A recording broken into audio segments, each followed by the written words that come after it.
Give me coffee in the morning, gotta have a caffeine. Wake me up, shake me up, dip me like a lassie. Pause it, juice it, set a feeling so alive. Coffee in the morning, it's the best way to survive.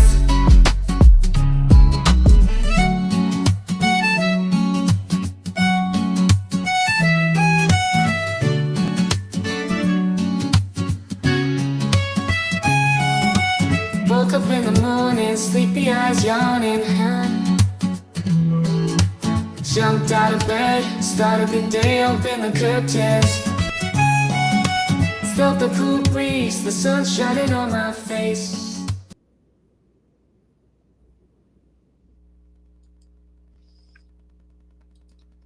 Hello, welcome back, Butterfly. Nice to have you here.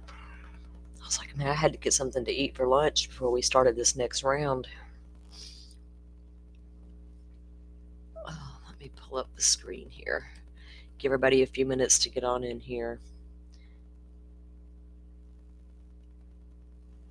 Good morning, Bright Will. Welcome in. So I do have the playlist created, guys, for all of the days of the hearing. We are on day 4. We did do day 3 this morning, even though it was yesterday. We ran that, we just ended that show a few minutes ago, so you can go back and check it out. I just wanted the playlist to stay up to date because we did go do the Idaho coverage yesterday, so went back in this morning and got to look at day 3.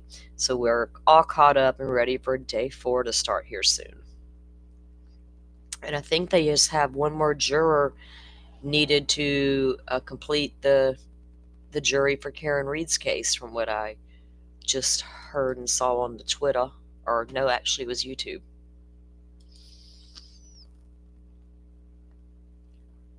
Let's see, what's today's date? While we're waiting on people to come in, we'll play this update on the Karen Reed. All right, let me pull this screen up. Yeah, I had made chicken breasts last night, Butterfly, and we didn't eat them all. I wasn't even hungry last night. I don't even think I ate dinner with my son and my grandson. But anyway, I took some a little earlier and I went in there and just chopped it all up and yeah, made me a nice salad. Colby was live. I thought I saw a notification. I think he's at the courthouse waiting to go in. Yeah, there it is. He's there in Phoenix waiting to go in. Yeah.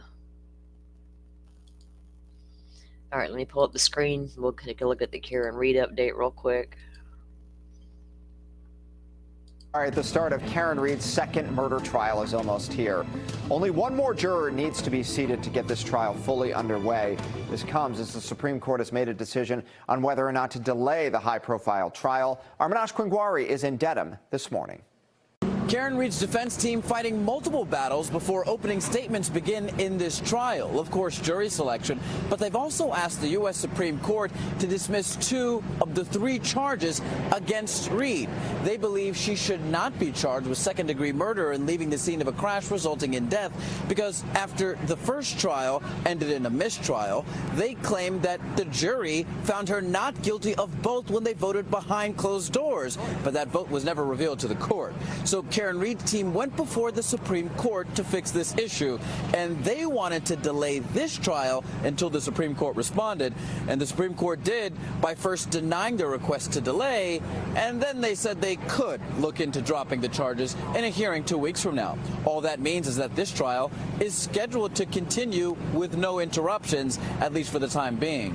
Jury selection day 8 today. 15 people have been seated so far, 8 men, 7 women, and while it may not seem like it has been a challenge getting to this point, 440 people have been screened so far by the court, and nearly 90% of them have admitted to knowing something about this case. Despite the popularity of this case impacting the early days, Karen Reed and her team are happy with the way things are progressing thus far, and they hope to find the final juror by this week.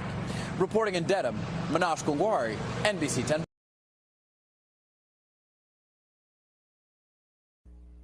You know, a lot of those jurors have, I think they said something like 86, 90% have admitted to knowing or hearing about that case. I guess they can all What if some of them lean like really toward innocence? You know what I mean? The defense is going to want those people. Like, I don't even know. Hello, Dr. Rhonda. Welcome in. Let's see. Asha, welcome in. Welcome back, everyone who joined from this morning.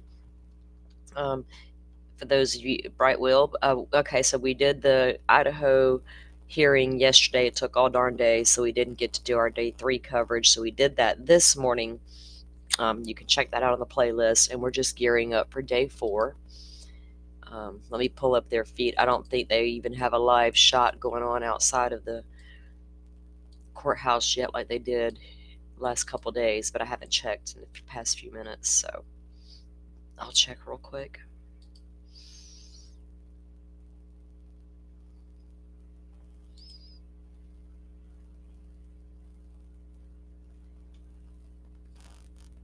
Oh, they got like 12:15 down as their time.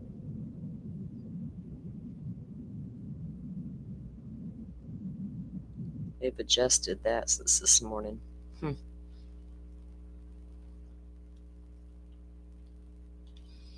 don't even think Law and Crime had their thing up yet. Like you know how they've been showing the outside of the courtroom. Let me check their feed. We might be a few minutes early. That's okay.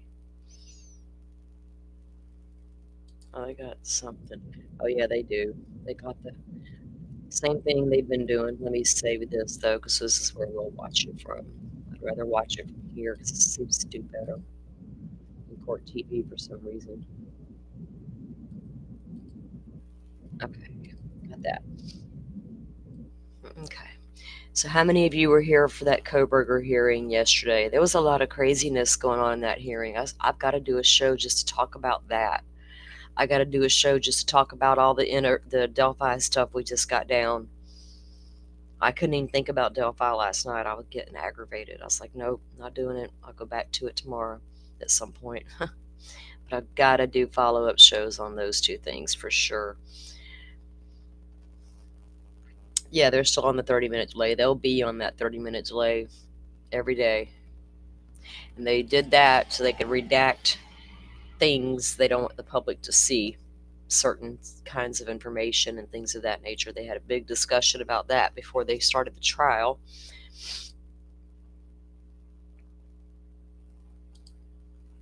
I wonder if that's how a lot of trials will do going forward. I don't know.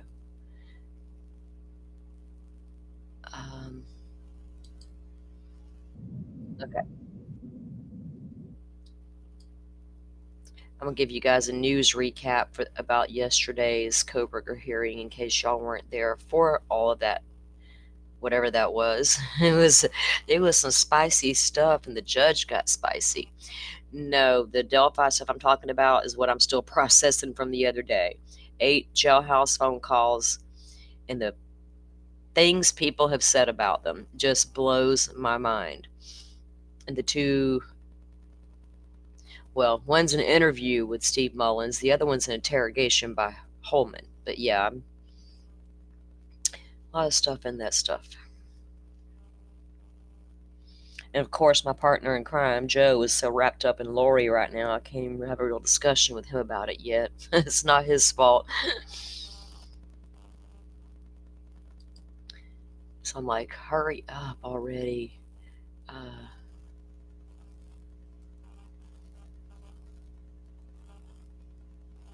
Oh, yeah? Is Adam coming up today? I don't know.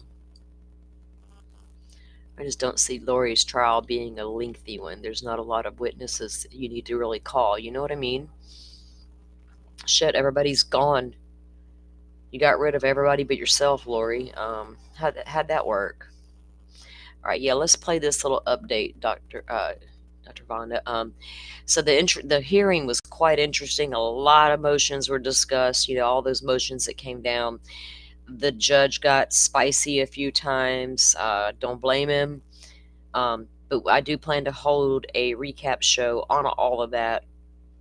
What is today? Is it like it's Thursday. Y'all know I don't ever know what day it is until I look. Maybe tomorrow night we can get that done. All right, let's get a news clip in. If you have any questions, though, you can drop them in the chat. If I have an answer, or someone in the chat with you may have a good answer for you. All right, let me pull this up.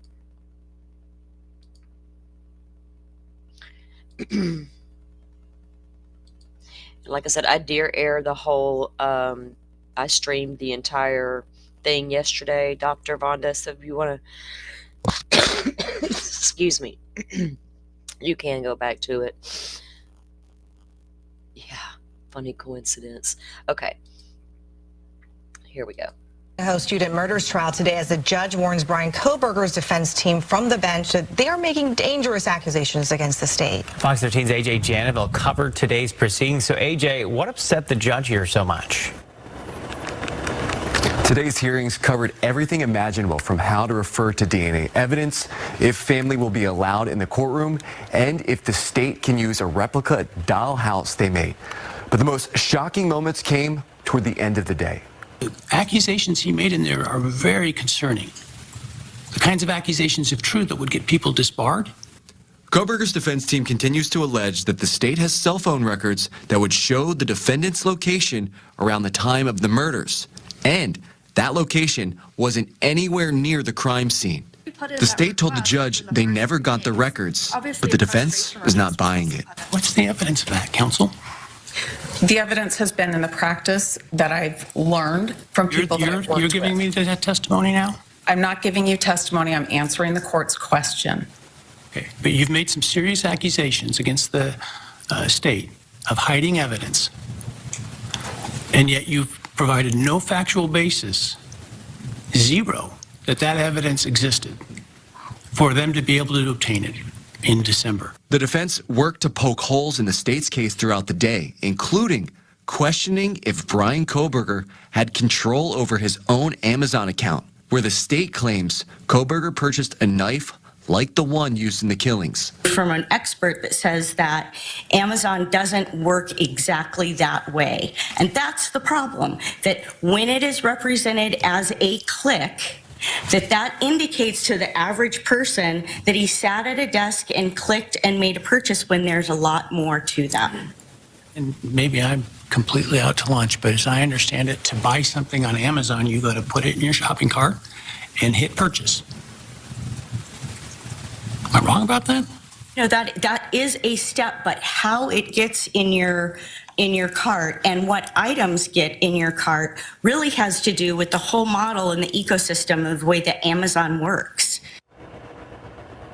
And in the last hours of the hearing, the court was still listening to arguments about whether Kohberger's autism is reason to spare him the death penalty, since it would be unconstitutionally cruel and unusual punishment. But the U.S. Supreme Court has never ruled on whether autism qualifies as a mental illness under the 8th Amendment. So the state of Idaho versus Bryan Kohberger could be precedent setting for the whole country.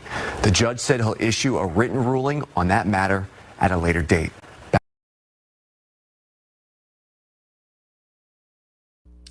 Y'all, and I thought I was going to lose it yesterday when the judge called Cyre's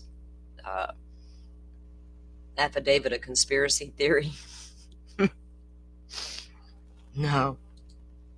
AI is not going to, I mean, we get it.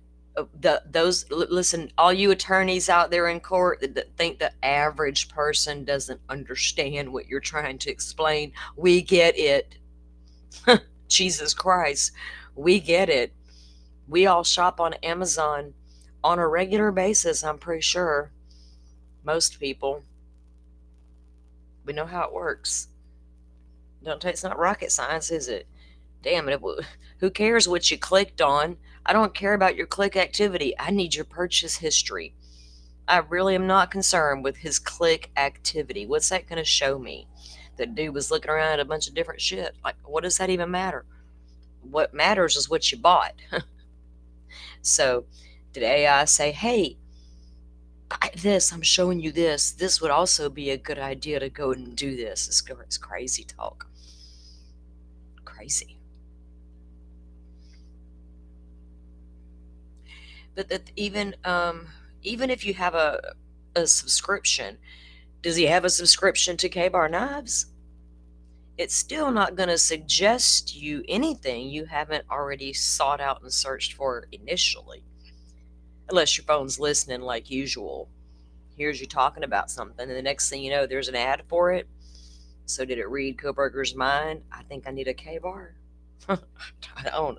Again, your click history doesn't concern me. I could give a rat's ass, honestly. I don't care if you looked at underwear. I don't care. What did you purchase? Isn't that what matters? What did you purchase? When did you purchase it? All those things are what matters the most. Yeah, it don't take no rocket science. My family's got a family Amazon account. They act like I can't stand when they want to go in there. Well, we need this, judge, so we can explain to the average person. You mean you want us to now believe your client can barely move across the floor, cannot live on his own, cannot form a good thought, or help in his own defense? There's so much you told me he could not do yesterday and was not capable of doing. How the hell did he get to WSU and PhD program? How? Does he have a little assistant that follows him around just in case? I can't make that make sense. I'm so sick of it. I've tried, to be so. I am 50-50 on this case still as far as innocent or guilt, but it's the bullshit that I see coming down with this case that's really annoying me. Right?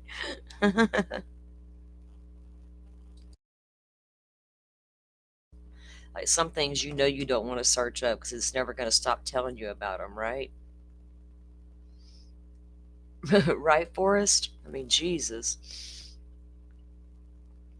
Yeah, subliminal AIs in the background going, do it, do it, do it. Kind of like the Friday the 13th movies when you got in the background that kill, kill, kill. Mm-hmm.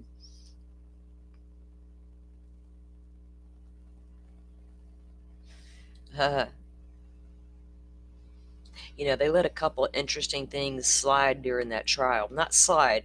Anne's always been real good about putting things in to the hearing that we did not know before. And everybody wanted to, not everybody. I mean, I've tuned a lot of it out, but I know a lot of people still, and I have questions about those roommates, but I wasn't going to sit there and kill my brain cells trying to figure out what these girls were doing in the middle of the night when it just appears they were just being dumb drunk girls, right? But one thing always bothered me.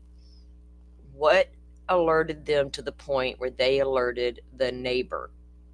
Why call the neighbor? Well, it came out, if you didn't know anything was wrong, you saw this person in the house last night, nobody's answering their phone. You can't get up and go knock on their bedroom door yourself. Did you even try that? We didn't know. But it came out yesterday. What prompted Dylan to call the neighbor? Because she fucking saw Xana on the floor. And still, I don't know. Did she walk? It doesn't say that she went over to Xana to check on Xana, to check for a pulse. She didn't see blood. None of that was revealed, except for the fact Dylan put her eyes on Xana on the floor. And we've always known that Xana's bedroom door was open. It had to have been open. I don't know who told Christy Gonzalez the story of them having to bust that door down to get in there. Because they had to bust the door down to get in, she would have never have seen her on the floor. So Xana's door wasn't shut. Xana was killed trying to get back to that bedroom when she saw that man as she approached, coming from her bedroom to the kitchen, in my opinion. She was either leaving the kitchen or going toward the kitchen, ran into Koberger, ran back toward her room, and he got her right there in that doorway. By that time, Ethan was up and couldn't do anything about it. So, I mean, what the hell, Dylan? I'm not even trying to say you did anything, but you did something wrong that night. You don't see a body on the floor, assume they just passed out, and then tell yourself, oh, it's okay, I'll get her up in the morning, and then the next morning, none of that makes sense. But I'm not here to bash them and tear them to pieces. I'm just trying to figure it out. It's crazy. So I always knew they had to have seen something that alerted them to want to call the neighbor over to help.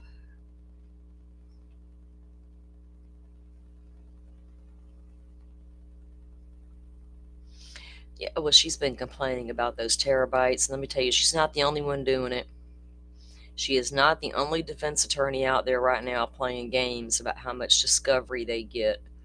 I did it in Delphi too, and they're doing it in another case that I'm watching. That's why I'm saying prosecutors need to get a grip. And if you're going to turn over all these heavy volumes of discovery they're demanding out of you, then just freaking put a label on it, A, B, C, D, E, F, G. Can't we do something like that and shut all this shit down? Yeah, I don't know. Rachel or Carrie, I'm sorry, did she not approach her? Did she not get close enough? Did it scare her too bad? I'm assuming she didn't see her the night before when she ran down to Bethany's room. I'm assuming she saw her that morning. Maybe she woke up and did go back up because she, exchanged phone calls with her daddy and all that stuff. Did someone say at some point, well, honey, get your tail back upstairs and go knock on your friend's door, go whatever? Did she go up the stairs and then she saw Xana on the floor but was too scared to approach? Is that when she called Hunter? That's the kind of stuff I'm trying to figure out. You know what I mean? I saw that, Mom.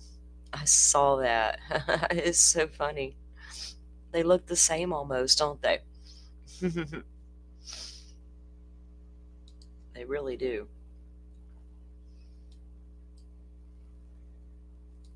They pull up.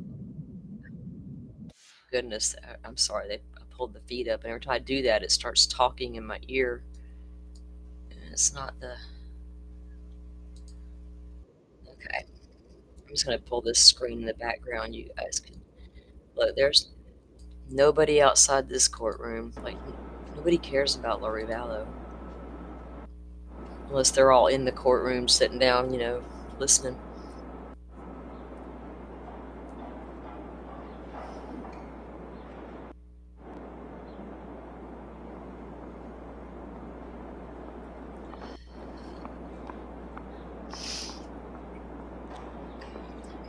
Welcome in, Joy, Rachel. Welcome back. We are on day 4 of Lori Vallow trial. We missed day 3 yesterday, but I did it this morning, so we were able to fast forward through the sidebars and all that good stuff. So you guys in the playlist, if you guys missed it, that was the heated exchange Lori had with the testimony from the date Charles went on. That lady's testimony's in there, and it got pretty spicy. So if y'all didn't see that, definitely go back and take a look at that. I wanted to get it in this morning to keep it in the playlist, and that way we could always, stay caught up here, because we did get behind because of the year.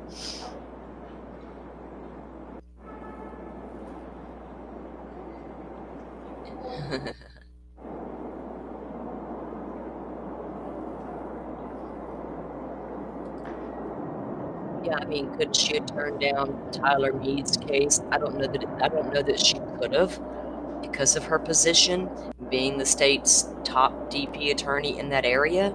I think she gets them all, to be honest. But Skylar Meads is not near. That dude is so cooked. There's nothing he can do. There's nothing Ann can do for that dude, and she knows it.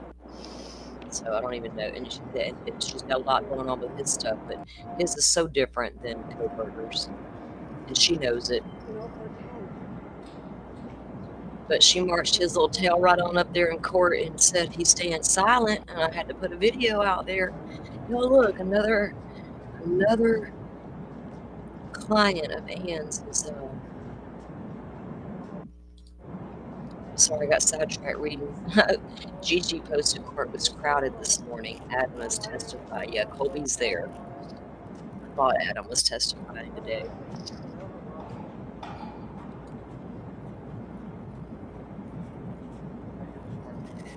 Gigi's been on this case since day 1, hasn't she? I watched a lot of her during Lori's Idaho trial.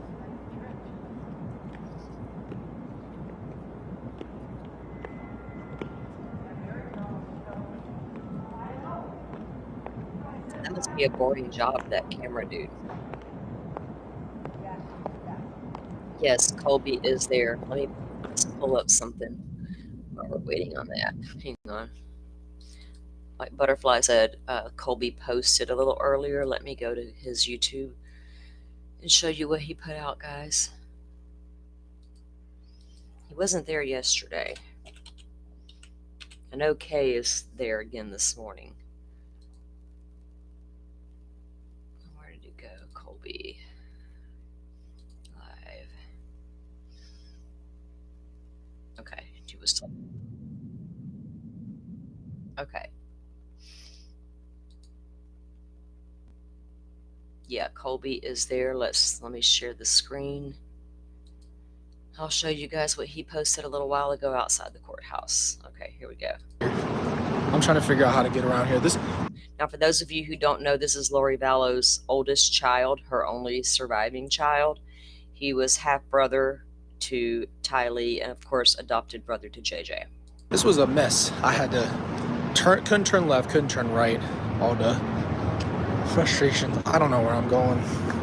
So I'm just by myself, mobbing. Going into this, I'm a little nervous, but I think it's going to be okay. I'm just going to try my best to stay calm. I'll let you guys know what I'm thinking. I don't know how to get across the street and everything. Oh yeah, no, it's fine. Don't give me a button. How am I supposed to get across and everything? Good to see you guys. Oh yeah, no, they didn't put a button out here. That's cool. No, I guess I'll just wait, huh? Anyway, I appreciate you guys. I love you. I'll let you know what's going on down here. It's a little wild over here. No idea how today's gonna go. There's nobody coming and I'm waiting at the light and everything. Like I said, I guess I'm just a little jittery.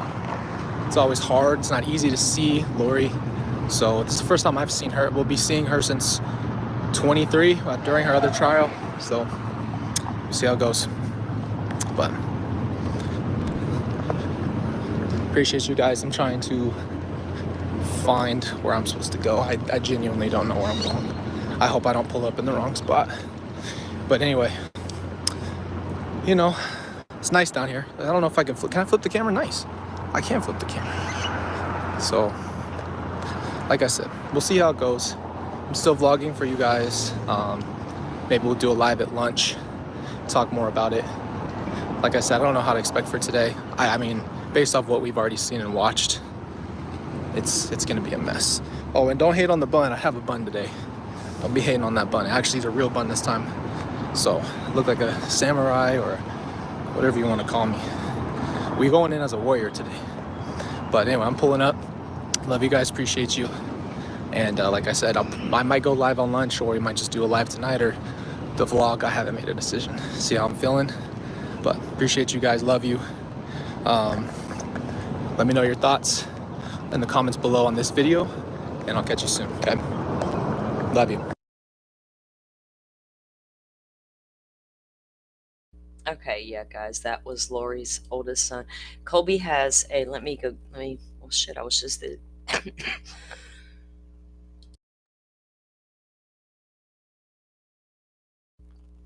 sorry, let me grab his link and I'll drop it in chat, because Colby does have a YouTube channel, guys.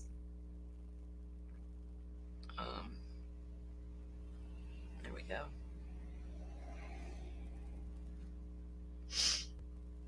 If you guys haven't checked him out, go over and do so.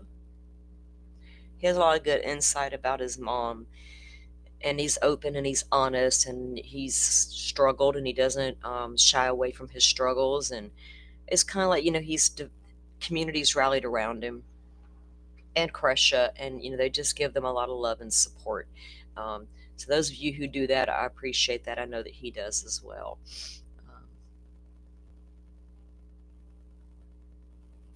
Yeah. I know the day before yesterday, Kay, I don't think, stayed in the courtroom after the morning session because she knew all those horrible crime scene photos were coming up that she hadn't seen before. So she was given a warning about that. Most families are. They're like, hey, today's going to be the day all of this is presented. You know what I mean? Whether it's video or photographs, to give them a heads up and let them make a decision on whether they want to be in the courtroom or not for certain presentations. I imagine that would be a hard thing to do as a family, to have to sit there and, you know, look at it. It's hard not to look when you're sitting right there, right? Kind of like human nature.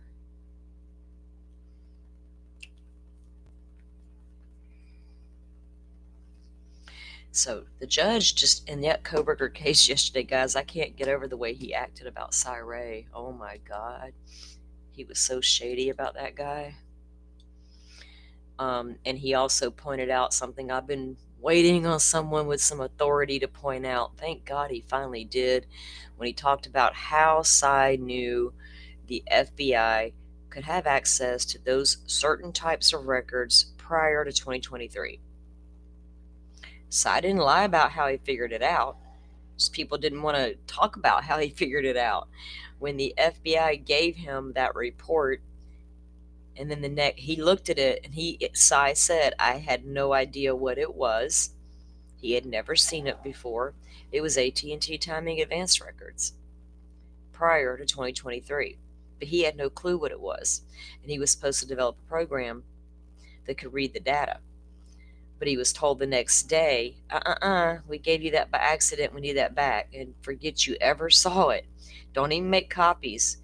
And Cy's like, oh, okay. No harm, no foul. You think he did? Did he make a copy of it anyway? Did he create the program to read it anyway? I don't know. But that's the only way he knows that those timing records were available, is he got a sneak peek at them. And that's where Ann is guaranteeing you those records were available prior. And they weren't. There's an AT&T affidavit signed into the court stating those particular records on the second AT&T warrant were not available at the time that warrant was issued. So there's no proof that the state ever got a timing record. You got AT&T signing an affidavit saying we never gave them the timing record. Isn't that crazy? But Ann's still going to get up there and talk about it. Colby's been through a lot, Butterfly. He's come a long way. I mean, could you imagine, though, having to fight your way up through that kind of hell with a mother like that? It's bad enough when you don't get a good mom. I don't know really what that's like. I had a good mom, and I've tried to be a good mom to my kids, but I know there's many people out there who didn't have that. So if you already have a mom that's not great, and then you end up with all this happening on top of that, my God, it's a lot to carry, isn't it? A lot to come to terms with, It's a lot to accept and to process. And to know how many people your mom was out there hurting. Sly Ray, I like that. Yeah, people are giving Judge, let me rephrase that. And I don't like that word, pro-burgers. I think that is the most childish shit I've ever heard. We expect attorneys and the judges to act like all grown up and professional here on the YouTube, bitching about it, and then we're going to go on the YouTube and call each other names like 2-year-olds. Okay, y'all keep doing that. I hate that word, pro-burgers. But they would just be honest, right? There's a difference. You can still believe the guy's not guilty or innocent, whatever you want to do. Yeah.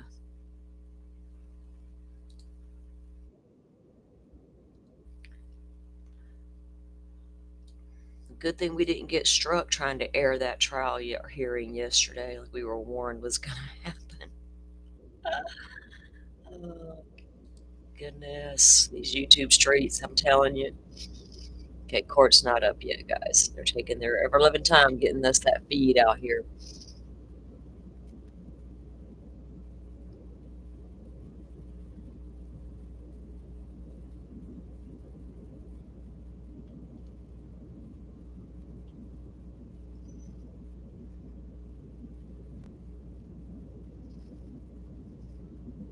Are you talking about Kohberger, Carrie? Yeah, I think they've got pretty strong probable cause myself. Pretty strong. I don't like some of the stuff I see the defense trying to pull, but I'm not a defense hater or a prosecution worshiper either. I just depends on how the case unfolds before my eyes, right?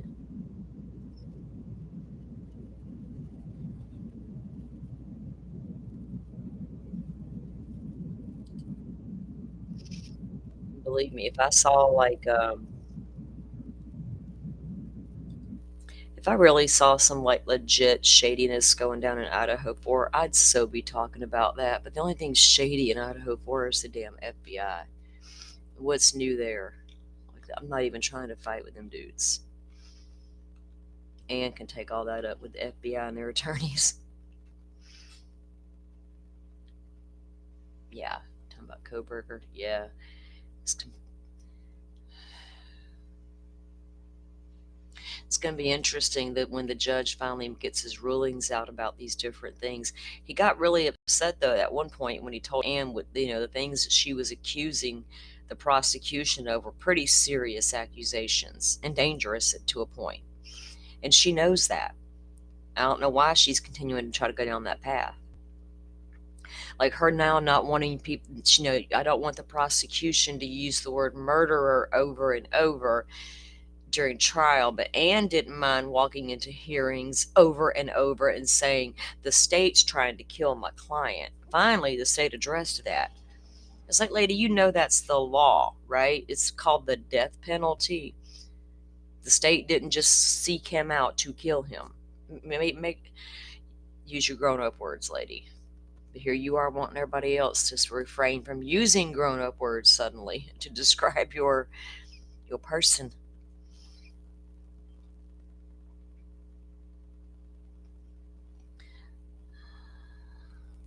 Do you guys think that they should be allowed to tell the jurors in the Kohberger case ahead of time that he has autism, even though Ann doesn't want that to be used as a consideration as an aggravator, which I understand that. Like, autism did not aggravate him into doing what he did, right? I get it, because I don't buy that for a second. But once she puts it in front of that jury, that's all her doing, not anybody else's. It could backfire for her, right?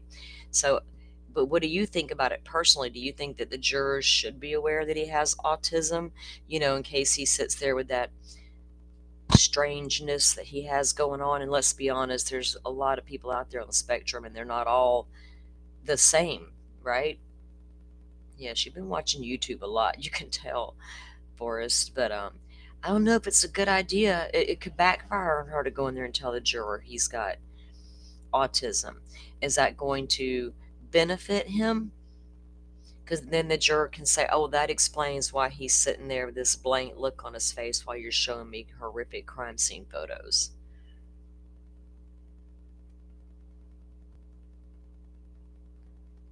Yeah, I know it's always for the jury to decide. That's why I said I want you guys' opinion. I'm going to ask. I don't know that I would even want to tell them. I don't know if it would do any good to tell them. I don't know if she's convinced it will help her 1,000%, but I don't know that it will. Yeah, a late diagnosis, right? Like, seriously, the person she described in that courtroom yesterday is not the person we've been presented. He was able to drive. Well, we don't know that he could drive that great. Let's be honest. Guy was getting stopped all the time. So I can't say he was able to drive. But he drove a lot. Apparently quite a bit, especially at night.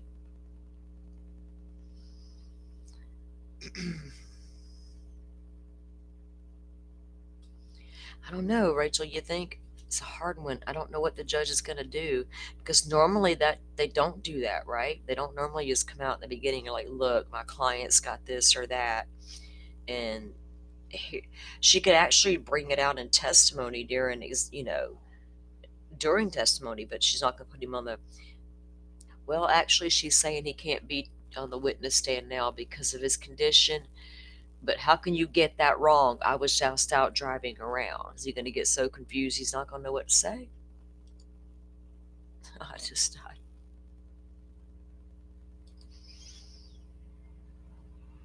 Yeah. Well, it's going to.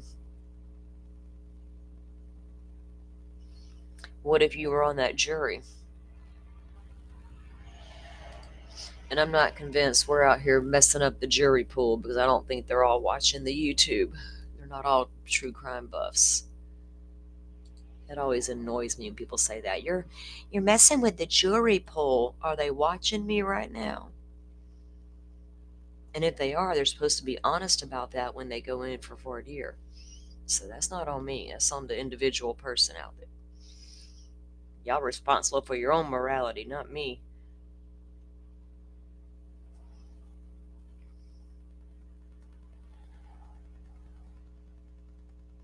Yeah, I agree, Forrest. I mean, will they be sitting there thinking certain things, right? Because once you see it, you can't unsee it, kind of thing.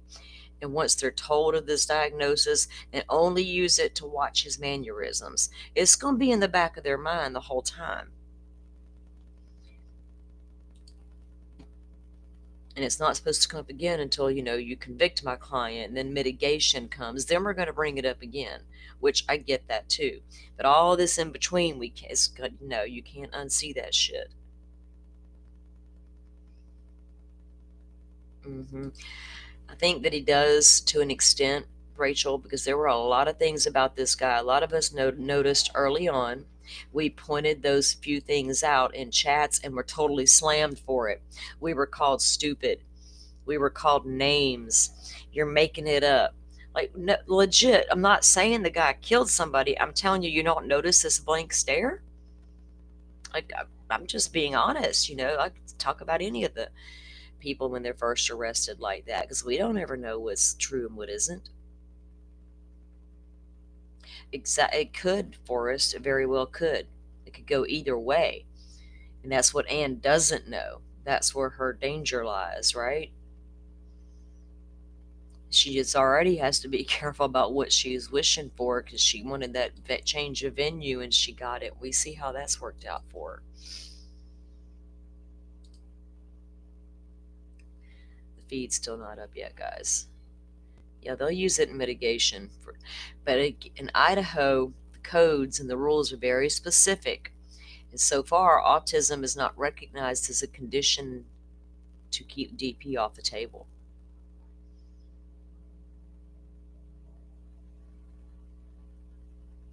Yeah, but I think he's going to do whatever they recommend, I think he would do. I think. He might insist, right? So Joy, he might say, no, I'm getting my ass up there and doing it anyway. But it was funny. I noticed the way Anne she turned and looked at him and pointed at him. And Brian, when she was describing his conditions that have been present since childhood.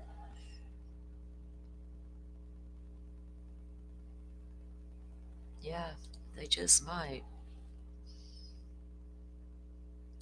I've still got to finish rewatching that hearing, though, make sure I didn't miss any really good key points that I want to cover when I do a follow-up show on it. I might get with Dolphin and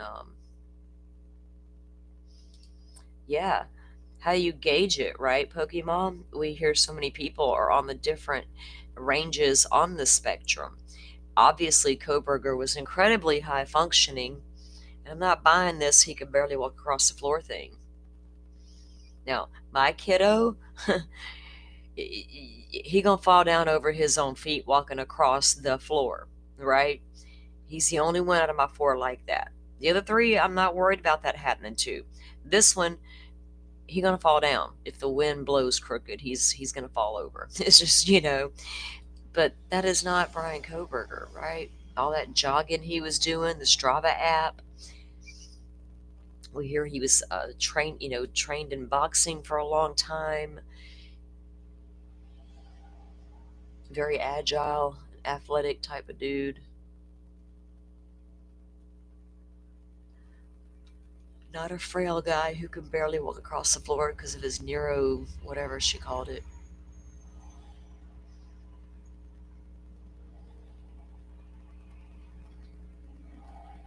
I know people who have suffered from those conditions and could hardly walk because of it. And they're making light of that kind of stuff. Yeah, she said he'll sit there and stare for long periods of time, and even one point she brought up how he rocks back and forth in the chair, and then the Judge Hippler's like, well, we've been sitting here for nearly 7 hours and I haven't seen any of that happening. I didn't find your client odd. What are you saying there, Anne?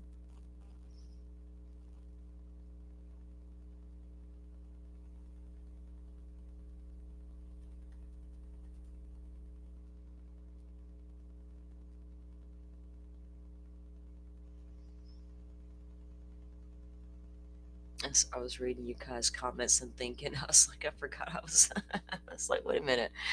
They're probably wondering where I'm at. I'm trying to fight off a headache.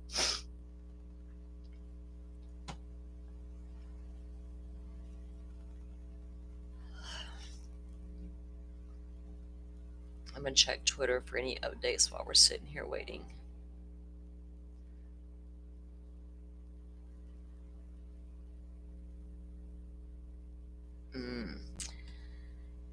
Oh, shouldn't have went to Twitter and seen this post. It's about some Delphi shit. I might go down a rabbit hole and y'all won't know where I went. Oh, Lord. Let me get over all this. Okay. What do I want to be? It's a poll and I got to pick the right answer. Oh, I'm just going to go on a limb and pick him. Oh, look, everybody else did too.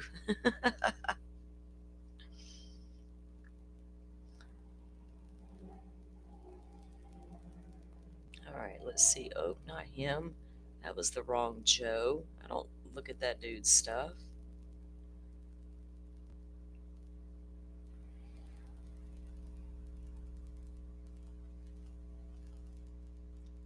Okay.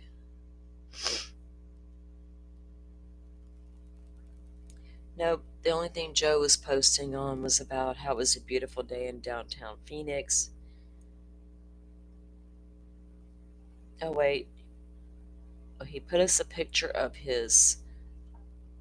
Wait a minute. I gotta pull this up, show you guys what Joe's doing on the Twitter. I don't even know.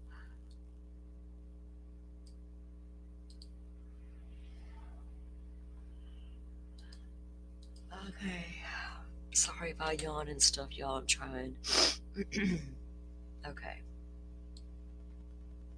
Okay, thanks.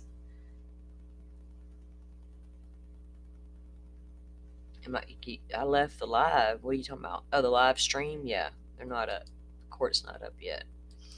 All right, I'm going to bring up Joe Schmo's Twitter page here.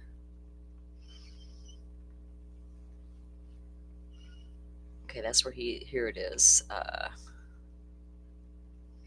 Okay, so he puts his backpack on there. What does he say and why? That's what I don't know. My pens fell out of my backpack going through the x-ray machine, so I asked Nate Eaton if he had an extra one. Okay. All right. Well, Joe, how all your ink pens fall out, dude? You have zippers and stuff. Y'all. Oh, Pokemon, I get you. I had to do that the other day. I was up cleaning the house and doing things. All right, so that is all that Joe has posted as of this morning. As we now know, Joe's backpack has a button on it. Life goal, keep my mugshot off, East Idaho News. Is that his bag or is that East Idaho News bag? I think it's Joe's. Oh, you know I'll get distracted with Delphi and I might not come back. Like, Lori, you're boring. Just go confess already. Good Lord. We got a possible innocent man going down for 130 years and nobody care. Well, some people do. That's what irritated me about the stupid Kohberger case. It's all about Kohberger's rights. They're fucking heavily protected. Pokemon, when you get done, you can come finish clean. Actually, my house ain't that bad today. Say, come clean mine.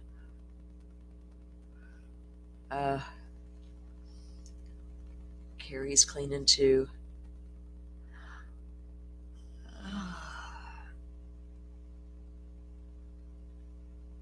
I think I made coffee. Like y'all, I done took cold medicine and shit and forgot what I was doing.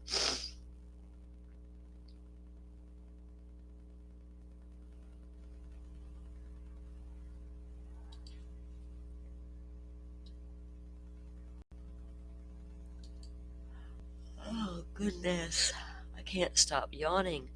This cold medicine was not supposed to be like drowsy kind or anything. I guess it doesn't matter. All right, let me see what we got here.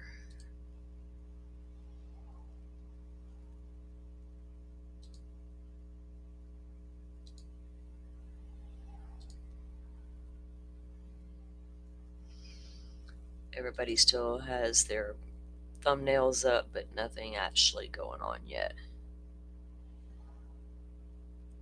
That's a good question, Joy. How is she going to handle it, right? And how's he going to handle her, right? That dynamic of where brother and sister is a whole lot different than witness and an attorney, right? They got to reel Lori back in for sure. She might try to jump over that podium and go after him. Adam is her brother, Miss Dakota. Adam Cox is her older brother. He has a YouTube channel as well, but I can never think of the name of their damn channel, Forrest, if you know it. I can't remember what it's called. I think I can just type their name in, it'll probably come out. Anyway, he is, Adam is her older brother.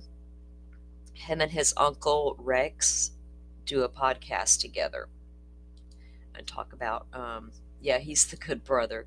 He was very good friends with Charles Vallow, and, you know, the reason we're all here.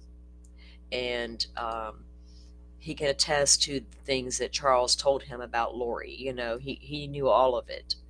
So Charles was in heavy communication with him leading up to his death.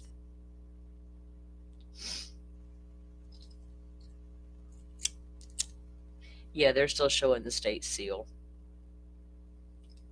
Silver Linings Podcast, Butterfly. That's it. I'm pretty sure that's it. I've watched it a few times.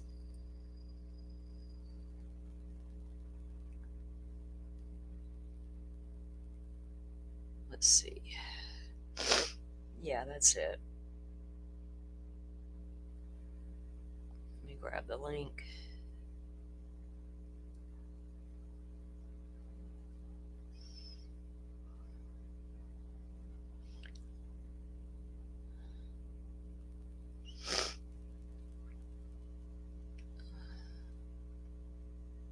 There we go. Thank you, Butterfly.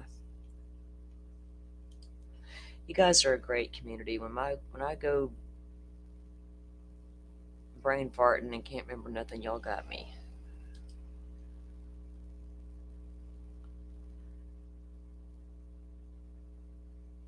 What is this? We're going to watch a little bit of Court TV closing arguments. I think it was from last night. About the Delphi shit. Lori here. Lori. All right, I'll let this play, guys, for a little bit, and I will be keeping an eye on the feed as well. Oh.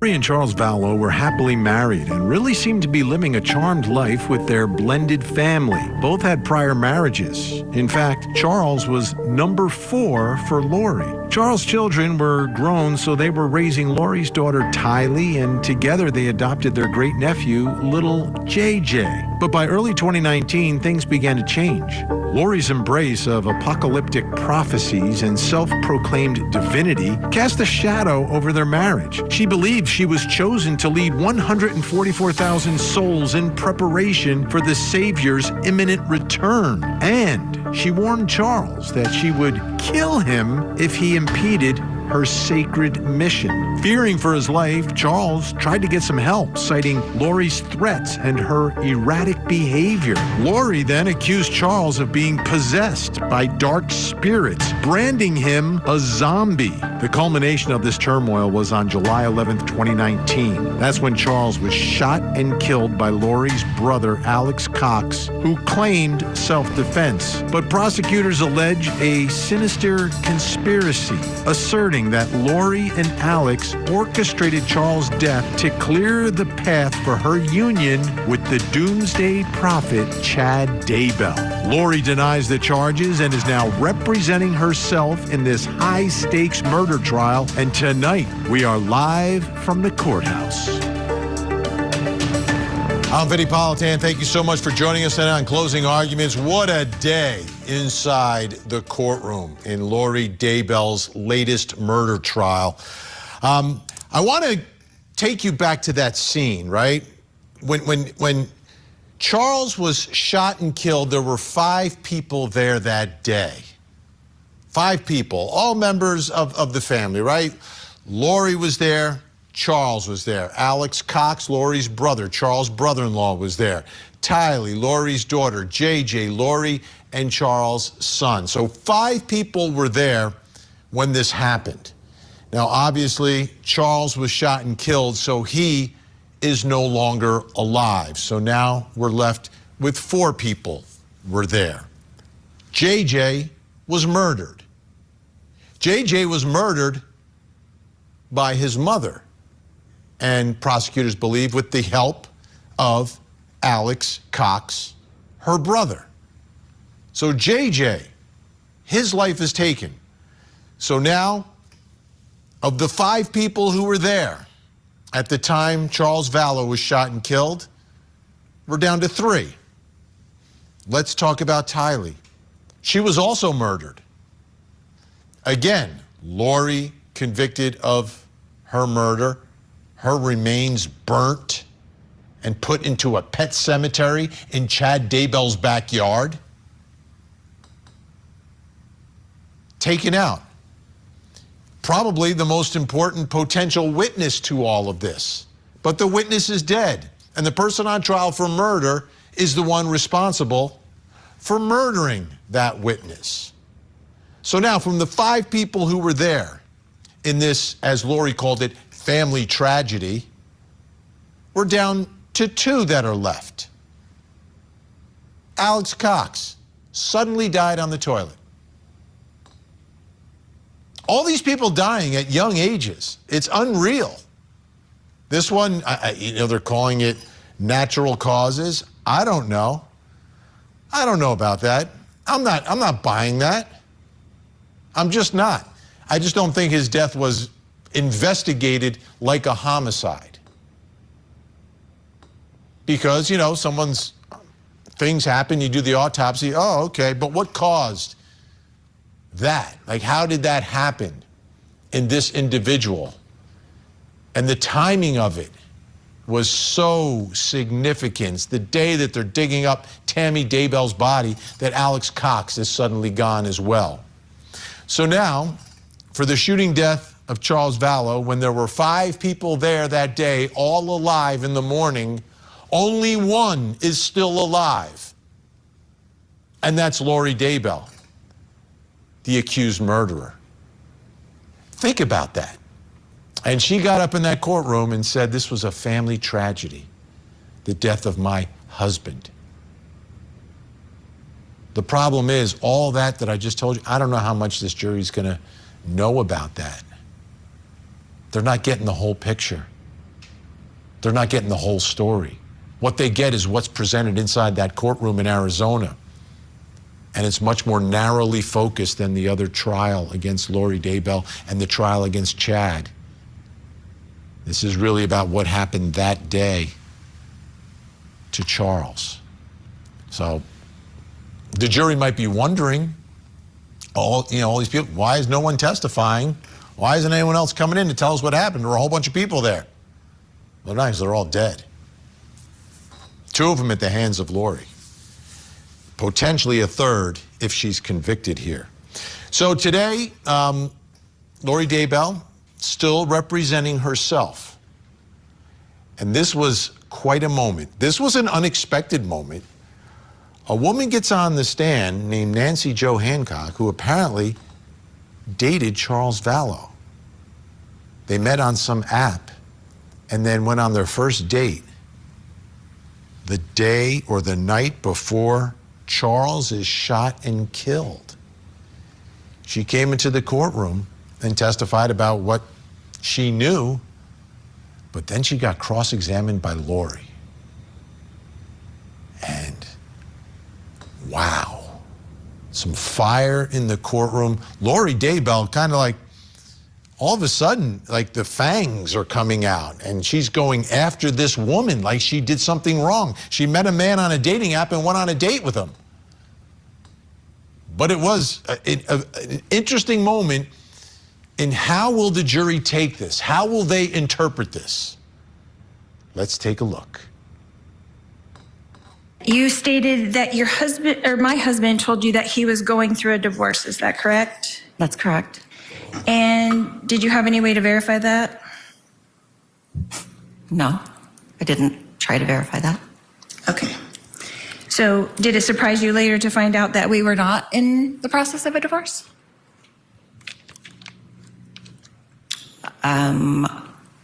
Charles was in the process of a divorce. He was not in the process of a divorce. Did it surprise you to find that out? You've seen it all on TV where we're not getting divorced. Okay. So on the website that you met him, did he say he was divorced? I'm not certain. Would you have gone on a date with him if he would have said he was married? If I would have realized how married he still was, maybe not. But I just met for dinner. I wasn't sleeping with him or anything. Do you go on dates with married men? I'm going Not to naturally? argumentative. I'm going to also object under 611 for harassment. All right. I'll sustain the objection. Your Honor, do I not have a right to cross-examine this witness for what she has already testified to? You can cross-examine her about what she's testified to. So you did go on a date with a married man, I went on a date with Charles. but you did not know he was married. I knew his divorce was not final. His divorce was not started. Y'all, this lady, Lori, his divorce was not started, but bitch, you was already getting it on with Chud. Dancing around in your living room, sending Chad little videos of yourself. We're gonna worry about what Charles was doing, okay? Unbelievable. I know, Benny. Let's bring in Court TV legal correspondent Kelly Craft, joining us live from Arizona tonight. Kelly, unexpected witness from my perspective. I mean, we've heard a lot through the years. I never heard anything about this date that Charles went on. What can you tell us about Nancy Jo Hancock? Good evening to you, Vinny. Yeah, you're not the only one that was surprised. Lori's family, they were surprised as well. So we started to hear some rumblings on Monday that Charles Vallow had been dating. And so I had talked with some of Lori's family members, and they said they had no idea that Charles had been dating. And so then, of course, today is the day we see this woman walk into the courtroom and take the stand. And you could feel the tension. I mean, obviously, especially during that cross-examination that Lori was performing with the woman on the stand, Nancy Jo Hancock. Direct examination, she was getting out information. The prosecutor was getting out information from Nancy as to how she met Charles. She was on a dating site, and they conversed for hours. She said that Charles was gregarious, that he was clever, that they had great banter together. They would talk on the phone for 3 hours. They would send numerous text messages to one another. Why don't we go ahead and listen to a little bit of her testimony, and I believe this is some of the cross-examination that Lori was conducting. How many times did you get to meet him in person? Just once. What day was that? He was flying in from Houston, and we had arranged to go to dinner that night. His plane was delayed, and so I met him that night on the 10th of July. July 10th, was that 2019? Correct. Charles was ecstatic to see JJ. He was coming to see JJ, so excited to take him to school the next morning. He was also coming to look for a place to live. He had an appointment to meet a realtor friend after he had taken JJ to school. And that is a good comment there. Hang on, I can't see my screen all the way. You know, we all noticed right here, like every time that lady would end up stopping, Lori would say some kind of smart remark behind it, wouldn't she? And it's totally uncalled for. If you were an actual attorney, you would never be allowed to even do that. So I'm glad the prosecution kept speaking up and the judge was like, shut it down. Yeah, she's like, y'all heard Lori's snide comments after this lady would testify what she would say. Crazy lady. And then he was also supposed to meet with Lori's brother, Adam. So you and Charles have this evening on the 10th. Were you going to meet again? Yeah, we were supposed to meet up in the late afternoon after he got through with the things that I just said.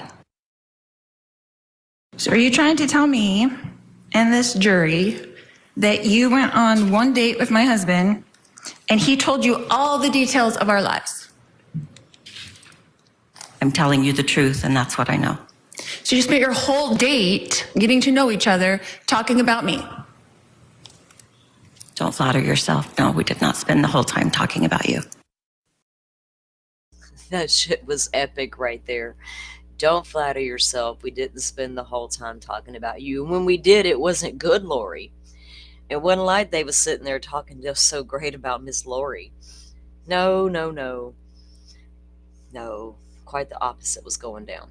But Charles did seem to open up a lot to Nancy Jo. Maybe she's just a good listener. And when she said that, don't flatter yourself, the people that were inside the gallery watching just looked at one another as if, oh, wow, I can't believe that woman just responded. Kay said on Twitter, Kay Woodcock said that she laughed inside because they're not allowed to show emotion in the courtroom. And she knew if she laughed out loud, she would have gotten in trouble. So Kay was having a good time watching that exchange between Lori and Nancy Jo. In that way, after she was saying that she knew so much about Lori, I watched the jurors as well during that exchange, you know, especially when they were asking her, Lori was asking her, do you typically date married men?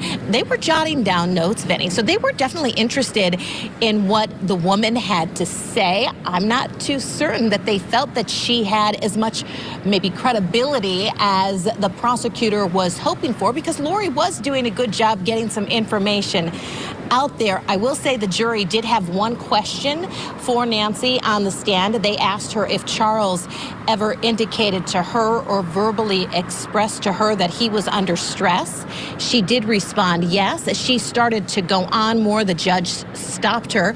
Another observation is before the jurors had the question, the judge asked the jurors if they had any questions, and then the woman, Nancy, appeared startled inside the courtroom, and she said, oh, the jury gets to ask questions as well? And the judge told her yes, and she said, ah. So that was interesting. I love when the jury asks questions. It gives you some insight into what they're thinking, and it also answers questions that they need answered. They're the ones that have to figure this whole thing out. So give me your analysis.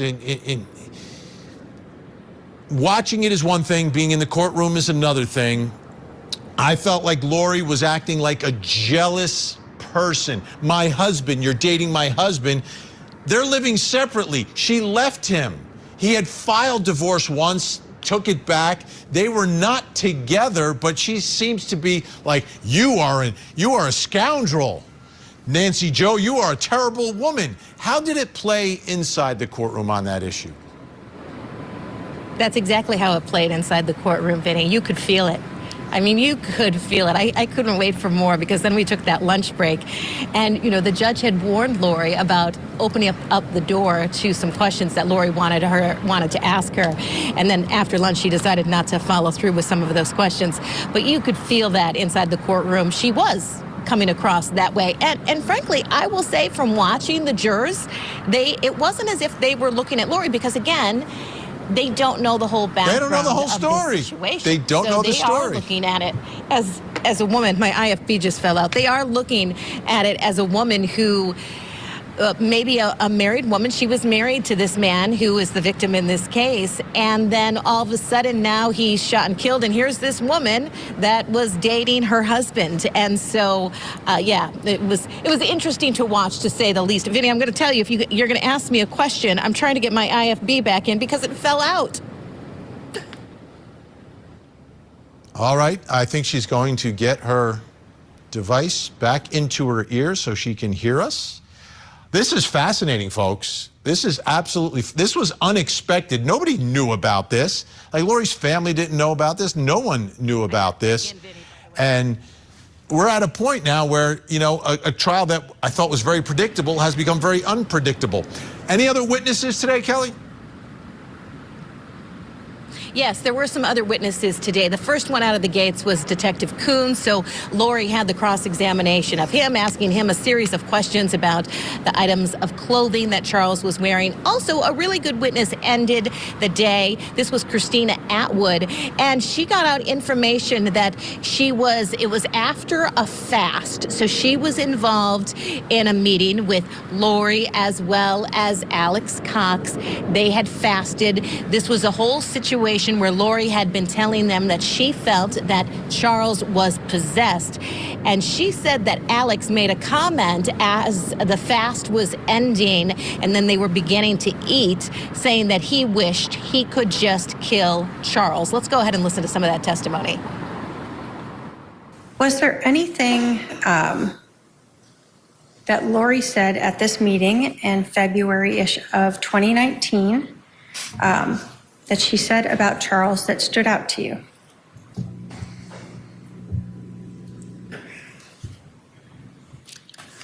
She was concerned about dark spirits plaguing him.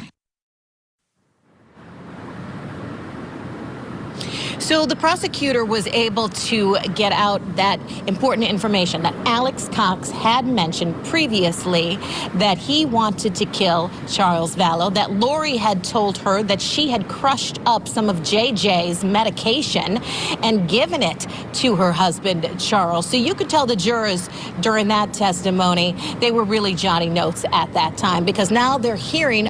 Remember, guys, when that audio went down in that little section? That was part of that discussion where it came out that Lori had been taking some of JJ's. I don't know which medication of JJ's it was. I don't even know what meds JJ was on, honestly. So I couldn't even try to figure out what it was. But she was apparently taking and crushing up some of JJ's meds and putting them into things that Charles was consuming. How long she'd been doing that, I don't know, and how they actually found that out, I don't know as well, unless Lori told somebody she did it, this lady. I'm going to get Joe's notes and go over that. A woman who was standing up there crying during her opening statement, talking about this family tragedy. Today, now they're hearing from a friend of Lori on the stand under oath that Lori had previously indicated to her that she was drugging her husband. Wow. Unreal. Kelly Craft live in Maricopa. So Lori had openly told this woman she was drugging her husband. Did she just think that everybody was just going to be like, okay, cool, Lori. You do you, boo. We're just going to ignore you. I mean, if somebody came to me, friend or not, and said, honey, hey, I'm, spiking my old man's shit, I'm going to be like, honey, are you okay? Do we need to talk? What do we got to do here? What's happening? County, thank you so much, Kelly. Let's bring in our live think tank in studio tonight. Criminal defense attorney, entertainment attorney, former assistant state attorney in Miami-Dade County, and former assistant DA in Atlanta. Long history here. Daryl Cohen is with us. Criminal defense attorney and law professor Meg Strickler, and criminal defense attorney Eklund Mercy. Was it Risperdal? Was that the only one he was on, I wonder? What to find out from Crescia. What could he... Why would she be... Now I got more questions. What was she trying to accomplish by slowly drugging the man? You know what I mean? Was there Google searches on her phone? What happens if you OD on this medication? Ooh, that'd be good. What did you think? So of this cross-examination going after this woman, I felt like from where I was sitting, it may be very different than... Because I know too much. We all know too much about her. Do you think she could potentially be effective in front of this jury in going after this woman, calling her someone who dates my married husband? I can't believe she would do such a dastardly thing. I think the chances are 1 in 10 billion that she's going to be successful, maybe more. Okay, how do you think that went today, It didn't go. You asked how it went, it didn't go. It just... Because, the jury doesn't know what we know. But she's not an effective lawyer because she's not a lawyer, number one. Number two, when she's saying my husband, she's already putting her emotions into this whole storyline, which completely kills the whole purpose. She's making herself look bad. I know that's not something we're surprised by, but the jury doesn't know the whole story, as you just discussed. She's lost points in front of the jury, 100%. Eklund, here's the way I looked at it. I was like, she has some decent facts here that Charles is on a date. Charles is her villain in this case. In her opening statement, she made Charles the villain, yet here it seemed like she wanted to make this woman who met Charles on a dating app, on a LDS dating app, the villain. Is that going too far? Should she have maybe bonded with her and say, and Charles didn't tell you we were still married? And oh my goodness, so Charles is trying to date you while he's married? Like, she didn't do that. She attacked that woman. Yeah. She is diabolical. I believe, personally, because remember, she was close to narcoleptic in her first trial, and now she is pro se in this trial. And with that being said, I do believe that it's manipulative because she got to do jury selection. So she is able to pick who she wants. All men, just about all men. And there is a reason for that. I think that she is playing a completely different game than anybody else is. I think that she is going to, she taps who she wants to tap on that jury, and she is making the play to them specifically. It's unbelievable. All right, Think Tank staying with us. When we come back, we've got more from Maricopa County, Arizona. This courthouse is legendary on Court TV. So many big cases. Don't you think more women would give her sympathy, quote unquote, for her husband cheating than the men would? What if they're cheaters too? Judge warned if she opens the door, it's all fair game. Exactly, and that's usually how it works, the Joy.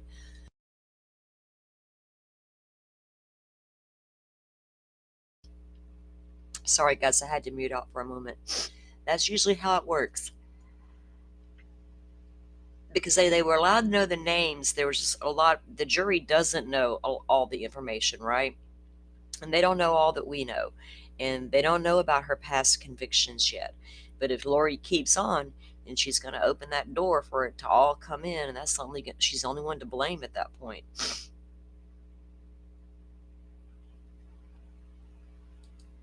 She doesn't think that far ahead, right? She lives in the moment. I live in the moment, Lori.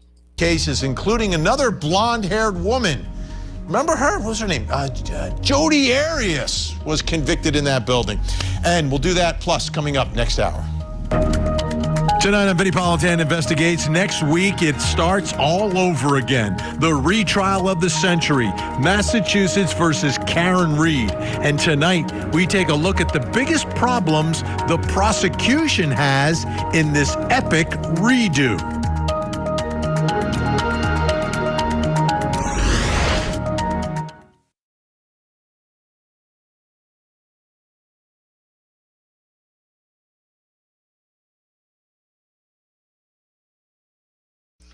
All right, hold on, guys. They've been outside the courtroom. They're now in the courtroom with the live feed up, but they still haven't brought up the live feed yet. What is that? Yes, she does. Huh. What if it was, right? I don't even know what the jury questions were, so have you cheated before? How do you feel about cheaters? Do you think you know all the things? Bunch of damn cheaters. I'm that woman. If I think you're cheating on me, guess what's about to happen? I'm not going to whip your ass, and I'm certainly not going to go whip her ass. I'm just going to pack your shit and tell you to go on down there with her. Goodbye. It's that simple. Ain't nobody worth fighting over. If I gotta fight for you, do I need you? What the hell is wrong with people? All right, let's get this feed brought up and see if what's going down. Hey, Miss Shorty, welcome in. Miss Shorty, this morning I got on here and did the recap, or not the recap, I played yesterday's day 3 this morning. So my playlist wouldn't get all messed up and that we could all be caught up ahead of day 4 starts in a few minutes, if any of that just made any sense. So for all of you that just joined me, you know, I did that this morning. So we got day 3 is in our playlist so we can be caught up. And they are in the courtroom now, but we haven't actually started the court proceedings yet.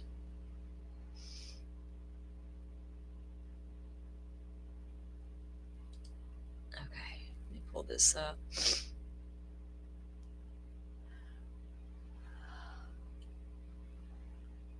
You're not working too hard, are you, Miss Shorty? I know you are. Yeah, I'm keeping an eye on Joe's Twitter. He will usually message me if something comes up he wants me to know about outside of the Twitter feed. He'll usually send me a message.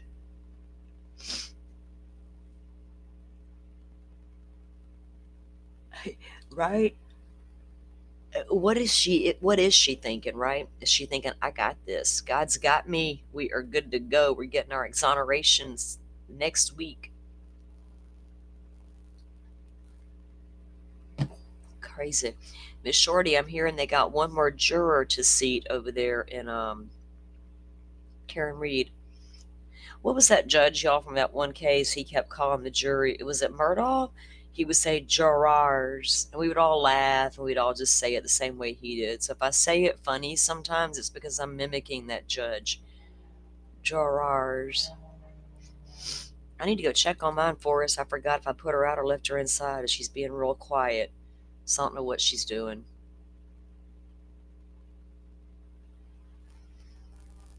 My animals usually sleep in the daytime because there's nobody here but me, and they're just like, whatever.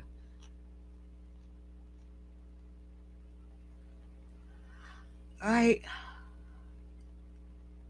Oh wait, Miss Shorty. See, I keep getting confused on Shorty's time zone, y'all. That's right. She's just getting up and starting her day with us. But she is awake now and getting woke up for the morning. Well, thank you for coming in and having us as part of your morning. Hello, Carol. Welcome back.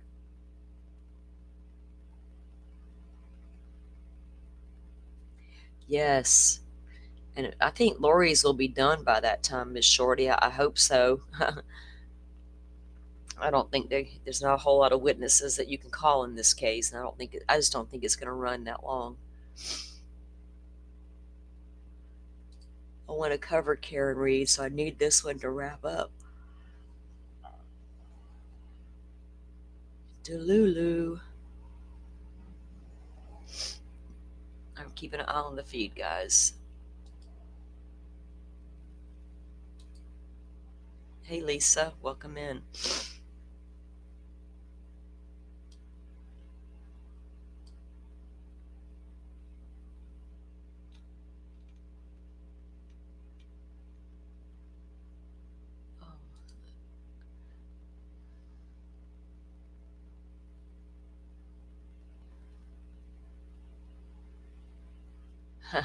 Well, thank you, Miss Shorty. I appreciate that. I don't have much of a voice today. I'm trying to hang with it.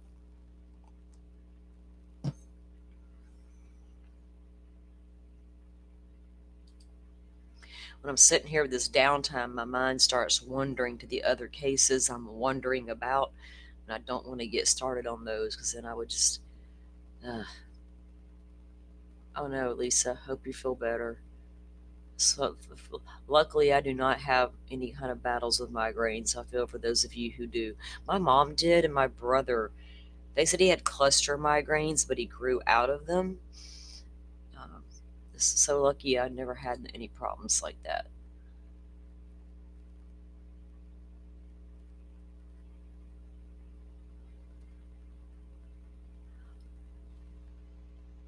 Oh, there you go, Miss Shorty. I'll be coming by for those for sure. I will be streaming it. Like I said, I do plan to stream it. So I'm hoping Lori's wraps up before it starts. And I'd love to come over there and hang out and to catch your take on things at the end of the day. You're certainly more well-versed in that case than I am.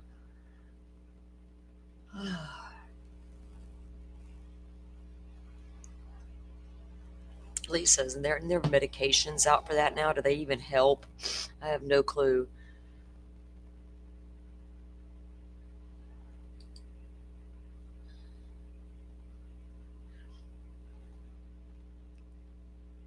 They used to give my mom a certain medication for her migraines, but when I looked into them, they were just like souped up caffeine pills.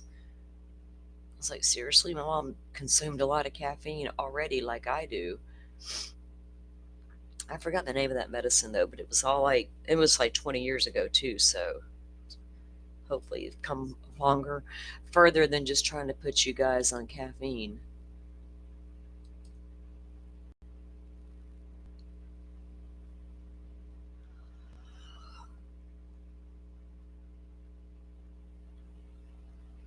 Yes.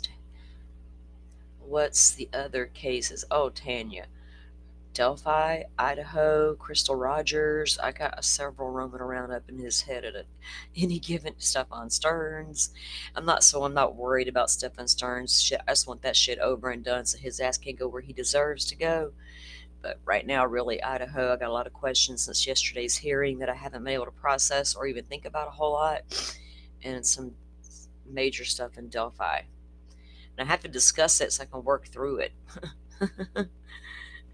I'll sit here for 3 days and talk to myself. Okay, we got court coming. Let me get the screen up. They just walked in. Or still walking in. As usual, guys, I'll mute out and join you in chat.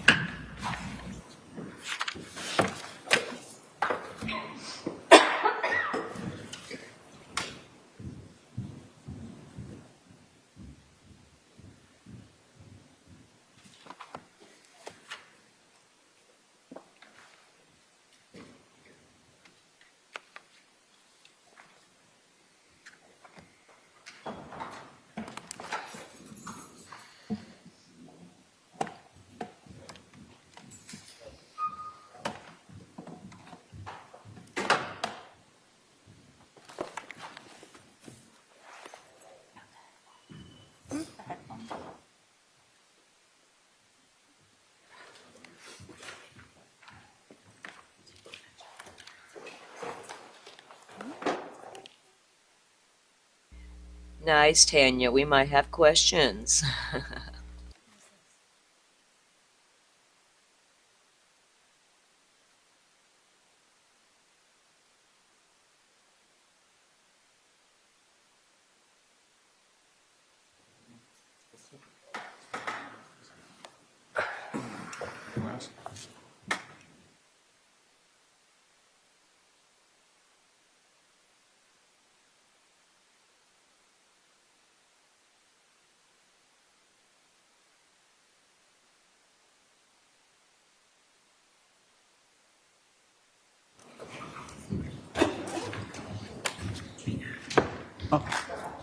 Okay. I think sometimes though when you put on the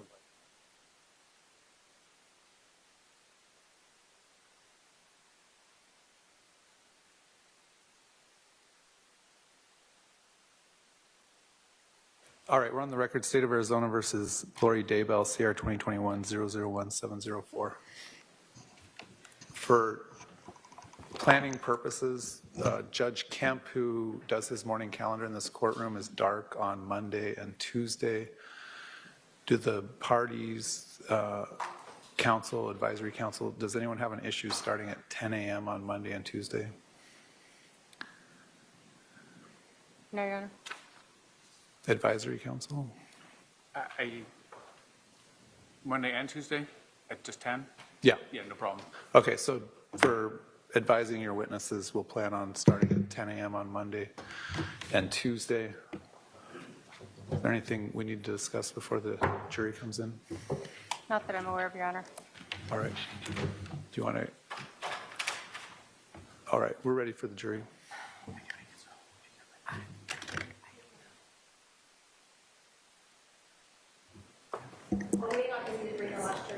Okay.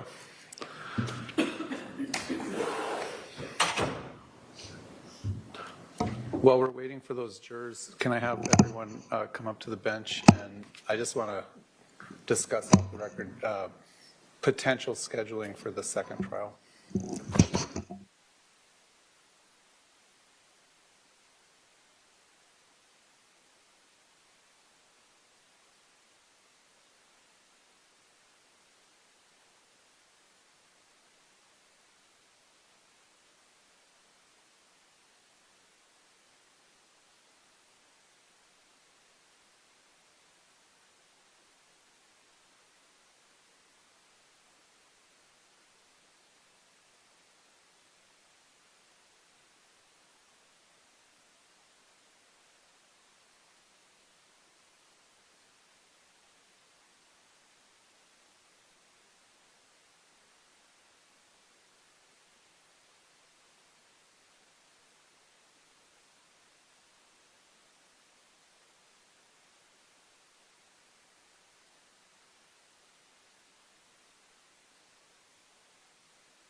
Sorry, guys, I had to go to the restroom. What are they doing? What happened?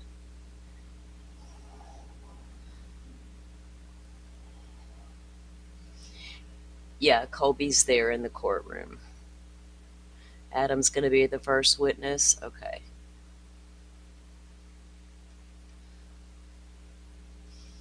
Yeah. Oh, what did I miss here? Let's see. Miss Shorty. Well, thank you so much for that. Jen P, welcome in. Disney Nerd 85. Britt, good to have you. Purple Analysis. Amaryllis, I said analysis. I'm like, I need you to analyze. I can't even say it now. Analysis. Okay. M. Osland, thank you all for being here. Thank you, Miss Shorty, for gifting those memberships. You guys, welcome to Lead Investigators. We are happy to have you. Miss Shorty, you're awesome. Second trial. What are you talking about? What did I miss, Butterfly? I had to go to the bathroom.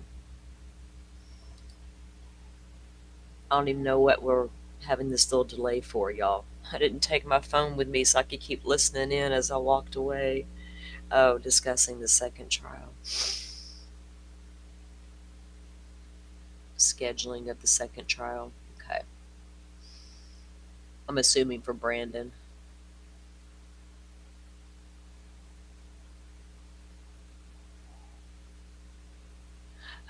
Miss Shorty, isn't that right? Right?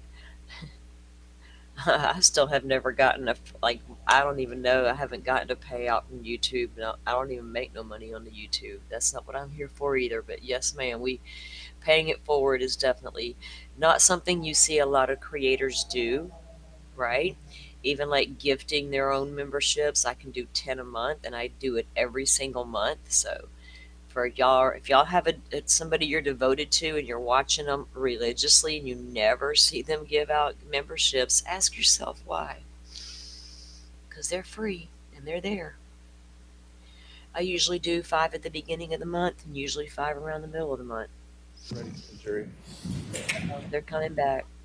Time for me to mute my mouth.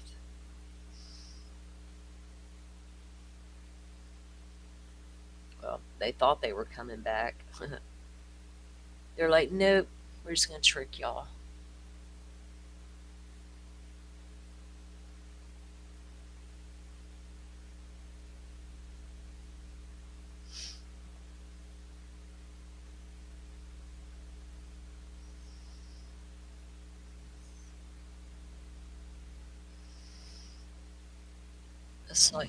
The jury is present. The state can call its next witness. Okay. Thank you. If I may go get it. I'll see you guys in chat.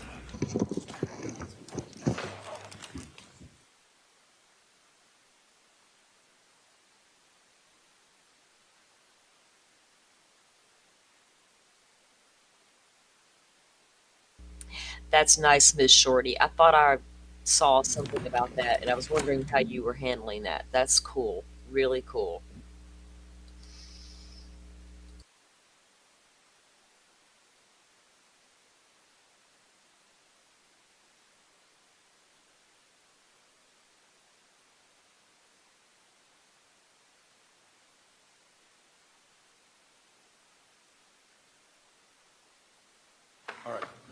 Sir, come on up. You're going to stand right here and be sworn in. Can you spell your name for the record? Please raise your right hand. You solemnly swear the testimony you're about to give will be the truth, the whole truth, and nothing but the truth, so help you God. Yes. All right, you're going to walk around the court reporter here. Have a seat to my left.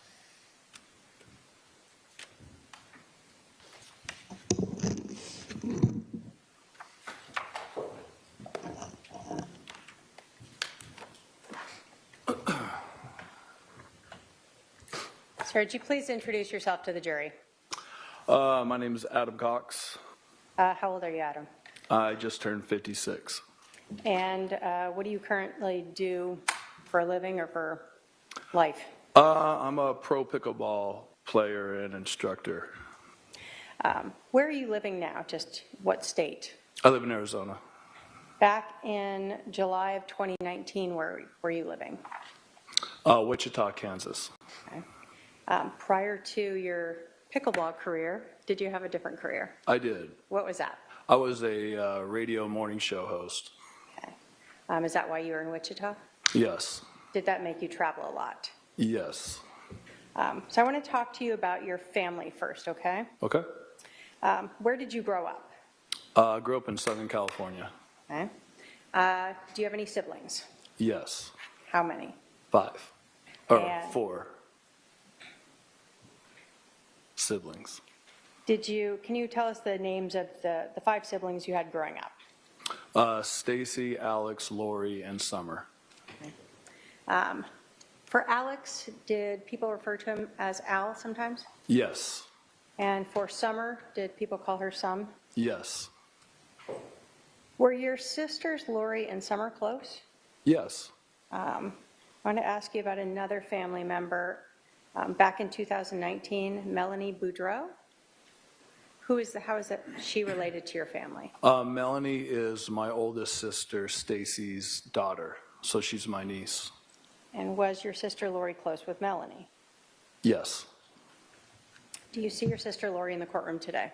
Yes. Can you point her out and tell us what she's wearing? She's sitting there wearing black blazer.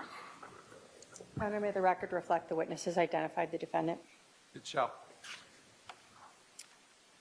In July of 2019, was your sister married? Yes. Who was she married to? Charles Vallow. And so in July of 2019, was your sister known as Lori Vallow? Yes. Do you know approximately how long Lori and Charles were married? I think over 10 years. Okay. Do you know if your sister, since the passing of Charles, married Chad Daybell? Yes. Did your sister Lori, have any children from prior marriages before she and Charles got together? Yes. And who were those? Colby and Tylee. Okay. And were they from the same marriage? No. By July of 2019, was Colby an adult? Yes. Do you have a son, Zach? Yes. Did your son Zach ever live with Lori and Charles for a bit? Yes. Did he move in there after Colby moved out? Yes. In July of 2019, was Lori's other daughter, Tylee, still under the age of 18? Yes. Do you know whether or not Charles helped raise Colby and Tylee? Yes. Did you know if Charles had any children from prior marriage? Yes.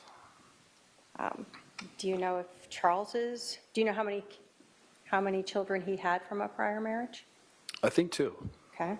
And do you know if either of those 2 children lived with Lori or Charles? Visited. I don't know if they ever lived there. Okay. Did Lori and Charles have any kids together?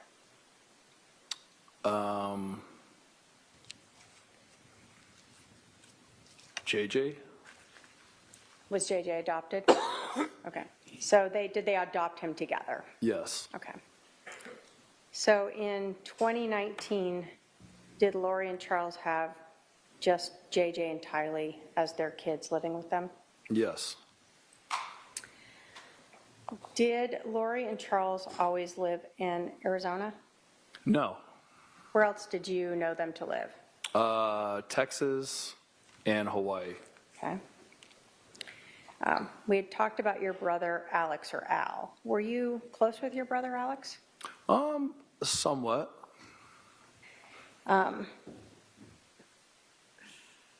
Do you know where Alex was living in July of 2019? What state? Arizona.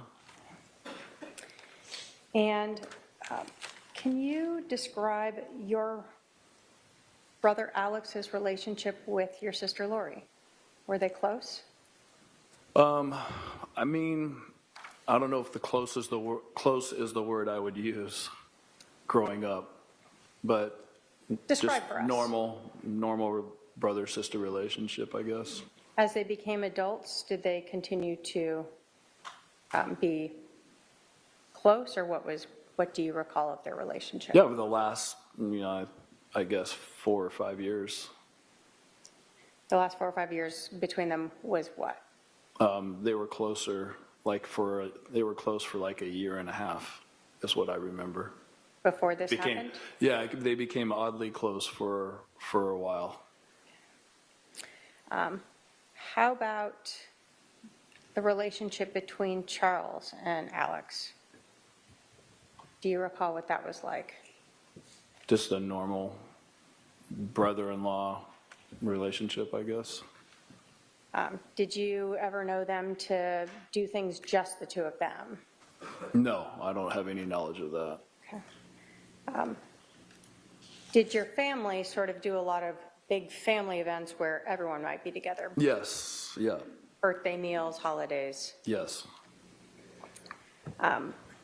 Adam, did you grow up a member of the Church of Jesus Christ of Latter-day Saints? Yes, And are you still a member of that? yes. At some point, was your brother Alex excommunicated? Yes. Do you recall when that was? I think he was excommunicated twice. So I'm not sure the dates or when that happened, but when he was an adult. In 2019, was he still excommunicated to your knowledge? Yes. What does that mean to be excommunicated? It means that you do certain things to where the church it takes away your membership from the church. Are you able to go to temple if you're excommunicated? No. Is that important? Going to the church in our faith is important, yes. Let's talk about your relationship with Charles Vallow. Did you and Charles ever text? Yes. Did you and Charles ever talk on the phone? Yes. When Lori and Charles were married, were you aware that Charles would pay for things for the family, like cell phones? Yeah, I heard that there's people in our family that they're on his business cell plan. Or car insurance? Don't know about car insurance, but You knew about the cell phones. yeah. Did you know what Charles did for a living? Yes. What was it? He sold insurance. Okay. Did you know what kind of insurance? No, he explained it one time, but he was doing something with school teachers or helping them with their situation. Okay. Did you know whether or not Charles traveled a lot for work? Yes. Was he traveling to other states? Yes. And was that sort of throughout his marriage with Lori? Yes. Okay. Were you aware of whether or not your sister Lori worked prior to marrying Charles? Yes. Do you know what kind of work she did? She was a hairstylist. Okay. After she married Charles, did she continue to work outside the home? At a hair salon? Yeah. No, not that I know of. Was it your understanding Charles worked so she could take care of the children? Yeah, for the most part, yeah. So you were unaware of her doing any sort of outside work like she had done prior to being married to him? Yeah, I don't know any of that. At some point, did you learn or become aware of the fact that Lori and Charles were having some marital problems? Yes. Just yes or no, did you ever talk to Charles about why he and Lori were having marital problems? Yes.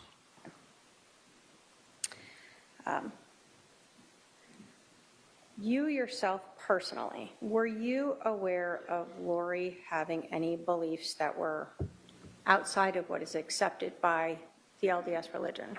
Yes. Can you tell us what you were aware of that you knew to be outside the LDS religion? Lori told me that she was in the process of translating from a mortal human being to an immortal human being, a celestial state. That's something that the LDS religion supports? I haven't heard of it that it's happened here on Earth yet. Did you ever hear her talking about being married to someone that is relevant in your religion? Yes, I have heard that. Did she tell that to you? I don't know. I can't recall her telling me that, but I remember other people telling me that. Okay. Was there anything else that you recall her telling you that she believed that seemed outside the LDS religion? Yes. There was a time where she told me that she had more priesthood authority than the priesthood. And why, can you explain for us what that means, why that was significant to you? In our religion, the men hold the priesthood, and she said that she's in a state where she's above that.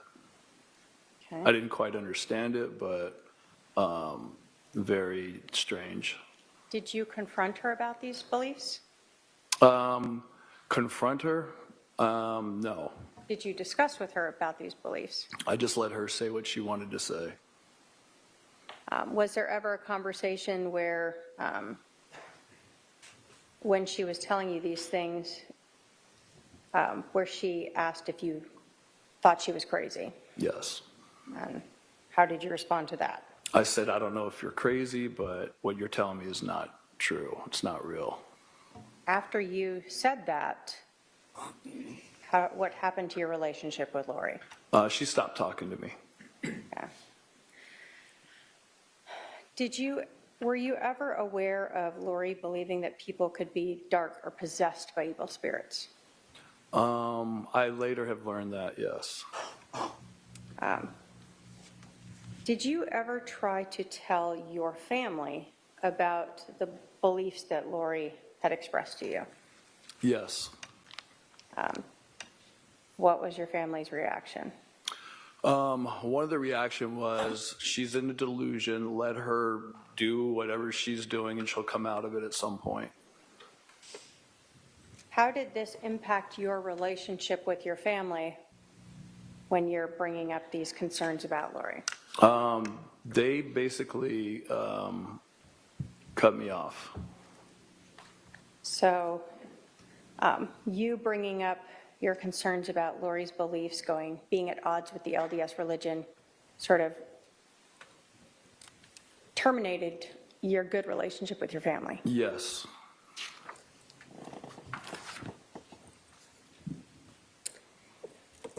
At the end of June of 2019, do you recall Charles sending you some emails that were purportedly written by him asking Chad Daybell to come out to Arizona and write a book for him? Yes.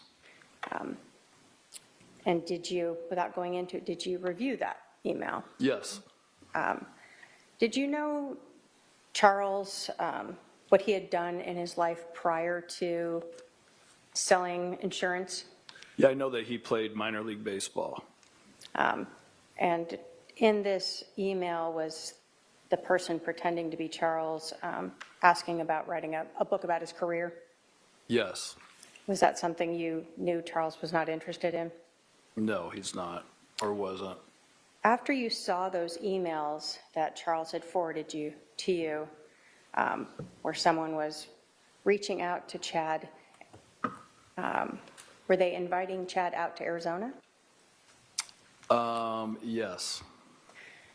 After reading that and getting that forward and talking with Charles, did you believe that Lori was having an affair with Chad Daybell? Yes. Did you and Charles spend time talking about that? Yes.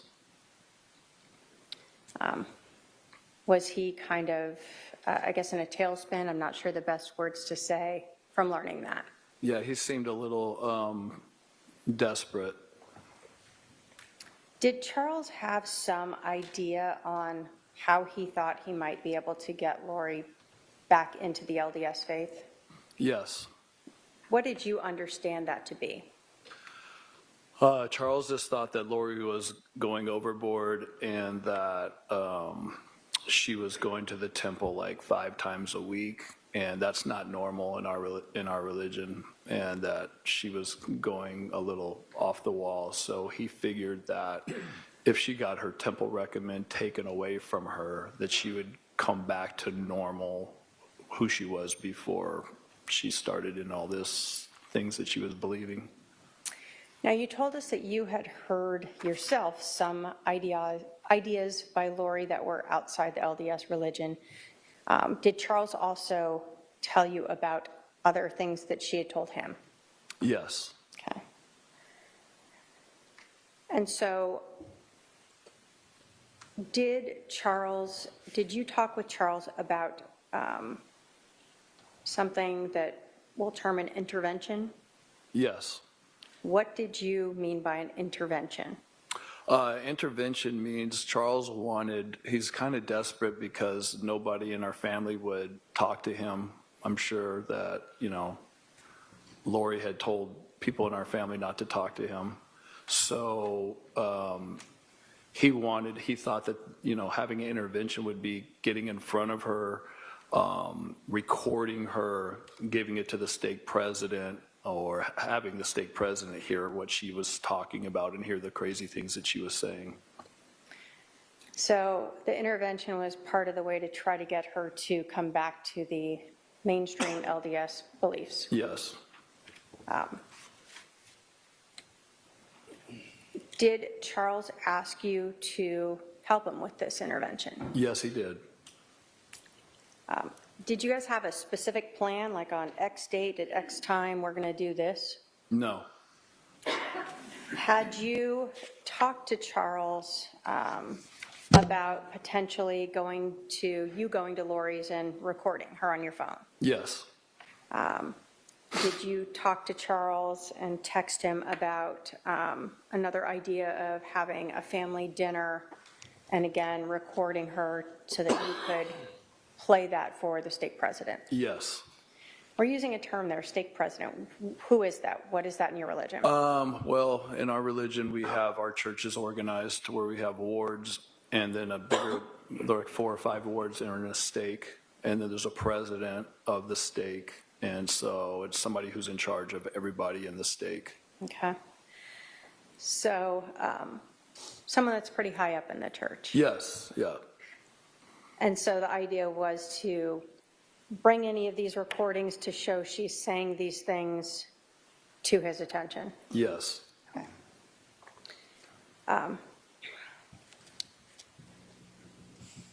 And again, the point of that whole was to just try to take away her temple recommend? Yes.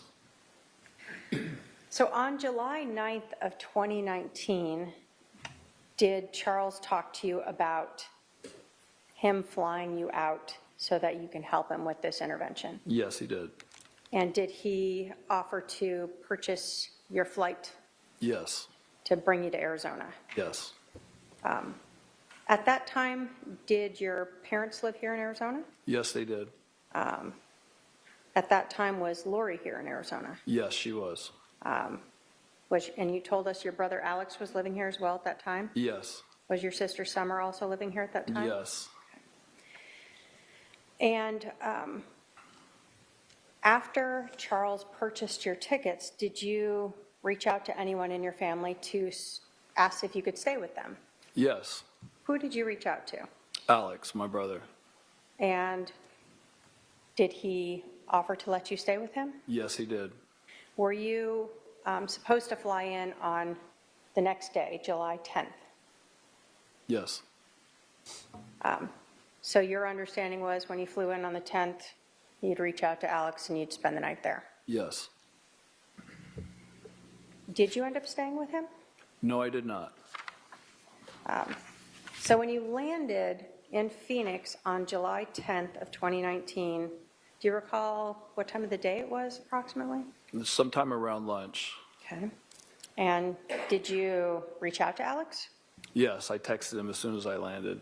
Did you get a text response back? No, I did not. Was that unusual? Yes. So he's expecting you, right? Yes. Did you try calling him? Yes, I did. Did he answer your phone? No, he did not.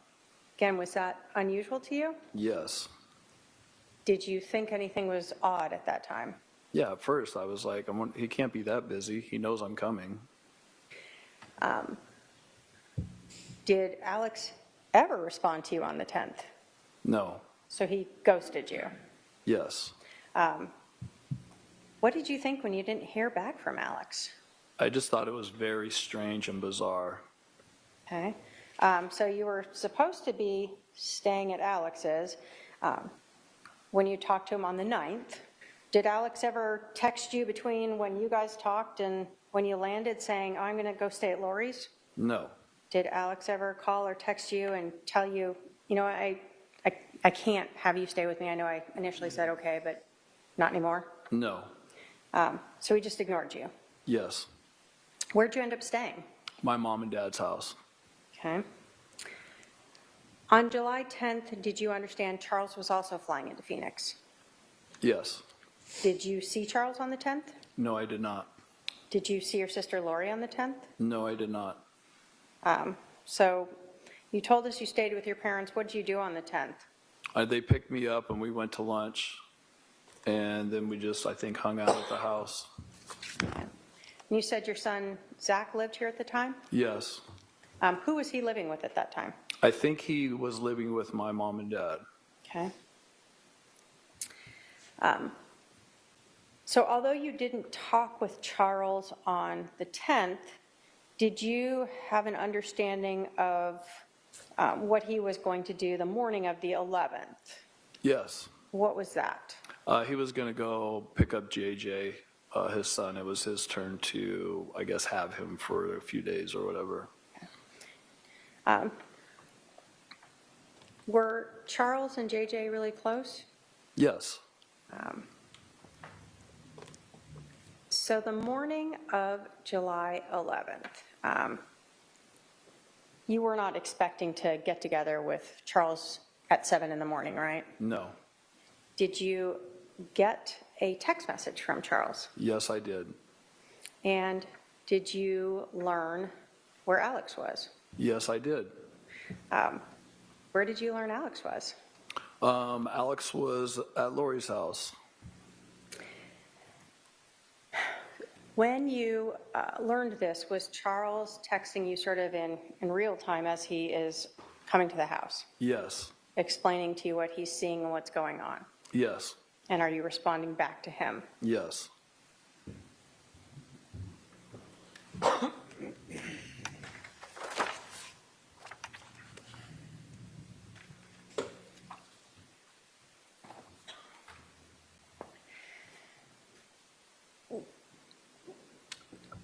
So you're at your mom and dad's house when you start getting these text messages from Charles?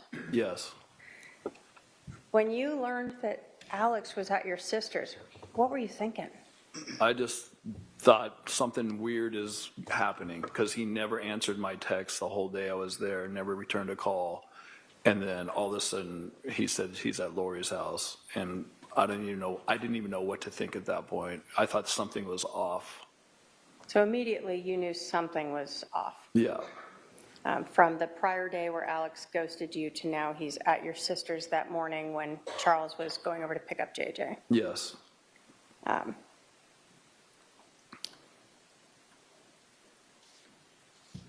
Were you concerned that Alex was at your sister's house?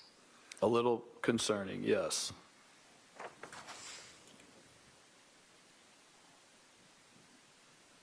Have you seen text messages that you and your brother-in-law Charles had sort of making the flight reservations and leading up to the morning of the 11th? Yes. And were those all messages that you two had as you're trying to figure out how to have this intervention? Yes. And then ultimately, what you are seeing and saying that morning at 7:30 in the morning? Yes.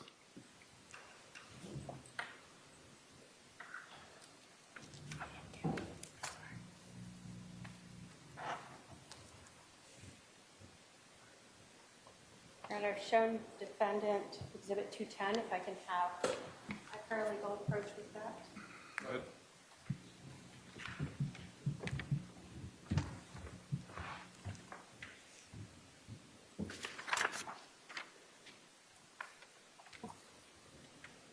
Adam, if you can take a look at those and let me know if you recognize those as text messages that you had with Charles, sort of the 9th, 10th, and 11th, as you are interacting leading up to that morning and including the morning of the 11th.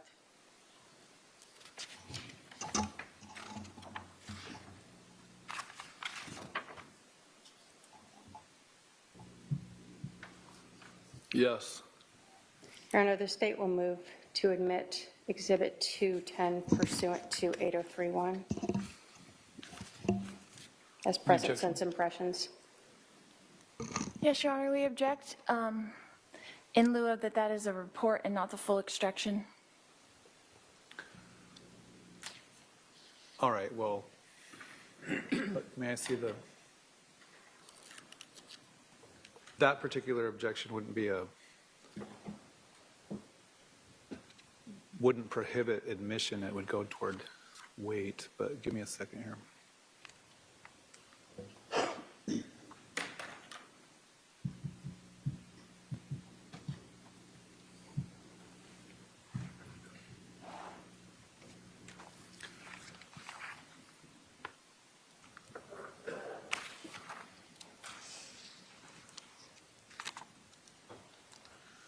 All right. I'll admit 210. And if I may publish it then, Your Honor. And if I could have the album. Thank you.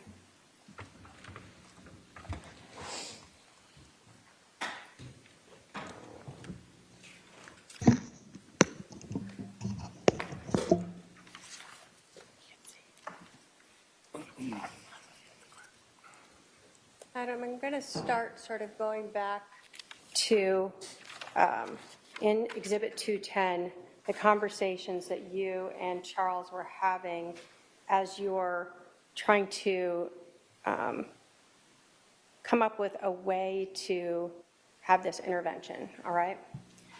So you learned that Charles was reaching out. Well, let me ask you this. You had learned from Charles about this fictitious email, correct? Yes. Did you learn that Charles had reached out to Lori about it? One more time? Did you learn that Charles had reached out to Lori about this email? Yes. Did you learn that he had reached out to Chad Daybell's wife about it? I think I remember that. These are text messages. Were you also receiving emails from Charles? Yes.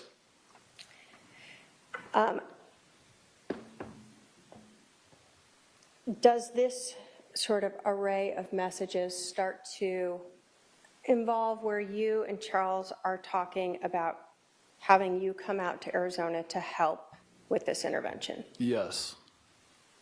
And so do we see on the 9th You letting him know that you could fly out tomorrow and come home Saturday or Sunday. Yes. Do we see, as you continued on, he tells you that he could fly you in on Southwest, and he's telling you he's just right now landing in LA, right? Yes. And you knew he traveled a lot for work. Yes. When we get to the 9th at 9:11 a.m., did you get a message from Charles about how you were going to get everyone together without Lori knowing that you're going to have this intervention? Yes. And is that one of the ideas where you indicated that I'll go see Lori at her house and have a talk with her and keep your phone on record? Yes. So that was sort of one idea of a potential way to show the stake president that she was having these ideas outside the LDS faith? Yes. Does Charles kind of tell you he's not sure that that's really going to work? Yeah. He says, I think she'll leave, but it's worth a try. Yeah. Did you then suggest also have a family dinner with everyone?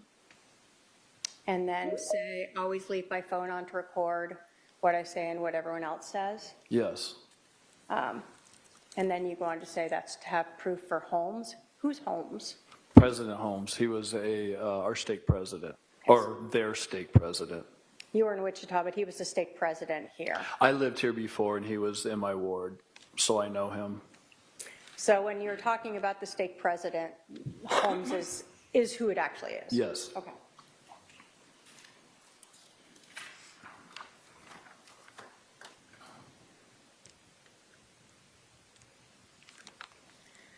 On the 9th,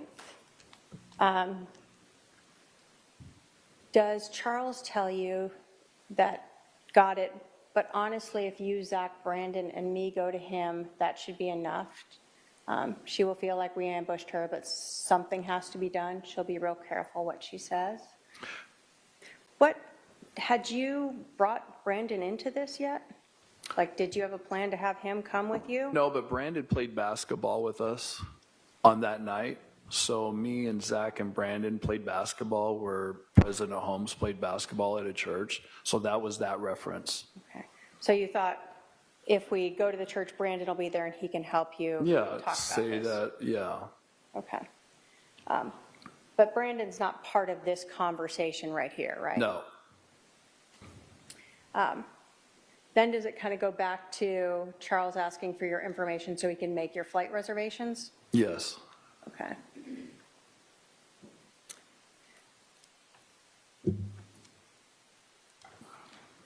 Then at 1:13 p.m., does Charles let you know that your flights are booked and that he emailed that to you? Mm-hmm.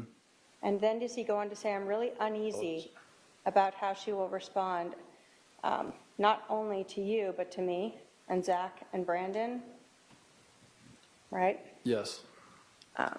In talking with Charles and this intervention, was there a constant concern of how she would respond to trying to take away her temple recommend? Yes. Was some of that based upon your understanding of the things she had said to Charles in the past?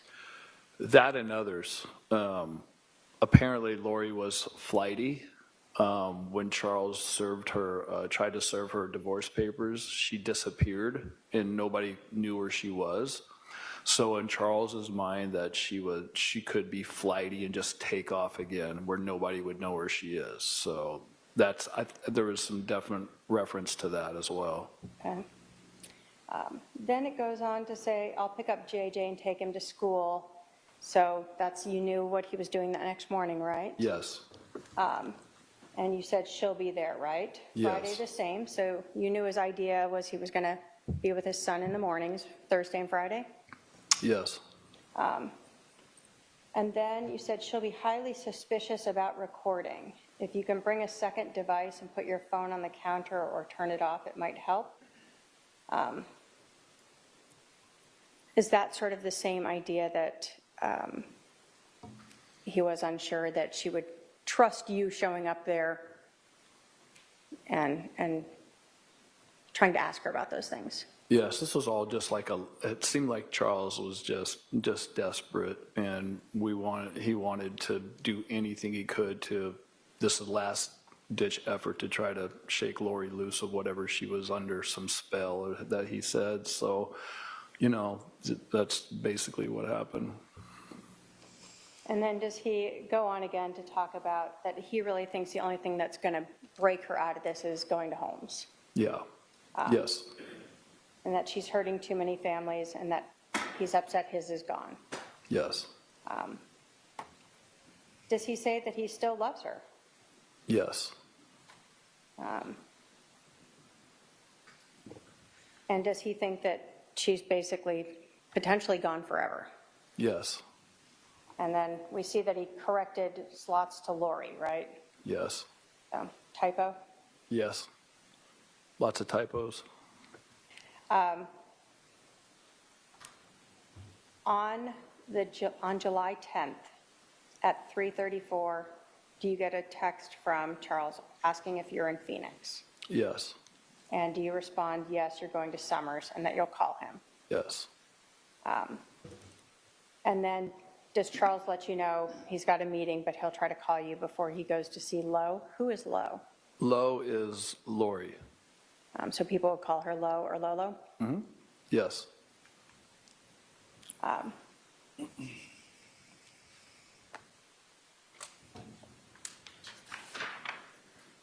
Do you remember if you talked to Charles on the 10th? on the 10th, what day was that? The day before, so when you flew in, did you ever talk to Charles? No, I don't remember talking to him then. So even though you guys had attempted to call, you don't recall if you ever spoke with him that evening or afternoon? Right, So at this point, you'd said you went to Summers in the text messages, and then later you stayed at your parents' for the night. yes, And then you knew that Charles would be going to pick up his son the next morning. Did you assume that you and Charles would meet up or talk sometimes later that day? I figured so. Okay, but you had no scheduled timeline for that? Nothing planned. Okay. So next, in Exhibit 210, we see text messages from July 11th of 2019 at 7:35 a.m., where Charles texted you, "Al is here." And then just a couple seconds later, he said, "at Lori's." Was this shocking to you? Yes, And what did you respond back? Did you say, "Really, I wonder why he never called me back"? yes, And then we see that you wrote at 7:36 and 28 seconds, "they are planning something." Why did you write that? because Alex not answering his phone the whole day and me calling him and texting him, not knowing where he's at. Nobody in my family said they heard from him or knew where he was. All that is very suspicious to me. And then Alex being at Lori's house that morning felt like something was really off. So when you told Charles they're planning something, Charles responded back, "absolutely." Did you then let him know that you were supposed to spend the night at Alex's house? She probably blocked that. Yes, Did Charles respond to you, "what you do is up to you"? yes, So were you kind of upset at your brother for telling you you could stay with him and then ghosting you, ignoring you? yes, Were you upset at him for being at Lori's house when Charles was going there just to pick up JJ? yes, Did you then text him, "I'm going to put the pressure on to have him come get me right now, see what he says"? yes, Did you in fact text your brother? Yes. Did he respond back? No.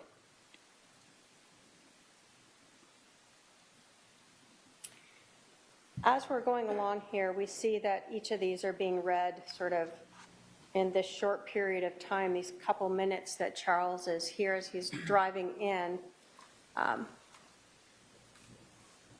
After you texted him about putting the pressure, texted Charles about putting the pressure on to have him come get me right now, did you then say okay to Charles? Yes.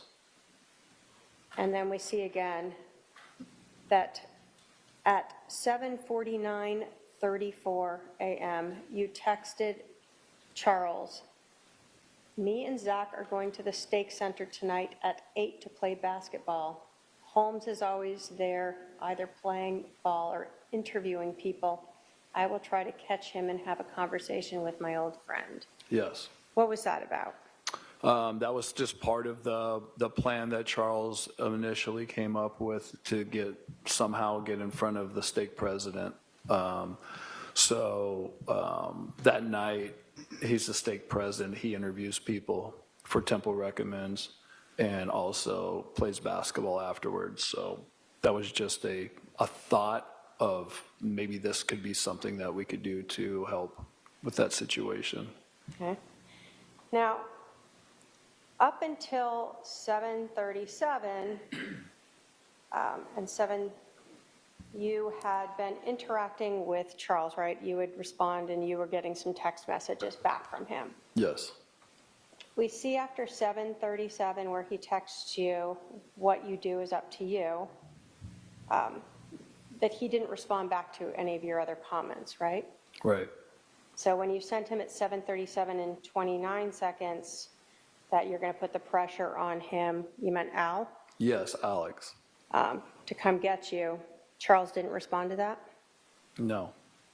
And in fact, it shows that that message was read at 12:13 p.m. versus the earlier messages that were read sort of right in time. Mm-hmm. Is that yes? Yes.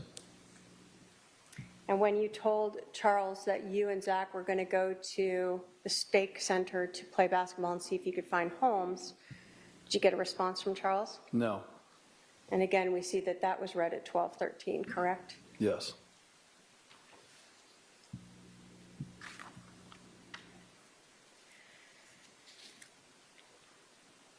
Did you go talk with Holmes that night? I went to go play basketball, but he wasn't there. Was it just you and Zach? Yes. During the day of July 11th, at any time, did you learn that Charles Vallow had been shot? No. So Lori did not call you and tell you that Charles had been shot? No. Alex didn't call you to tell you that he'd shot your brother-in-law? No. Anyone in your family talked to you about it? Nope. How about the next day, Friday, July 11th? Did Lori tell you Charles had been shot? No.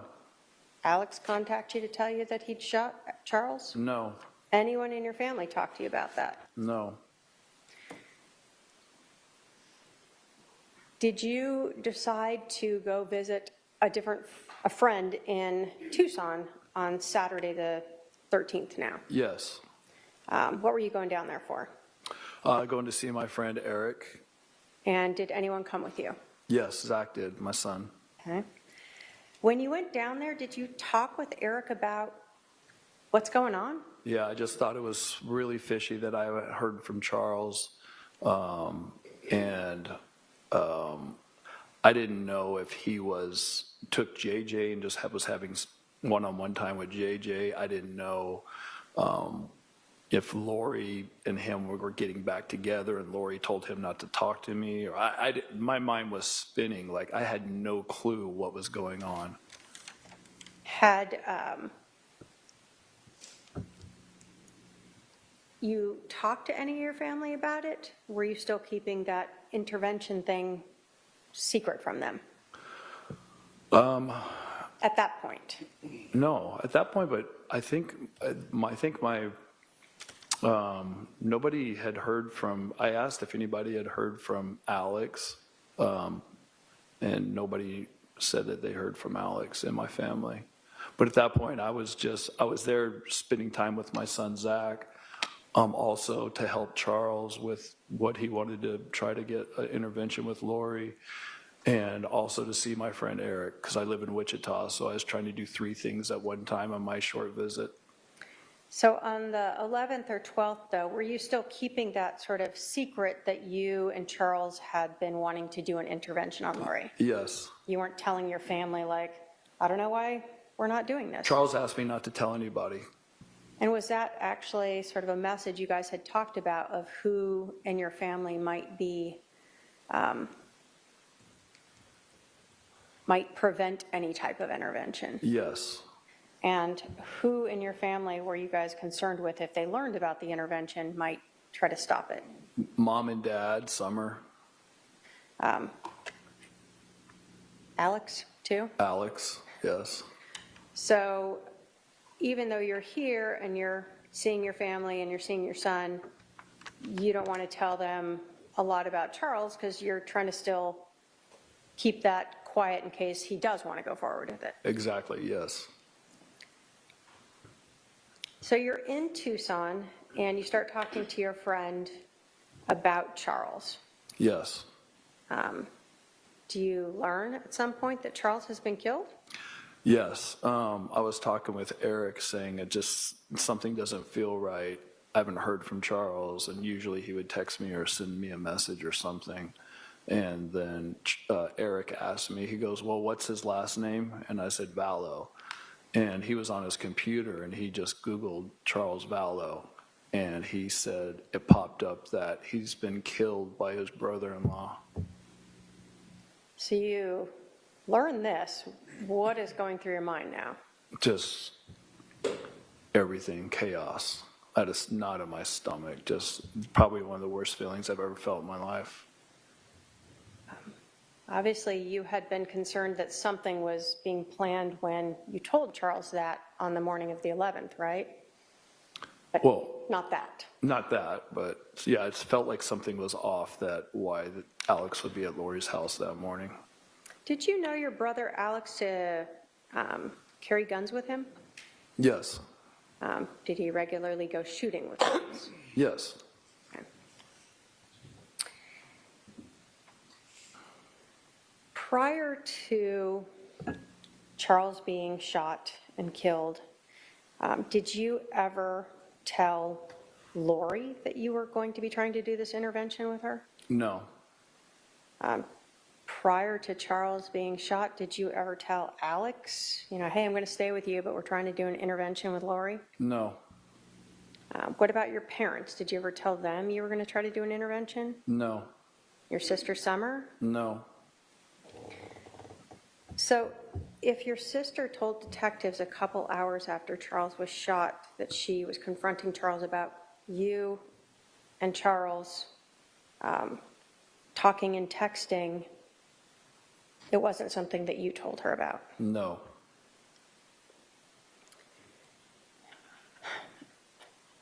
You told us that you are LDS. Have you ever taught Sunday school? Yes. Can you tell us about the story of Nephi? Nephi? Mm-hmm. Well, Nephi was a prophet in the Book of Mormon. It's the first chapter. He was a prophet, very humble and faithful servant of the Lord. Ironically enough, his brothers tried to kill him at one point. But he actually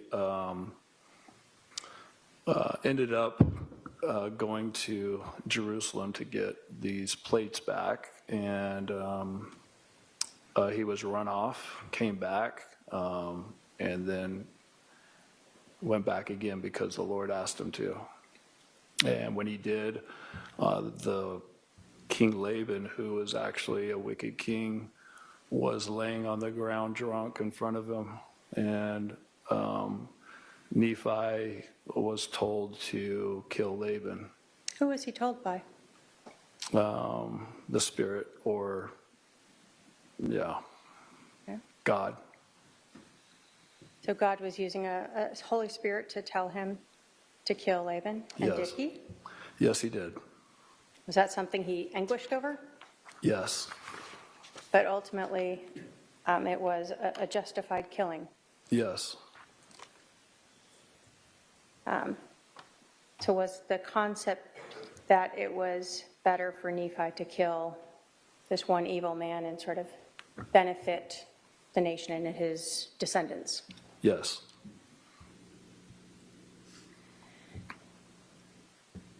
Were you aware that that your sister had told people that Charles was possessed by evil spirits? Yes. Were you aware that your sister had told people that your brother-in-law Charles was dark? Objection. Calls for hearsay. It's whether or not he was aware of it. Whether or not Yes or he's no? aware, he can answer yes or no. Yes.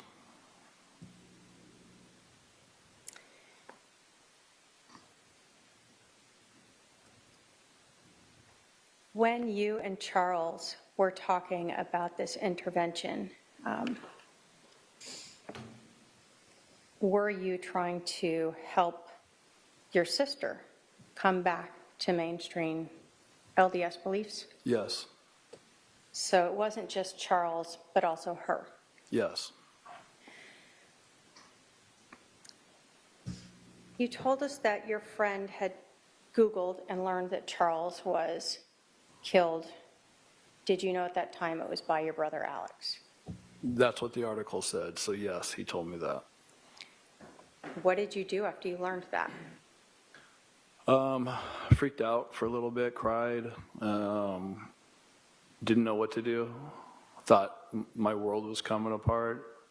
Then I got angry a little bit, and then called first thing I did, I called Kay, who's Charles's sister, and asked her, because she's the only one that I felt safe calling after knowing my family was involved in this or thinking of this, that I asked her if she knew that Charles was dead, and she said she just learned of it too. Did you learn from your friend when, because it's now the 13th when you learned this, right? Yes. Did you learn when that happened? Yes, I did. So you knew on that Saturday, the 13th, that Charles had been killed that morning Yes. of July 11th. Yes. Did you ever come back to Phoenix and confront anyone in your family about this or talk to them about it? Yes. After I talked to Kay, then I called my mom and asked her if she knew that Charles was dead. And she said yes. And I said, what's going on? And she said, you tell me what's going on. And at that point, I thought that was bizarre that she would say that. So I said, well, we need to sit down and talk. And she said, yes, we do. And so me and Zach got in the car and drove back to Phoenix. Did you go to your mom's house? Yes, I did. Did that conversation go well? No. Did this create a break in your relationship with your mom? Yes. Did you stick up for Charles? Yes. Did sticking up for Charles create issues between you and most of your family? Yes. Did you continue to stick up for Charles even with that happening? Yes. After you had that argument with your mom, what did you do? Me and Zach left her house, and we were staying at Summer's house, my sister, who was away on vacation. And we were staying at her house, and we went back to her house. We were watching her dog. You were supposed to leave the next morning, Sunday, to go back to Wichita. Did you return back home? Yes, we did. Did your son go with you this time? Yes, he did. After this whole incident happened, did you not talk with your family for a long time? Yes. Did it cause a lot of friction in your family? Yes. Have you started to try to talk with your family some? Yes. I have no other questions, Your Honor. Cross?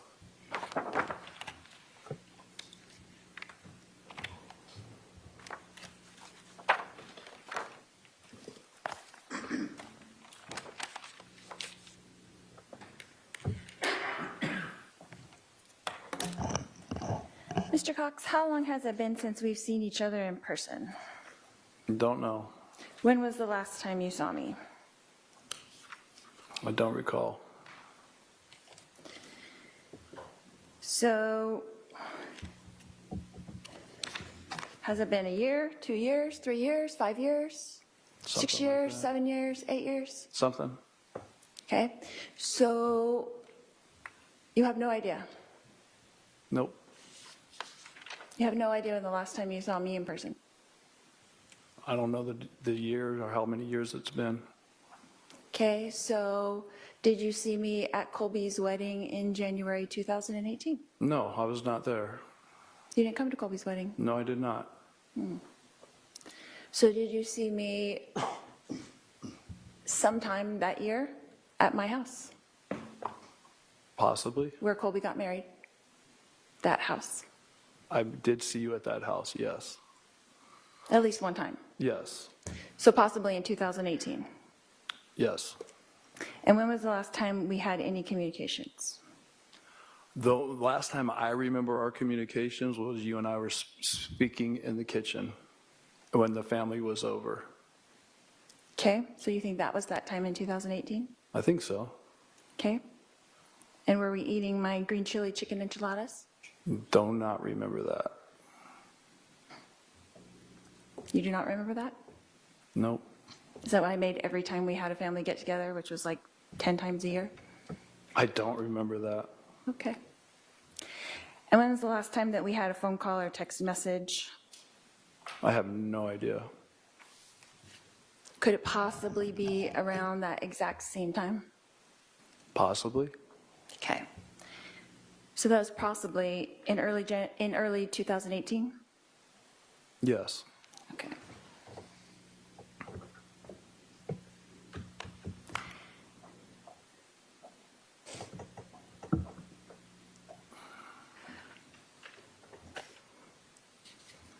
Who do you think initiated the final communication in our relationship? Who concluded it? Yeah.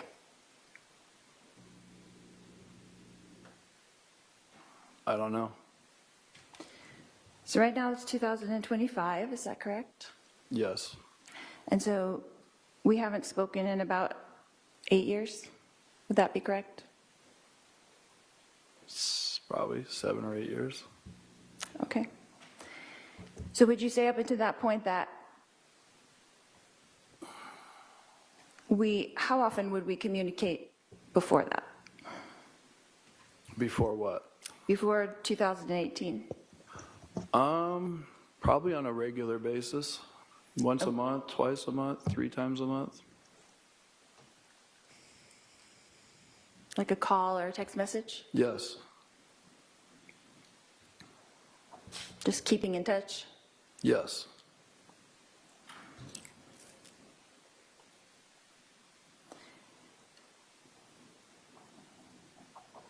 You know of us living in Hawaii and you were living in Kansas at the time? Yes. And in your career, you lived in lots of different places, is that correct? Yes. Austin, Yes. Dallas, Yes. New York, Yes. Wichita, Yes. Sacramento. Yes.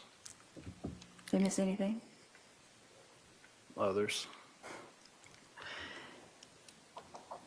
And I was in Texas, Yes. Arizona, Yes. Hawaii. Yes. So would you say that we were not physically close during the past 20 years? Yes, I would say that. So our communication would be solely family get-togethers, occasional text messages. Is that correct? And phone calls, yes. Okay.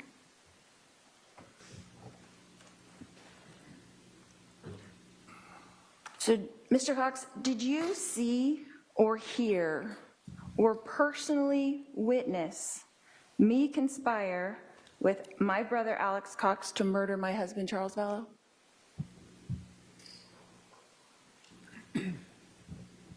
Repeat that again? Okay.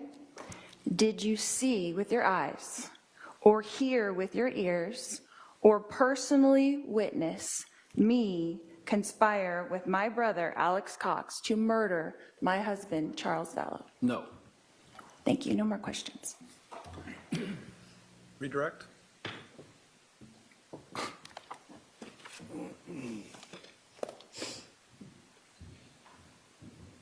Have you talked to your sister since Charles was shot and killed? No. So, since that happened, you cut off all communications with her? Yes.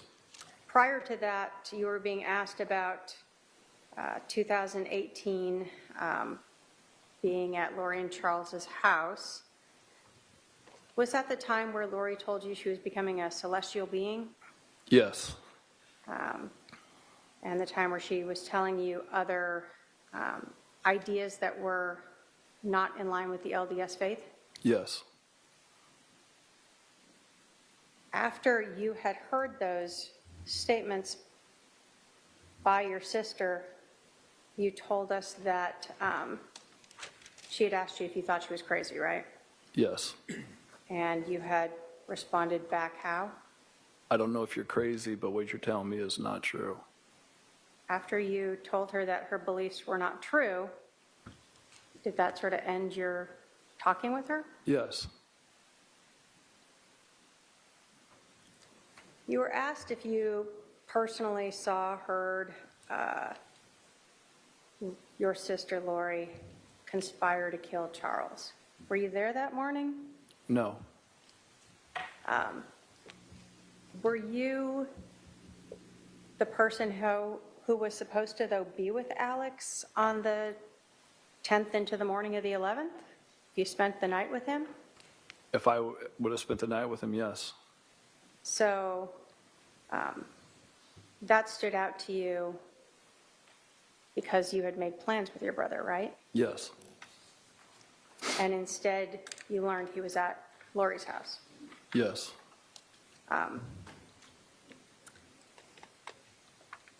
You told us that you thought it was odd that your brother would be over at your sister's house at 7:30 in the morning.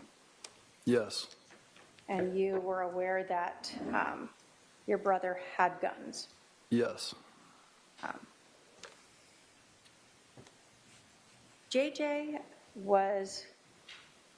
Charles was going there to pick up JJ, right? Yes. And so, did it seem odd to you that your brother would bring a gun that was loaded with extra magazines that was not safe to your sister's house where JJ was? Objection, out of scope. This is not just Goes to the a conspiracy. redirect. This is not just a redirect. Hey, I didn't ask for argument. Okay. The objection's overruled. What's the question? Sure. Did it stand out to you that your brother, who knew JJ, would bring a loaded gun and extra ammunition to the house where JJ was running around? Well, It I didn't know at the time. Yeah. You're saying afterwards? Yeah, you learned afterwards your brother killed him, right? Yes. So when we're talking about this conspiracy and things that are going on, did that seem odd to you that your brother would bring a loaded gun and extra ammunition in a unsafe way to a house where your sister's son, JJ, lived? Yeah, it seems extreme. When you were talking to your family after this happened, did you actually tell them that you believed that Lori and Alex had conspired to kill Charles? Yes. Why was that?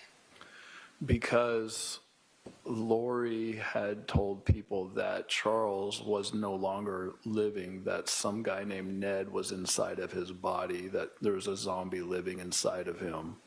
And Alex didn't respond to any of my text messages when I was supposed to be with him. And he was at that house that morning. Lori talking crazy about how she's a translated being. All these things all added up into that moment and that morning. Once I found out on Saturday that Charles was shot and killed, no doubt in my mind that they killed him. That's a feeling that I got. And you told your family that? Yes. No other questions? The last line of questioning from the possession of the gun on, I think the defendant's right, was technically beyond the scope of her cross. So based on that, I'll allow the defendant, if she wants to recross on those issues, if she elects to, may do so now.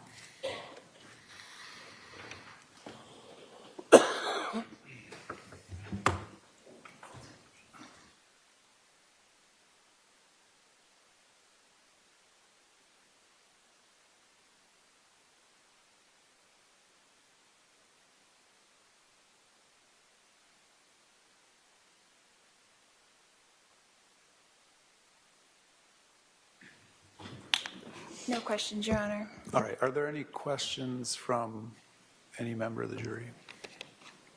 Not seeing any, sir, you can step down. You can step down. Thanks. State can call its next witness. Thank you. If I may go get her. Go ahead.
All right, you're going to come right up here.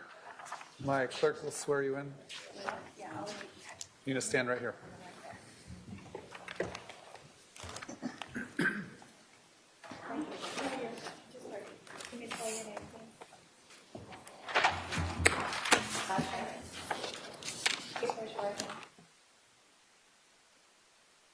Will be the truth, the whole truth, and nothing but the truth, so help you God. You're going to walk around the court reporter here and have a seat just to my left.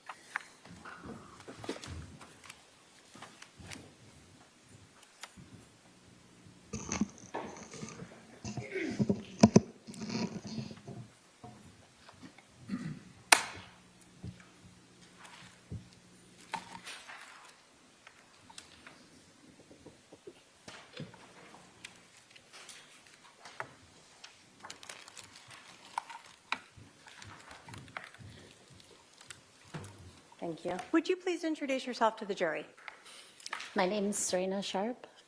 I'm going to have you pull in a little or move the mic down a little closer to you so we can hear you. Thank you. How old are you, Serena? How old am I? 51. And where are you living currently? What state, what city? Arizona, Queen Creek. And where did you live back in 2019, 2018? Connecticut. Okay. When did you move to Arizona? It was right before COVID, so 2019. Do you recall, I know we don't have a lot of weather here, but summer, winter, fall? Definitely summer. It was hot. I think it was end of July, August, but we closed on our house September. Are you a member of the Church of Jesus Christ of Latter-day Saints? Yes. Were you raised in this church? Yes. Do you consider yourself a spiritual person? Yes. I want to talk to you about a group, Preparing the People. Have you ever attended any of their events? Yes, two. Can you tell us what those are? They were conferences that helped people prepare physically and spiritually for emergency preparedness and the second coming of the Lord. And you said you attended a couple of those conferences? Yes. Are they located sort of around the country? Yes. Did you ever attend one of those conferences here in Arizona? I did. Do you recall when that was? It was November of 2018. When you decided to come to this conference in November of 2018, did you know anyone here? Two people, one just from over the phone conversations, Melanie Gibb and Jason Mao. So did you have any place to stay when you came here? What was your thoughts as you're coming in for this conference? Both of them invited me to stay at their homes. And what was your plan? Who did you think you were going to stay with? I thought I was going to stay with Melanie Gibb because she offered to pick me up at the airport as well, so that I didn't need to rent a car. Did you know Arizona well? Not at all, no. So were you picked up by Melanie Gibb? Yes. And did you stay at her house? No. Where did you stay? After she picked me up, she said that instead of her house, because her whole family was home and it was busy and chaotic, we were going to stay at her friend's house whose family was gone for the weekend and had a bunch of people for the conference staying there. Okay. Who was that? That was Lori. Did you know her last name, or did you learn it? I learned it when I got there. I had never heard or had met her before. What was her last name? Vallow? Okay. So you told us you didn't know Lori Vallow prior to just coming to stay at her house. No. Do you see her in the courtroom today? Yes. Can you point her out and tell us what she's wearing? She's right there with glasses on and blonde hair and a black jacket. Your Honor, may the record reflect the witnesses identified the defendant. It shall. Do you recall who else was staying at Lori's house that weekend? There was a lot of people, and I was meeting everybody for the first time, so I don't recall everybody, but I do know Lori was there and Melanie was there. Did you ever meet Chad Daybell? Yes, he was there as well. Was that the first time you met him? Yes. So during this event, are you going between Lori's home and to a location where the conference is at? Correct. Okay. And did you ever talk with Chad Daybell outside of, well, did you ever talk with him that weekend? Yes. Okay. Did you ever talk with him after that November 2018 conference here in Arizona? Yes. When else did you see or talk with him? I saw him at another Preparing a People conference in February. So that's 2019 now? Yes. After the November one? Correct. Where was that one? That was in Idaho. And did you ever contemplate moving to Idaho? Yes. Did you ever meet with him in Idaho to, well, did you learn he lived there? Yeah. When did I learn? Did you learn that he lived in Idaho? Yes. And did you ever, in fact, meet with him in Idaho to kind of talk about possibly moving there?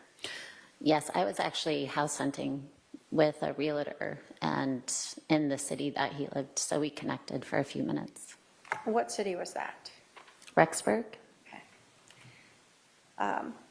Did you know if Chad was married at that time? Yes. When you were staying at Lori's house in Phoenix in November of 2018, did you understand her to be married? Yes. At that time, did you have any idea that Lori and Chad were having an affair? No idea. After you met Lori at this and stayed at her house, did you have any more conversations with her, texts or phone calls? Yes. Were you ever invited back out to Arizona? Yes. When was that? That was in March of 2019 for Girls Weekend. What was the girls' weekend going to be? It was a few girls coming together for a Girls Weekend, so Whose house, where was it going to be? that was at Zulema's house, and I think from my memory, she's the one who invited me and started that Girls Weekend idea. Had you met Zulema before? Yes. Where had you met her? I met, it's vague, but I think I met her at the first Preparing a People conference I came to, which was the November 2018 here in Arizona. Okay. And had you talked with her as well between that November time and when you came out in March? Yes. Who else was part of this Girls' Weekend that you recall? It was Lori and Melanie Gibb, Zulema, Christina, Nicole, and myself. I think that's it. Okay. Now, were all of you women members of the LDS Church? Yes. During this time, did Lori ever tell you things about her beliefs that seemed to go against what you understood or what you were taught through the LDS Church? Yes. Did Lori ever tell you that she did not need to repent? Yes, she did. What does repenting mean? Repenting means turning to God and confessing our sins and repairing our relationship with Him so that He can take on our sins for us and we can become better people through Him and seek His forgiveness. Do you recall what Lori told you about not needing to repent anymore? What I remember is she's had a couple of verses in the Bible that she pulled out and read and then said, I believe something to the effect of, I believe we don't need to repent anymore. Did that stand out to you? Oh, yes. Yeah. Was that That was concerning shocking. to you? Pardon? Was that concerning to you? Very. I think you just said you were shocked by it. Yes. It was that against your religion. Correct. Did she ever express to you and this group that all of you might not need to repent? I don't remember the specifics of it. If she was trying to apply that to us or just to her, I don't remember. I just remember she said we, or generally, I don't remember the specific words she used, but that there was not a need for repentance anymore. Do you recall, have you been interviewed by the police a couple different times? Yes. Do you recall being interviewed in April of 2021? Was that was the Chandler Police At the Department? police department instead of at your home? Do you recall saying to the detectives then that she said, we don't need to repent anymore, we've come to that stage? And then you were asked when she said we, was she talking about like her and Chad or all you guys? And you said she was trying to get all of us to believe that. You recall saying that? I don't recall saying that, but if that's in the transcripts, that was much closer to the time when it was said. It's been a few years. I don't remember exactly what was said anymore. So your memory back then would have been better than now? For sure. So if you had told the police back then that she was trying to, in fact, tell everyone that you could follow along with this belief of not repenting, you would have been truthful to the police back then? Of course, yes. Do you recall Lori ever talking to you about people having dark and light levels assigned to them? Yes, I do. And do you recall Lori ever talking about not needing to repent because she was translated? I don't remember her using that specific word, but not turn off. What do you recall her saying with regards to that? I remember her talking about changing physically and spiritually. Those are the two I remember. And by changing physically, what do you recall of that? Just being filled with more light and knowledge so that we could become closer to God. So is that sort of the same as when we're talking about being translated? Yes. Okay. I just don't remember her saying that specific word. Okay. So the concept was the same, whether or not she said that word, you don't recall now. Correct. Did Lori ever talk to you, either that weekend or prior to that, about casting? Yes. Do you recall if Lori was the person who brought up casting? I believe she was, from my memory. Do you recall if she talked to you about casting on more than one occasion? Yes. Now, how many times do you recall that she had brought this up? I don't know how many times. It was more than once? Yes, it was more than once. Did she ever bring it up while you were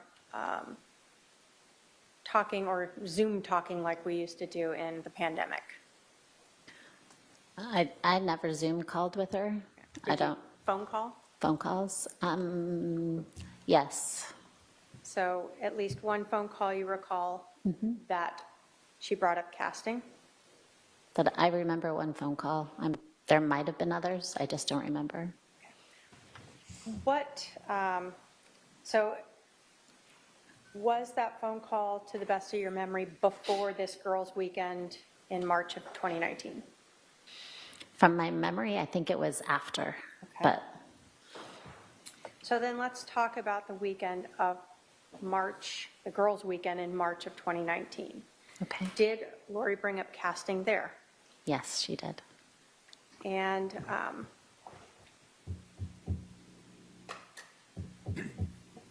the other time when Lori had talked about casting, whether it was before or after, was this to sort of cleanse society, sort of a generic, I don't want to say generic, but to try to cleanse evil from an area or a population, not a specific person?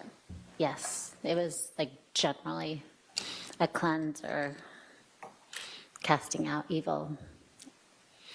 Have you on your own sort of prayed to get rid of evil? Yes, I have. Is that sort of a personal casting that you've done, if we want to term it that way? Yeah, I wouldn't term it that way, but yes. Okay. Would you just term it as you're praying for the better of the world? Praying and or casting out evil, yes, in the name of Jesus Christ. But you said you had never used casting as a term before. No. Okay. So Lori was the one using this word casting? I don't recall her using that word. I think she was also saying casting out from my memory. So casting out. When you met up on this girls' I'm weekend. sorry, was the last answer a yes? This was the first, I guess, Lori was the one using the term casting out. Yes. Okay. On this March Girls Weekend trip, do you recall having Lori ask everyone to help cast out as to a specific person? Yes. Can you tell us who that was? It was her husband, Charles. Had you ever met Charles before? Vague memory, but it was a quick, I think, meet as I was leaving Arizona for the Preparing a People conference in November. I was going to the airport and I think he was coming in at the same time. Again, it was pretty chaotic. Yeah. But I think that's when we met very briefly. So he was kind of coming home and you were leaving. Yes. Okay. Did this seem unusual to you to do this, to be asked to cast out as to a specific person? Yes. But not. Did you say unusual? Yeah, did it stand out to you, her asking you to cast out as to her husband? Yes, it stood out to me. During this weekend, did Lori talk to you about her husband, Charles Vallow, being possessed? Yes, she did. What do you recall about her talking about her husband being possessed? I recall that she spoke about her husband being possessed by an evil spirit, and she named the evil spirit. Do you recall what the name was? Yes. What was it? It was Ned. N-E-D? Ned? N-E-D. When you heard this, did that stand out to you as well? Very much, yes. Very unusual. Are you someone who questions things? Or Yeah. do you just go with the flow? I question things. So you're hearing these things from Lori that are standing out to you, some of them very against your religious beliefs. Are you starting to ask about some of these things? Yes. I remember I was asking a lot of questions about the repentance thing she brought up. And I remember asking and talking to some of the other ladies about the casting out in a group setting before, or stuff like that. Do you recall Lori Vallow telling you that her husband Charles was no longer Charles, that he was now this possessed person? Yes.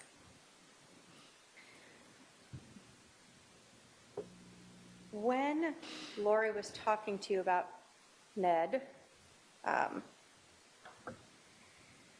was she explaining that this evil spirit was now in the body of her husband? I don't know if she used those exact terms, but that was the impression I got, yes. So the word she used expressed to you that idea that this evil spirit Ned was now in her husband's body. Yes.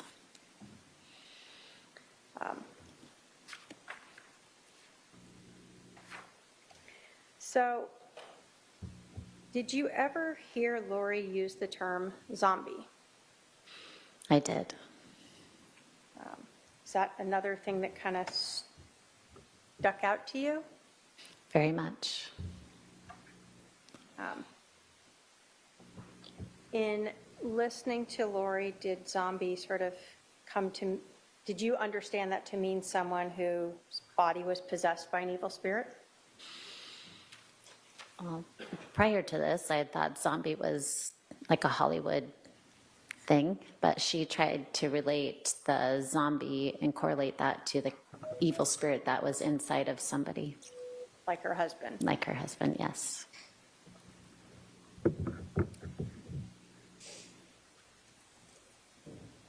Did you ever start to question Lori about zombies and these evil spirits inhabiting her husband's body? Did you try to question her about that? I don't recall specifically. Okay.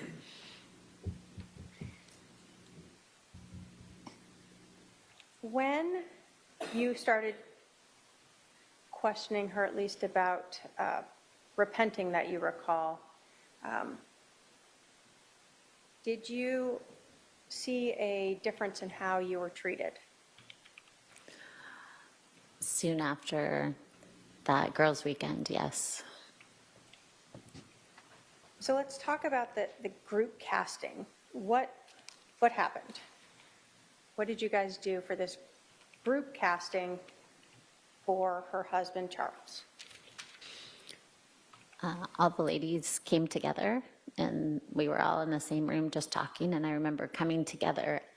I don't remember if we were standing or sitting, but I remember Lori started and asked for this help for her husband because she needed to cast out this evil spirit, and she asked to just go around the room and each of us take turns casting out to see if we could get rid of this evil spirit within him.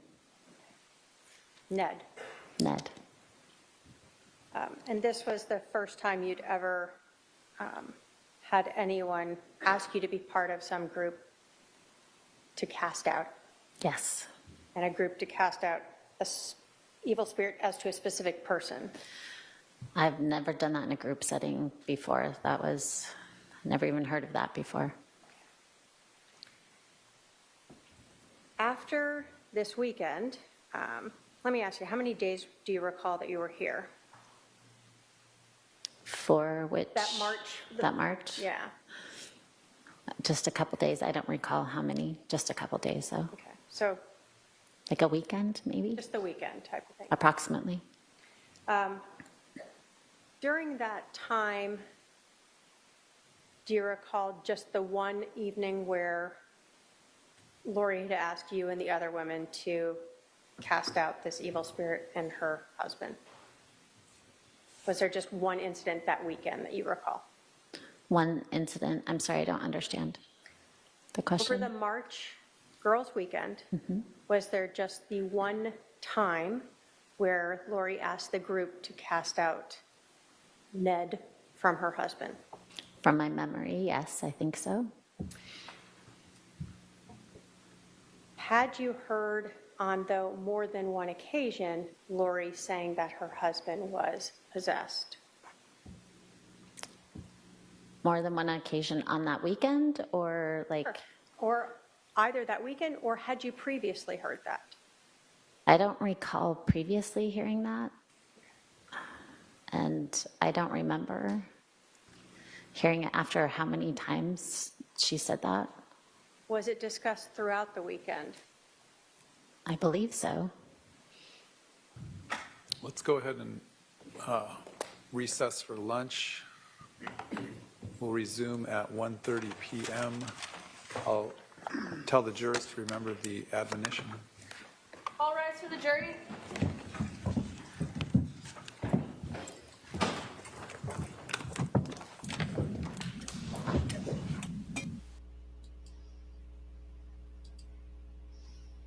All right, guys, they are gone to lunch for a little while, it appears.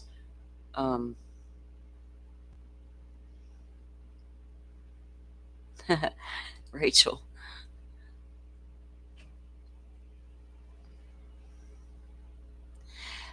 Girl, I hear you, flip flops. Look, I've got a pretty big phone, but I spent so much time on. I still use my phone way more than I use the computer obviously to stream, but I'm on my phone a lot on the YouTube because it's so mobile, right? Goes wherever I want it to go. My old laptop kind of started getting old, so I had to get a computer finally. Yeah. Getting chills. Yeah, they just need to move on. I mean, I get it. We got to lay our foundation, all that, and they've done that so far. But they got to get this jury on board, right? Why would she want to kill her husband? Was it because he was cheating, or was it because he was possessed? It's because he was possessed. We all know she was just taking jabs at that lady to be doing it, the date that he was on. But I mean, I'm hoping that they got some actual legit text messages between Lori and her brother Alex talking about it. Not just, you can say all day long he's a zombie, but does that prove you did anything? You know what I'm saying? That's where my mind goes when I'm listening to court, because I know what that jury's instructions were. And if they listened, they're going to follow those instructions. And they listened to those instructions in Casey Anthony. And I knew halfway through the trial, the bitch is going to walk, and she absolutely did. Because the prosecution failed miserably. I don't see that happening right now, but they need to start giving me something more than just a bunch of juicy gossip. You know what I'm saying? I need more. We need more.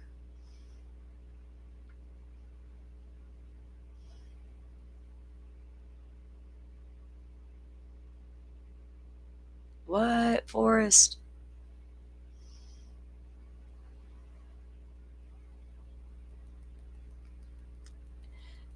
A mini computer and a 32-inch curved screen. I got a big screen, but I think I need a second monitor, but I think I might confuse myself.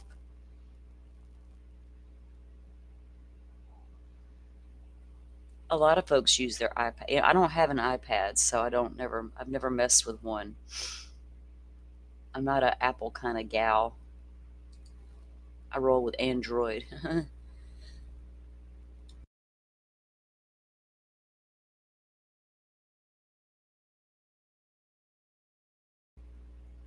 Goodness, I cannot stop coughing today. Oh. I was trying really hard to stay awake earlier. I kept having to read chat, see what you guys were talking about, just so I have something to do to stay awake. I was starting to get, ugh. Okay, let me see what we got. Anything juicy I can find out for us. Let's go troll the Twitter. Oops, wrong button. Joe hasn't sent me any messages today. Not even on break, so I don't know what's going on in there today. Maybe he's taking lunch with a couple of the people there. You know what I mean? He should. Okay, let's see if we can. Oh, good Lord. You turn on the YouTube, the Twitter, and all you got is Bryan Kohberger everywhere. Lord, they'll be battling out for every time there's a hearing or documents in Kohberger, they'll have a big old Twitter war for several days, and I just sit back with the popcorn and read it all, y'all. Y'all want to troll with me? Let me get the screen up here. Fuck it, we'll troll. Let's be trolls today. We got nothing else to do during lunch. Oh, Mercy.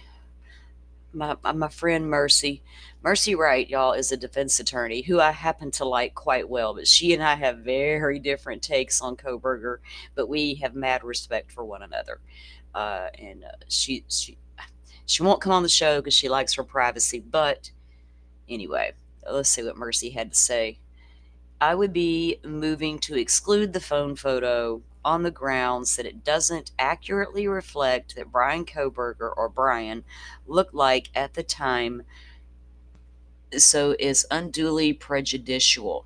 How is it prejudicial, Miss Attorney, when it was taken an hour after he had just left the crime scene after going back over to the crime scene. That's within a few hours of the murders, so it's not unduly timing. What are you talking about? Brian has blue eyes.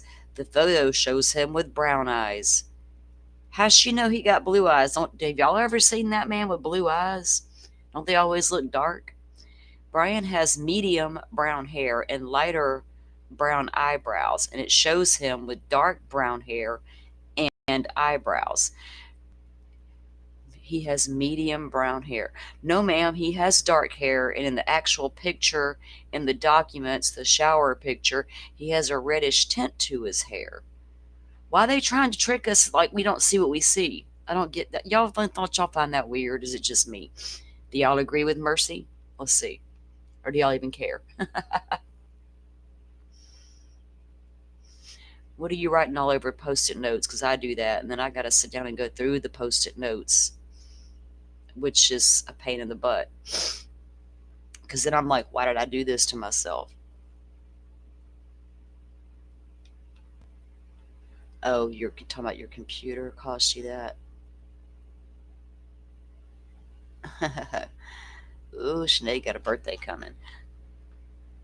Screenshots from Facebook, Idaho for Facebook group, I guess.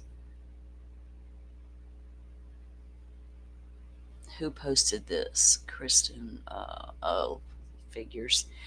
So on a more serious note, the new info that came out in the 911 call arguments was interesting and contradictory.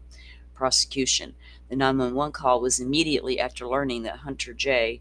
had an audible that something was definitely wrong within the residence and his instruction that the girls should call 911. The 911 statements were before the declarants knew their friends had been murdered. Yeah, but not before Dylan saw Xana on that floor. Well, I'm just going to have to go ahead and say that. This makes it sound like Hunter did tell them to call 911 before finding Xana. He saw Xana first. Can you not hear the call? But for some reason, something still seemed different. Some of these people, y'all, I can't. And did y'all notice that when they were talking about the 911 call in the hearing yesterday, the transcript they will be submitting and using in court is the one the defense prepared? I guess the prosecution's like, yeah, we read your transcript and it's pretty much on point. So what is your point? Let's just use yours and not argue about it. That's what that was to me. Let's see if we can pull up Joe Schmo. Look, he's right on top. Okay. I don't think he's posted in a bit. Nothing that we haven't seen. Oh, the last thing he did was, okay. But yeah, he was talking about on the redirect how Lori objected to the line of questioning regarding Alex bringing the loaded gun into the house where JJ lived. And we just went through all that. And then, of course, Serena Sharp takes the stand, talk about the preparing of the people. So no lunch update from Joe as of this morning or right now.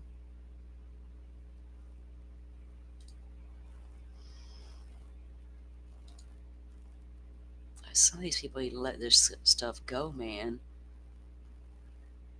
The state claims they don't BK's TAR, timing advance records, 7-day deadline, blah, blah, blah.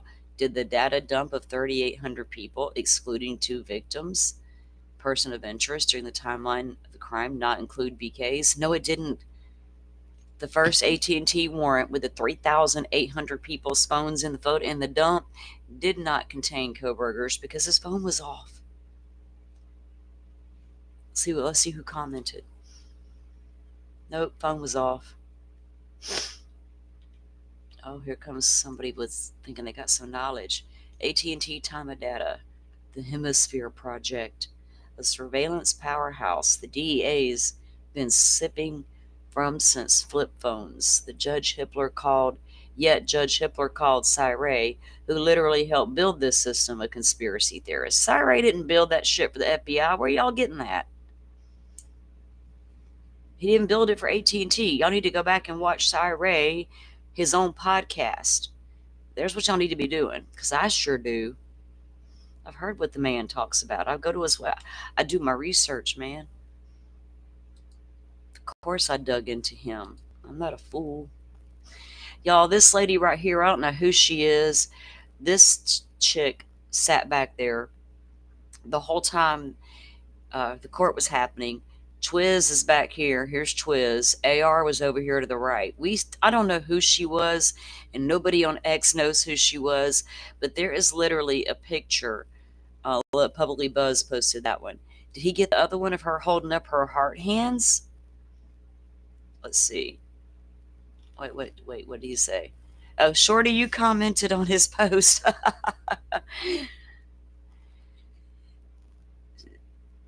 No shade. We autistic folks all have been dressed quirky, but this is a lady suit through and through. That's a lady suit through and through, Miss Shorty. I got you.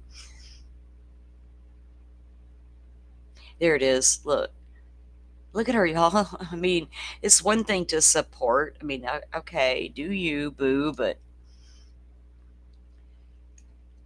she's not a YouTuber that I know of. She's got to be pretty local, I would think. Y'all reckon she's sending him money to the commissary too?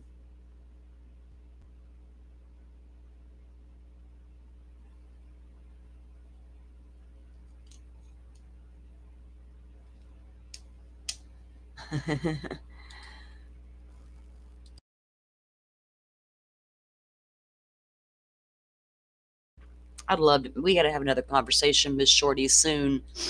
We do. I don't know who that is, though. Look, Publicly Buzz be looking. He's like, I don't know who the fuck that is either. Adam, get out of here with your comments. See now? Raise accusations without addressing the 7 days that he had that information when he submitted his affidavit. He is available to testify at the court. See that guy right back there? That's Twiz, one of your biggest supporters on the YouTube, fella. We buddies though, right, Twiz, even though you blocked me?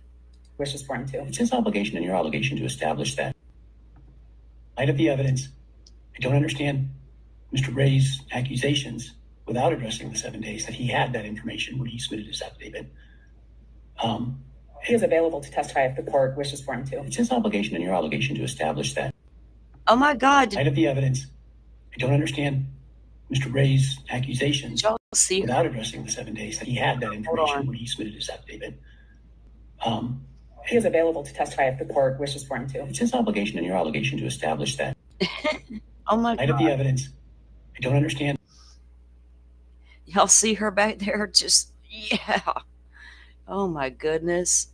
I think I was muted a second ago. I didn't mean to be. I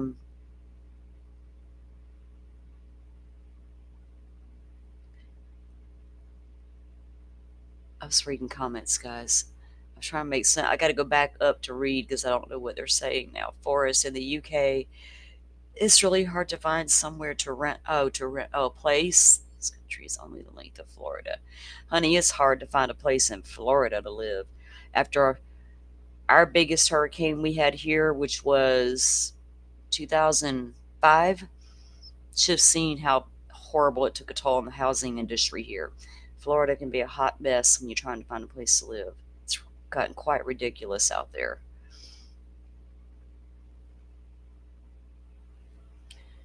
Yeah. Someone dubbed her Twisted Tea Tina. It's a joy. That's a good one. I don't know who the hell she is, but there she is. Big old cheerleader right back there. I mean, that's okay if that's what she wants to do, but you're supposed to contain yourself in the courtroom. Oh, Bullhorn Betty back at it. Bullshit. Well, Bullhorn Betty, did you really state you made $40,000 to the Tennessee courts? Are you receiving this? Did she have court again today? I thought her shit was postponed. Lord, somebody cast her. Cast. We need Lori to appear to cast some people out of Sebastian Rogers' case. Oh my God, what are these two doing on my screen? I asked Grok to show me a photo of people, aside from law enforcement, who shouldn't be trusted in Indiana. Oh my God. Y'all have to get, oh my God, excuse me. Holy shit, that's a good one. Oh God.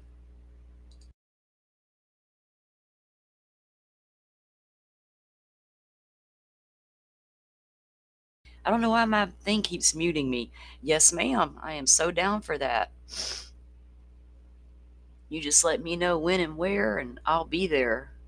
That's tomorrow night, isn't it? Y'all, yes, okay. I'm gonna have to get my people. Y'all know I don't look at the calendar too often. Lord, you can't trust these two in the Delphi. No, not in Indiana. Not once y'all began to really. I was always so fair to y'all. Really, really was. But boy, you made a mess of things with your big mouths and your accusations towards all the other creators you claimed were being leaked stuff, when really it was you in the beginning, wasn't it? Wasn't it, Anya? Yes, you were the first one to leak anything in the Delphi case, ma'am. Yes, you were.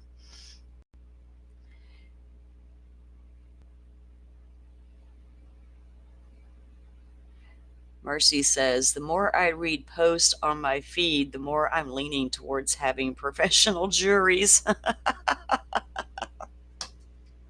Right here, Mercy, for hire. I got a little team we'll put together for you, won't we, guys? Awesome, Miss Shorty, you do that. You guys look forward to that. Go, Forrest, can you drop Miss Shorty's link into the chat? Everybody go over there and sub up and come hang out with us tomorrow night. We're going to discuss some Kohberger stuff. Because right now I'm bored and I'm just trolling Twitter like a troll. What's going on here? Oh, goodness. They'll start getting into it. Okay. Where was Xana? Brian Kohberger looks more and more framed, and I just to think he might be guilty. Well, learn to spell and all that good stuff. Mercy says, according to Masoth, Xana was on the floor. Yeah, that's according to the defense attorney. You're right. We know she was found in her room. So DM saw Xana on the floor of her room and was like, okay, she's drunk, so she just missed. So she must have passed out. Okay, here, let me just stop right there. Because I was that girl's age. And I had friends, really good friends. If I walked past my friend's door and it was open and I saw the girl passed out cold on the floor, even if her boyfriend was in the same room with her, guess what? I'm still walking over there to her. I don't mean to be ugly toward Dylan, because I don't think the girl killed her roommates and, cleaned up an elaborate crime scene and then planted Brian Kohberger's sheath. If she did, that means she knew Kohberger and he gave her the sheath and now he's protecting her ass. Let's just be real. So if that ain't true, good Lord, girl, you need to check yourself, grow the fuck up and become a better friend and a better person and do differently next time. I'm sure this has traumatized the shit out of her to accept the fact that she was so blind. That's got to be a hard pill to swallow, to know you were that damn naive. Not that you could have saved their lives or anything, but you're going to ignore that for hours and hours and hours. And then when they don't get up and answer the phone, you finally, well, maybe. I'm not sending my 19-year-old to college on a maybe I can't make the right decisions, mommy. Then maybe your ass should stay at the house. Oh, Lord. Maybe I need to get off Twitter. Goodness. I don't even like talking about those roommates, but when I read some of the shit now that we're finding out more and more, I knew there was a problem with this girl's statements, or they wouldn't have tried to hide. Not that they were trying to hide statements, they were trying to protect Dylan, because the state has to know, guys, they're gonna come after this girl. Especially when you realize all these phone calls and text messages were taking place and that she saw the roommate on the floor.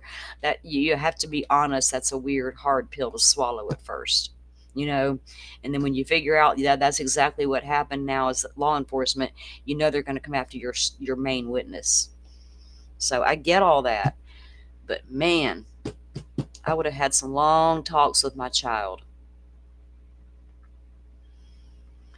I guess she Poor thing. Nobody ever comments on her stuff but me.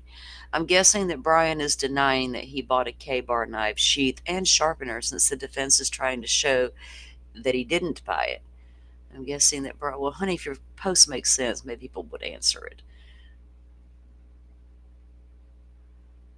I guess it will always be the same in the Koberger. More people on here more interested in saying they were right or attacking people with different opinions. Most people have been right or wrong at some point, and opinions are just that. Yeah, but they can't keep it at that.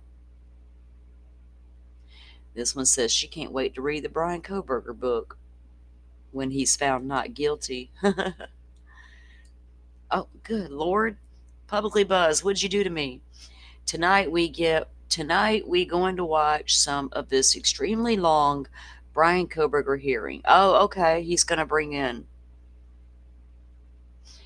your opinions to the danger zone. Hey, that's my friend's name. All right, guys. Well, Publicly Buzz is hosting a show tonight at 8 p.m. Eastern, would be 7 Central. And it looks like he's going to be going over the Koberger hearings if that's something y'all are interested in.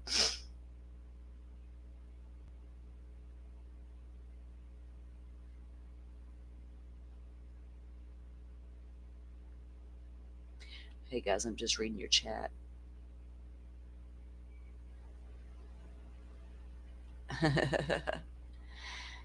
Yeah, right. There's no framing of this guy. This is not Delphi. That's what I keep trying to tell people. It is not even close to being the same situation. There's just so many differences. I don't see that people want to continuously compare them. Like, I see similarities in actually nothing. Koberger's alibi. Prosecution repeats that Koberger's phone was turned off during the murder. Window. Best Ray can say is that before BK's phone was turned off, his phone was potentially south or west of Pullman, leaving plenty of time to be at the crime scene. Nothing in the cell phone data shows where the defendant was at the time of the homicides. So, no, there's no magic evidence that Ray can point to that says where Koberger was at the time of the murders. Yeah. Surprisingly, but importantly, the defense does not dispute that BK's phone was powered off, as opposed to being out of service. That's true. They have not done that yet, have they? And Ann's had the opportunity to do that. Think about it. They gave her several opportunities in the hearing when they would bring up the alibi. Oh, flip-flops. You never been over on Publicly Buzz? Let's get his link in. You got his, yeah, thank you, Forrest. Forrest has got the link right there. Publicly Buzzed is a content creator here on the YouTube and Twitter. He's a really funny, fabulous guy. We all know him well here and go hang out. He's been over here as a guest. Anyway, he does a lot of different true crime stories, different shows that he puts out. It's a great time. It's just a fun time over there. Look, there you are, Miss Shorty. all weekend. Look, I'll take care of it. Don't worry about it. Just keep pulling out the stuff. Oh my god, dude. Hope someone has the keys to this palace. Don't worry, as your team leader, I've got it. Is that when y'all were watching the movies over there, right? Sometimes he'll watch movies, flip-flops. I think he streams on Kick as well, another platform, but he also does these movies. So he had Miss Shorty was recently a guest over there, and they had a good time. But yeah, he's Lori Vallow Daybell is a whore. They're stealing Krisha's line. That's Kresha. Kresha calls her the hooker.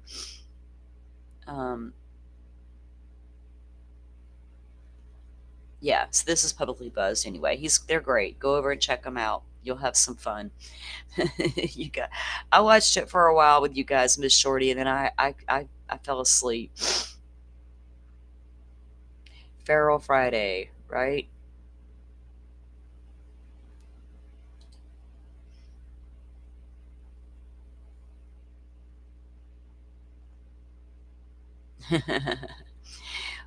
The sad thing is, Sajoy, The man did pull off the perfect crime. He just made one mistake. Shit got sideways real fast in that house, and that sheath got left. If that sheath hadn't gotten left, would this man be sitting behind bars right now? I kind of doubt it. I don't know. They would have had nothing to work up a DNA profile from, right? So there would have been no family tree pointing toward Kohberger without that DNA on that sheath. Without the sheath, you got no DNA. He never intended to leave that sheath in that house. And when he realized he did, can you imagine the beating himself up that he gave himself? Thinking to myself, did I leave a fucking speck of DNA on it? I know better. I fucking know better. I mean, I could hear this guy telling himself off for leaving his sheath, if he's the guy. And the reason he went back the next morning, was it to contemplate going back in there to look for that sheath, knowing that's the one thing they could hang you on? My phone was off. They can't prove I was anywhere near that house. All those car cams, I know for a fact, are going to be grainy because it's at night. The bullshit cameras the city has, and these cheap ass doorbell ring cameras, all the things, right? I don't think they, you can sit there and say, well, I got a light colored suspect vehicle, but they don't know what that car did or didn't do. They never see the car park at the home. It goes, we see what it's doing, right? Circling its prey is what I call it. But they don't know that that car parked and that the person went into that house. So that makes it a suspect vehicle. So think about all that. Without that sheath, there's no case against Bryan Kohberger. Or I don't think they would have ever got the guy. So he almost pulled it off, if you think about it. People want to say, oh, well, he's too smart. Yes, he was fucking smart. Look at what he just about got away with. And I'm telling you, that dude took that phone for a reason. There was a method to that madness. And what did he study?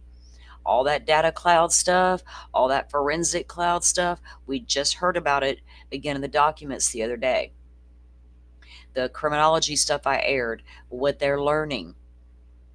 It's because I always thought that to myself. I'm like, why did that dude take that phone? Make that make sense. Okay, because I got so sick of hearing certain people on the YouTube screaming, make it make sense. Well, give me 5 minutes, because I'm going to try if I can. That's just me personally, not like I'm going to try to make everybody else understand, but I got to try to understand. So I'm like, why would he take the phone? Legit question. Why would you? To manipulate it. It would have been so easy to say, I left my phone on the nightstand by the bed or on the coffee table in the living room. Went out for my drive because I couldn't sleep, but I was 20 minutes away from the house when I realized I left the phone and I wasn't going back for it at that point. Problem solved. That phone pings right there in your house all night long while you're on the move in the car. So why take the phone? To manipulate it. I'm almost positive. Does that make sense to y'all? I could be dead ass wrong. He could be completely innocent. There's got to be a reason he took that freaking phone. Like, you just don't make that kind of dumbass mistake. You just don't. People, how come everybody can read one thing, like a document, and all get different takes on it? Crazy stuff. Let's go see if Nate, what is this?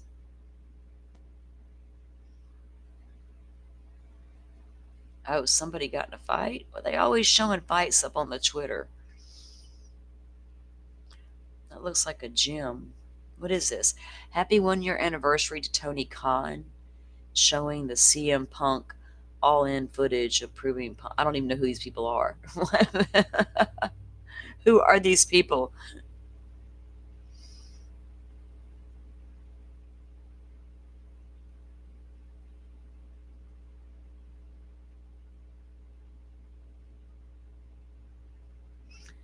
We got 3 minutes on what?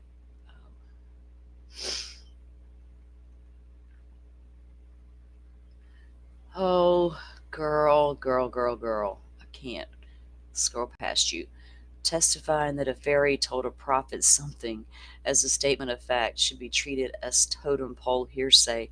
Luke, you cracked me up with your post.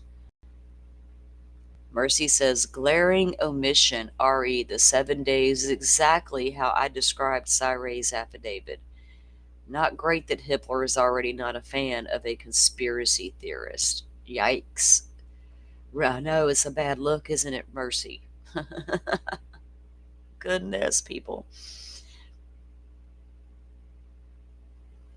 I know. Flip-flops. Yesterday, when they were describing that man in court, I was like, where is this man that Ann Taylor's describing? Because that's not the guy sitting at the table over there by her lawyer friend lady. Right? Not the same guy. That's why I'm so curious. I've got questions from Miss Shorty.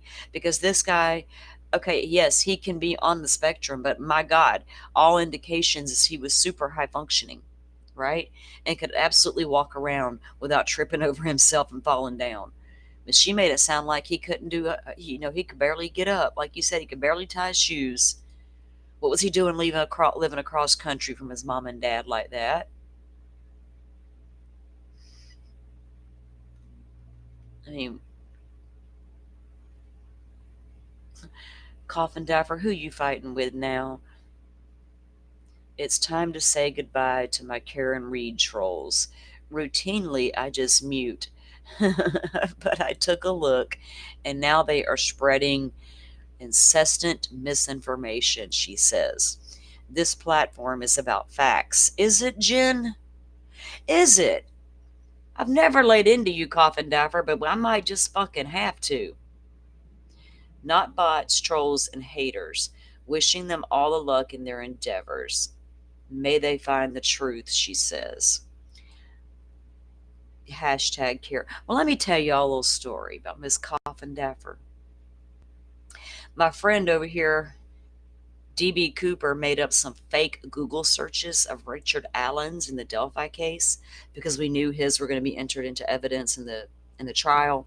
You know, his Google searches about scary movies were about to be entered. Ooh, big spooky scary movie shit. That's horrible. So DB makes fake ones, and he even puts it on a little fake phone, a little fake Google search bar thingy, and he pulls up the top 5 searches. They were stupid searches, and one of them was, is Holman a real cop? Holman's the fucking investigator that interrogated the man. Yeah, he knew he was a cop. So it was all made up bullshit. We all knew it was made up, and we were all laughing about it. Somebody sent that to Coffin Dapper. She got so excited and nervous, she ran straight to a live, put it out there, and was nervously holding her phone to the camera going, oh my God, I got Rick Allen's Google searches. They were sent to me. I have them. And I'm going, oh, hell no, she didn't. She's not about to put that out there as legit, real shit. She didn't vet it. She didn't look into it. Some rando on the YouTube sent it to her, and she ran with it. And I made a whole ass video on it because it was wrong. If you're going to come out here, I respect her. I leave her alone. I don't fuck with her. But here's the deal. Don't come out here and present yourself as some goody-goody two-shoe, always telling the truth and always vetting your sources and always this and always that. But you ran right to the YouTube with some fake Google searches and even laughed and said, I can't believe this last one he searched as Holman a real cop. And I'm thinking, I can't believe you believe that shit was real. God damn. Right, DB is awesome. Well, most of the time, until he's trollish. He can be at times, but he owns it. That's the thing. Yeah, her truths, her Twitter truths and our Twitter truths are very different, Miss Shorty. It just blew me away when she grabbed DB's fake searches and ran to YouTube to hold a live to tell everybody that, you know, and she also goes on the YouTube and tells everybody that Katie Proudfoot, harmed Sebastian. She's just sure of it. She's just so sure of it. We ought to put her on every case in America so we can be sure of everything. Let me pull up the feed and see what we got going on, if we can get a refreshment going on.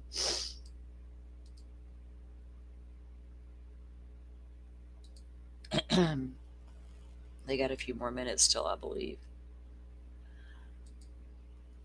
Oh, it's going to be time for more cold medicine here in a few minutes. Yeah, they're still on break. Oh, guys, let me reach behind me and grab my Coke. I'll be right back.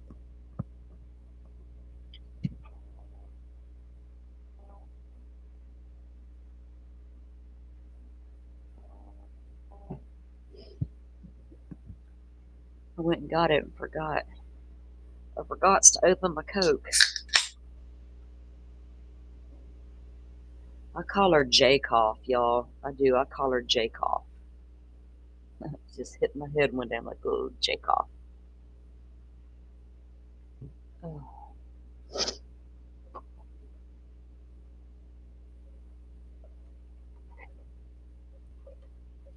Now I'm looking forward to tomorrow night there, Miss Shorty.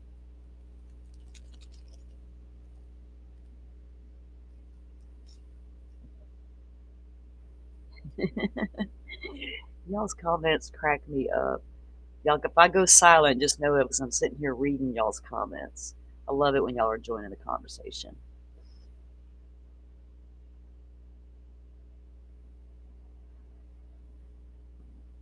That's a good question because it was talked about yesterday, right? Where was that talked about? Was it on my live? I can't remember. On break we were talking about it or something. The differences in those chairs, but yeah, I was wondering that too. To make his demeanor seem a little more or less invasive, maybe not quite so much of a giant guy sitting there, right? They probably are.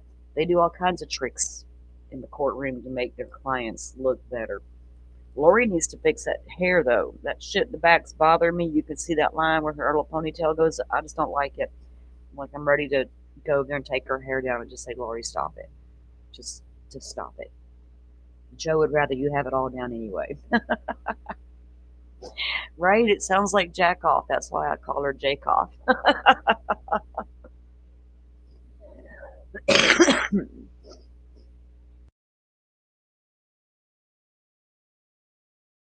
I give all kinds of nicknames out. I just haven't made them all known to the YouTube yet. Some of them are not probably YouTube friendly or Twitter friendly, or may not be friendly at all. Hell.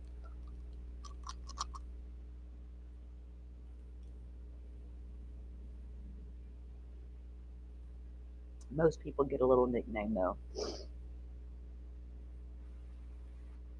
Except I don't call the prosecutors and stuff like nicknames. You know what I mean? I think that is, to me, is so weird. I don't call Bill Thompson Santa Claus. I think I've said it once or twice.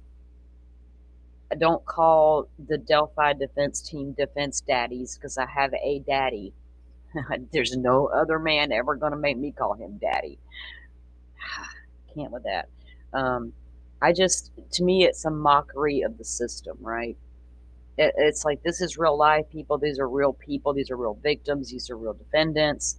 I get it. We're all going to make fun of people and do our thing. But at some point, I'm like, what? If I make up a nickname for somebody, it's probably going to be a funny thing, not a derogatory thing. You know what I mean? I just find it kind of weird. Like, I could never say defense daddies or make a headline defense daddies. Like, ew.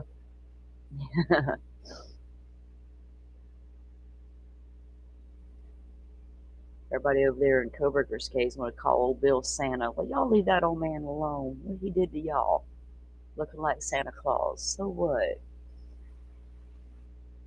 We don't, Ann's a woman, so if we made fun of Ann and called her names and gave her a nickname, would we be frowned upon for doing so? You know what I'm saying? That kind of shit. Society is weird. They bother me with their double standard bullshit.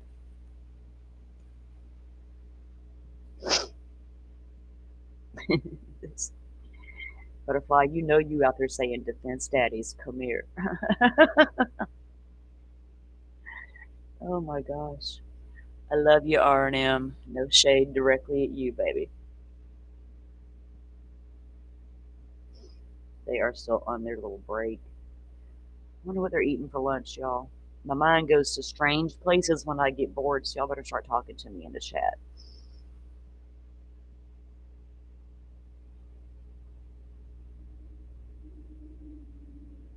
I wonder if they got another juror seated in Karen Reed yet, finally. Anybody know? Oh, I'm glad you're off too. I don't like to bad manages.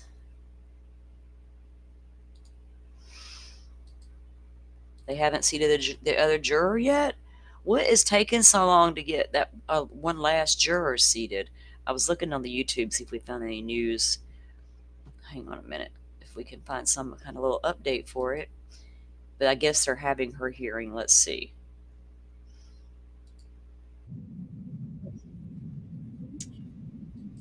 Law and Crime's just re-showing Adam Cox's, what is this? I don't know what this is. I just clicked on it. Let's see what's happening here. A helicopter crash in Hudson River. A helicopter crash to the Hudson River Thursday afternoon. That's a crappy camera. Is it just like hazy there and stuff? Rainy and shit? Foggy? Wait, why should that helicopter be out in those kind of conditions?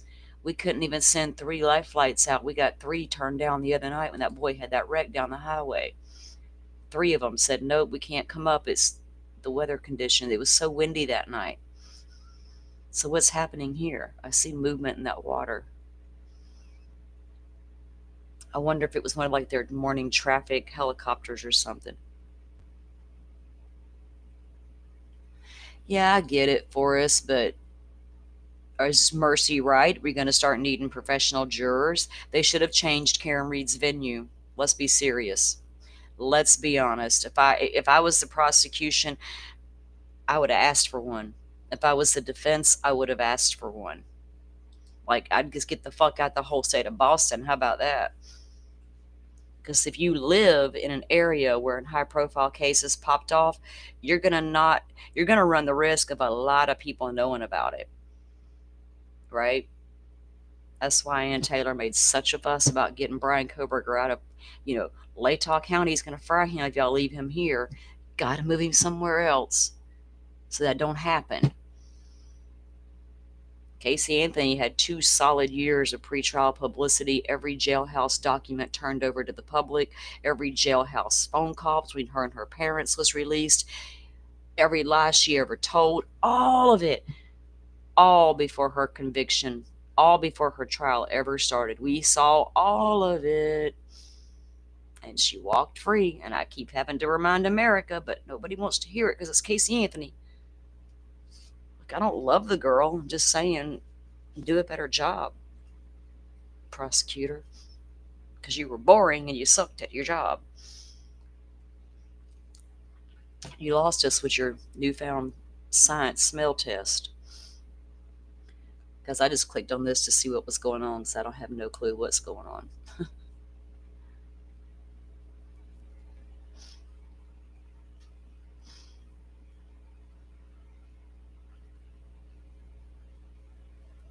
Oh no, I hate going to the store, Butterfly. All right, Sinead, be careful out there. We'll see you when you get back if you're able to come back. Butterfly, you be careful out there. You can't see. I guess they're trying to do a rescue out of there.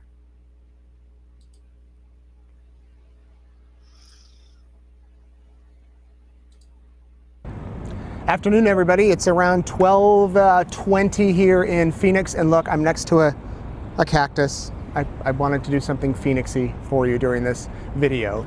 We are outside the courtroom. It's Thursday. It's a beautiful day here, warming up, you can tell, but we've had quite a morning here with Lori Vallow Daybell's trial. Imagine questioning your own sibling about the death of your husband and your other brother who did it, who shot him. That's what we saw play out this morning when Adam Cox took the stand. Adam Cox is Lori's brother. Adam Cox is Alex Cox's brother.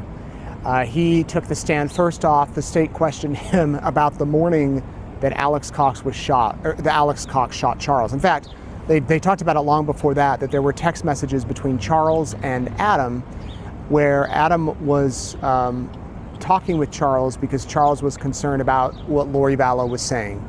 Things about her being a celestial being, about not needing to repent, things like that.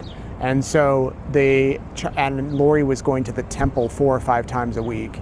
And Charles felt that the only way to make her stop, to try to get her back to normal, quote unquote, would to have her temple recommend taken away from her. A temple recommend is a document you get when you're a member of the LDS Church that you can get into the temple with, and you have to live certain standards and answer, certain questions to get a recommend. And if Lori were to lose her, Charles thought that it would maybe kind of be an intervention type thing so that she would pay attention and get on the right path. And so they had planned somewhat of an intervention, and the day came when Charles flew into town, Adam flew into town, he was living in Wichita, and they had planned to kind of organize this intervention. Adam was there to see his son Zach, and they were going to record Lori on audio, record her saying some these things that she was saying, and then take it to the church leader, the stake president. Well, they were texting back and forth, Charles and Adam, according to Adam's testimony. And then the morning that Charles was shot, he showed up at the house. He texted Adam and said, they're planning something. He said, Alex is here. And Adam was supposed to stay at Alex's house the night before, but Alex never wrote him back. They were texting back and forth, and he never wrote back, which is very odd. And so when he got the text from Charles saying that Alex was there at Lori's house that early morning, Adam responded, they're planning something. And sure enough, Charles went inside the house and was shot and was killed. And then Adam texted him again and said, we're going to meet up tonight to play basketball. I'll talk to the church leader, the stake president. And he never got a response from Charles's phone. Never heard anything more from Charles, which he thought was very odd. He went the next day to go see a friend in Tucson. And while he was visiting with this friend over the next few days, he told this friend how he was concerned about Charles, and the friend said, well, what's his name? He said Charles Vallow. He Googled his name, and the news story came up that Charles Vallow had been killed. And Adam was stunned. He couldn't believe it. He reached out to his mom and said, do you know that Charles is dead? The mother said yes. And Adam said, what's going on? And she said, well, you tell me what's going on. And that's when he said, we need to talk. He says that he drove to his mother's house. They talked, and this created a major division in the family that he said is since getting a little bit better, but he felt like no one in his family believed him, and Charles didn't say anything to anybody about this to his family because he was worried that they would try to tip Lori off or something. Joe Schmo, we just got through trolling your Twitter a few minutes ago. We was bored. I needed something to do. So we went and trolled your Twitter. You get ready to go back in? Yeah, get back in there now so we can get the feedback up. We'd appreciate that. Thanks for coming in and saying hi. I hope you are comfortable in that courtroom. We're catching up on what Nate did at lunch. Something like that. Well, then it was Lori's turn to address her brother, and she gets up and she starts by saying Mr. Cox rather than Adam, and goes on to say, when's the last time we saw each other? And goes on to say, in fact, she mentioned the green chili enchiladas that she would always make when the family would get together. And Adam clearly was uncomfortable. I don't want to say uncomfortable. Clearly he was keeping his emotions in check. That's how I interpret it. He was very annoyed in a way that she was asking him these questions. And she's like, you didn't come to Colby's wedding. You didn't, just saying that, they basically insinuating that they had an estranged relationship. And then she asked, did you ever see with your eyes, hear with your ears, any evidence that I conspired with Alex Cox to kill Charles Vallow? And he said, no, he didn't. And that was her final question. Then Trina Kay got up on cross and started to ask about the gun that was at the house and other things like that. And then the witness was over. Then Adam Cox was off the stand. He has left the courthouse, and the next witness on the stand right before lunch, Serena Sharp, she was part of the group of Lori's friends that they had would get together and they would do these casting ceremonies, or they did. So she's testifying about that. We just got started with her testimony, and we'll hear more from her after lunch, including Lori if she chooses to cross-examine her. Colby Ryan is here. First time he's come to court. He's sitting on the front row next to Kay Woodcock. I did see him stare at his mother. In fact, after the break, after court was adjourned, and right before we all left for lunch, he just tried to catch his mom's eye. At least that's how I read it. He stared at her, and she, as far as I saw, never turned around to look at him. I don't even know if she's aware he's in the courtroom. It's possible her attorneys have told her that he's there, but we didn't see any eye contact. At least I didn't see any eye contact. So he will be back in court this afternoon, as will we. There's no court tomorrow. The judge has not yet said if there'll be a hearing about Lori's request to have her expert testify, Lonnie Dworkin, about what type of evidence he needs. We'll see if that happens. And then next week, Monday, Tuesday, the trial is going to start 30 minutes earlier, so it's going to start at 10. Courtroom is packed today. Every public seat is taken. All the media seats are taken.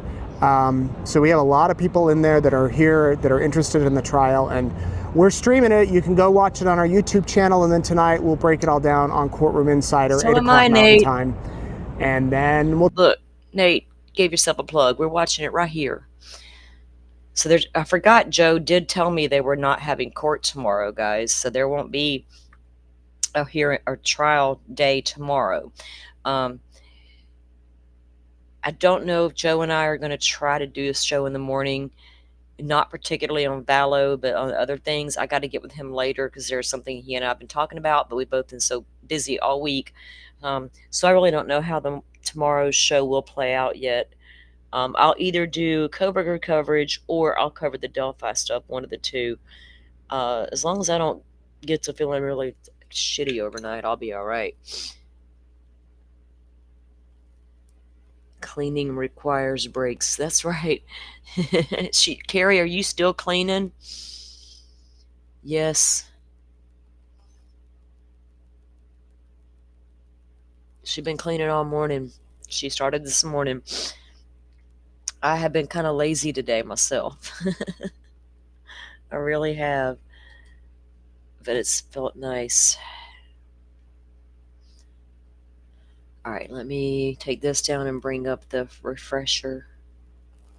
Delphi Day, Butterfly. I want to go over those phone calls and interviews with you guys if you have followed the case or been here with any of the coverage Joe and I have done on it, because I haven't even allowed myself to sit down and fully listen and watch all of it, because I got to process it, and I've been so wrapped up in this Kohberger and Vallow shit. But that stuff in Delphi bothers me, right? This Kohberger case doesn't bother me. Lori's case doesn't bother me. They bother me because people were killed. They're going to get their just what they got coming. But that Delphi case bothers me. There was just way too much. Way too much to question. And that is at the fault of the state of Indiana and nobody else.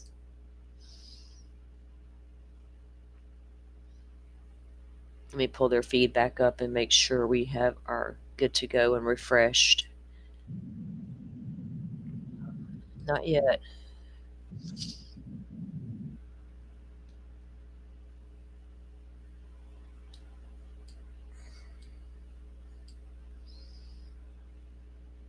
Okay, let me put this one up. Miss Shorty got a lot of plants, guys, from what she's told me. Right, it always feels good and looks great when you're done, right? I love that part about it too. Fortunately, I don't have to clean as much as I used to when I had littles all over the house. You know, now my son is grown and my grandbaby's not. But you know what the thing about raising your own kids and then living with them later in life? You get to see how good of a job you did, or if you failed miserably. And I did pretty good. My boy likes things clean. I got to give him that. Of course, I do live with two messy boys. That'll never change. It is what it is. They're boys. But with that said, my son is pretty much like his mom. He's a clean freak, so I don't have too big of a problem keeping it maintained around here. All right, Miss Shorty, you be good there at work. doing your peasant work, as you call it. We appreciate you. We'll see you later. We'll be here when you can take breaks and come back in. You know we'll be here until this is over. And hopefully all you guys can join us tomorrow night over there at Miss Shorty's channel. She'll get that set up and get it out to the universe. We can get those notifications on. I call it the YouTube verse. Get that shit out there in the YouTube verse. We can get them noties on. If they work right. Firefly or butterfly. I keep doing that. Butterfly. Are we rage cleaning? I've been there.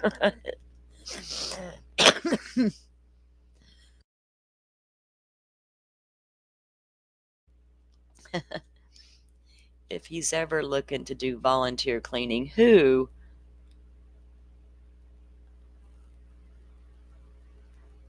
Yeah.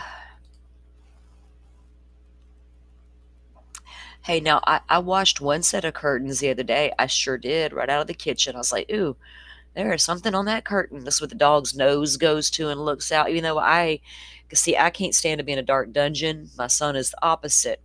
So when he's not home all day, I have the kitchen window. It's like a tall window.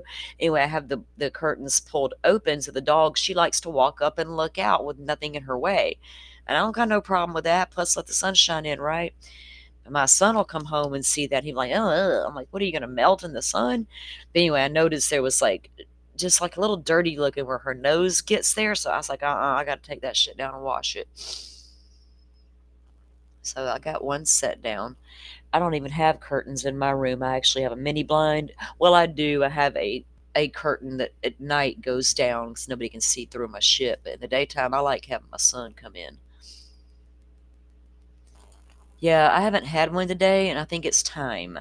Because I just didn't feel good earlier, and I felt like I don't want to fall asleep on y'all, which I almost did a little while ago. I took cold tablets this morning, and I think they kicked in pretty heavy earlier, and I laid down on the bed, and I had my phone in my hand. The computer's on. I can see the stream. I can hear everything going on. I'm watching you guys in chat, and I'm chatting back with you, and I laid the phone down for a second, and I just closed my eyes, and I felt myself going, oh my God, I'm about to fall asleep. I got to get the hell up. But I'm feeling a little better now. But I think it's time for 2 more cold tablets and a gummy. Maybe that should do it.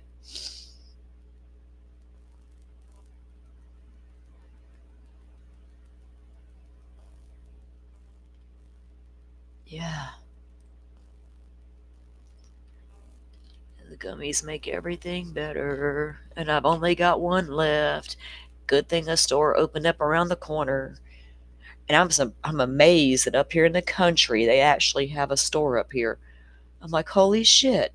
We got nothing up here, but we got this. I'm down for it. Just got to go around the corner now.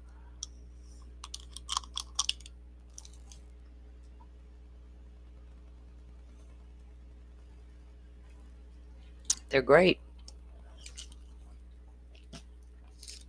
Now, if you're not a THC smoker and you start dabbling off in the gummies, do it on a weekend and do it at night when you don't got to go nowhere the next day. They tend to make some folks sleepy, I hear. They don't me. Depends on your strength and what kind you get. Yes. Where's Pokemon? She'd be like, yes, girl, yes.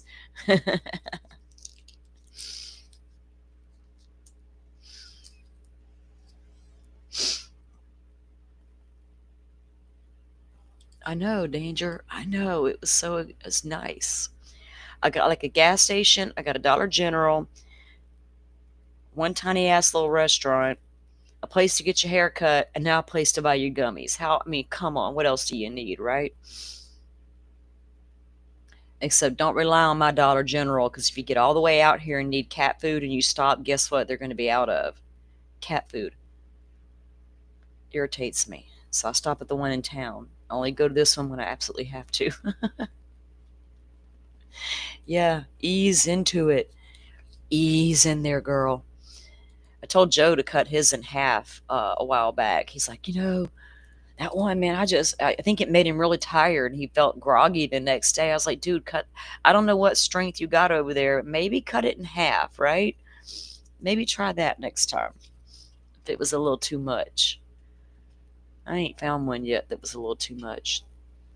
They're trying to ban THC in Texas. I'd fucking be moving, Butterfly. I'm not even playing about that statement. Like, that's ridiculous. Y'all can have all the guns you want and walk around with them openly. Do y'all know that the ban on marijuana started in Texas because they didn't like the Mexicans? They didn't like the way the Mexicans acted when they smoked their marijuana that they brought with them from Mexico. That's when they put an outlaw to THC. And guess what was born in America? Alcoholism. Fuck that place. I'd leave Texas in a heartbeat over that. I'd leave Florida. I'm not even joking. I'd go live in Alabama first. And I don't like it over there. We're still trying to get them to, we have Florida medical marijuana. But it did not pass this past November for we could smoke it freely because they're scared we're going to stink up the state. That's not what's stinking up our state. Ha ha ha ha.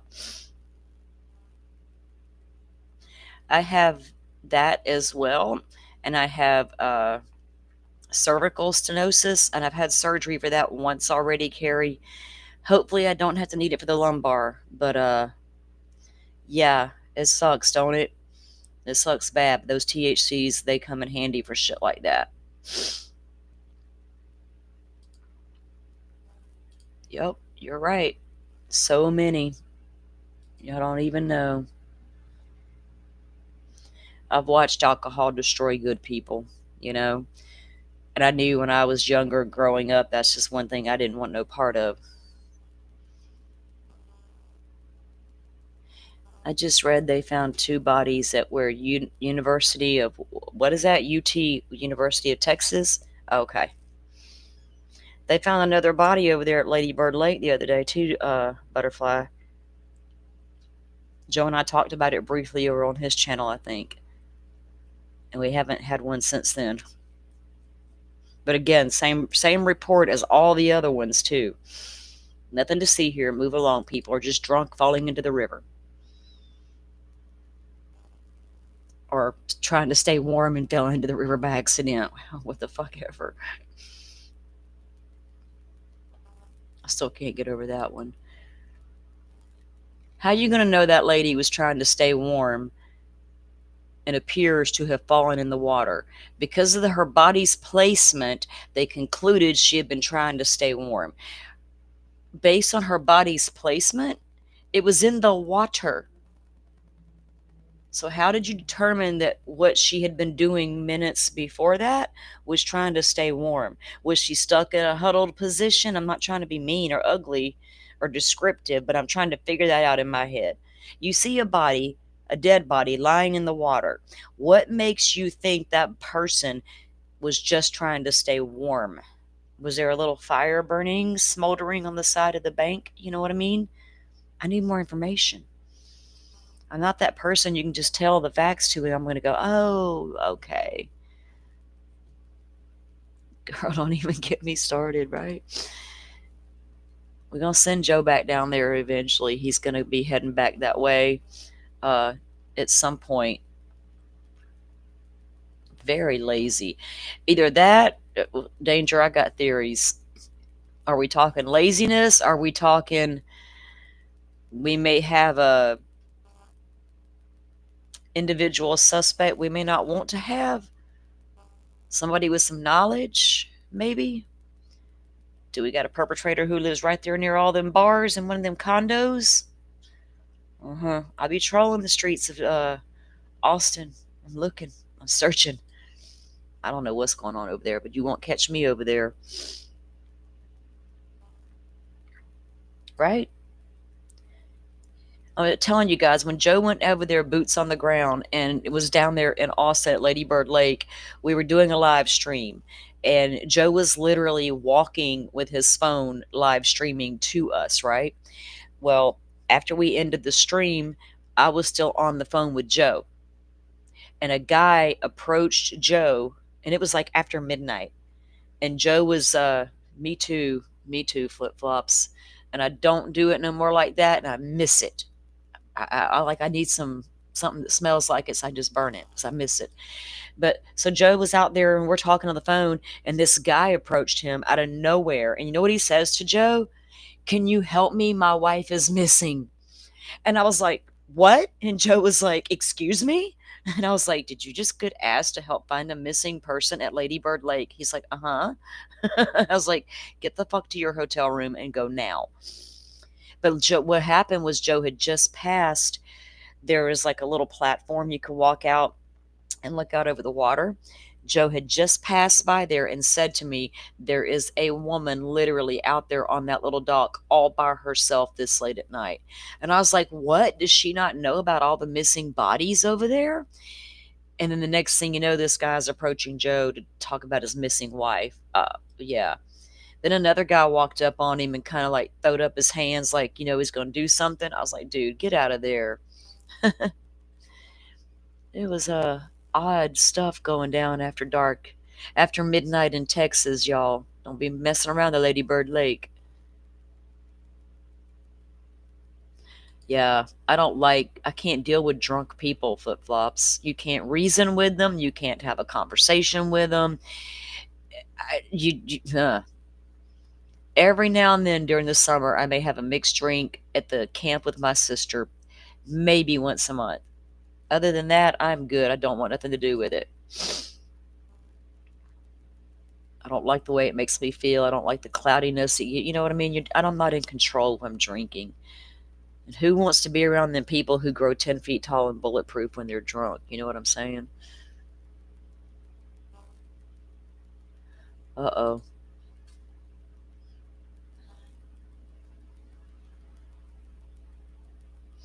Ooh. Interesting, butterflies. Some of them probably should be, but some of them probably are for no reason, right? All right, I'm still refreshing the page, guys. They're not back up yet.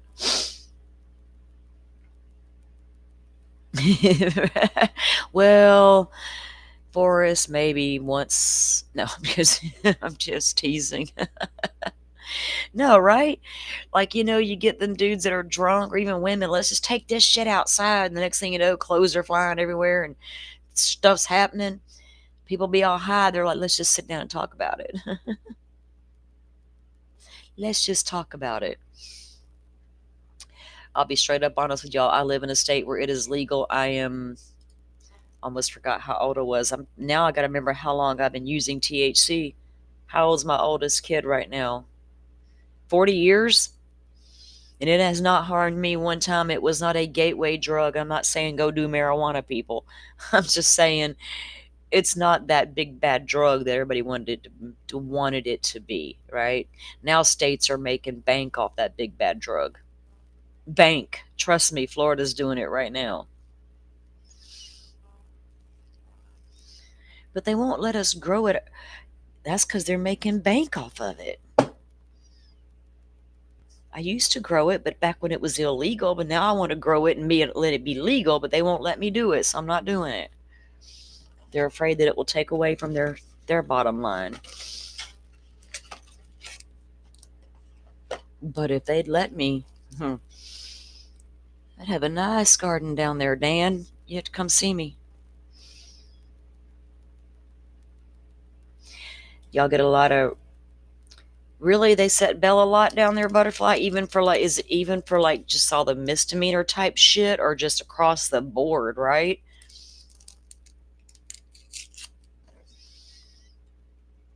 Oh, okay, Forrest, I got you. Now, here in Florida, they've only allowed like licensing for certain growers and manufacturers. Like, you just can't come into the game like, "Oh, I'm going to grow marijuana now and I'm going to shut up shop here." No, you got to go through a pretty strenuous process to be licensed to do it, which some people had a problem with because they're like, "Okay, you're going to get only, a couple of growers can be in on this." So I'm like, y'all sort all that legislation shit out. Just get the stores open, right? give us our card. Now that I got to pay you every 7 months to have that card, which I also find ridiculous.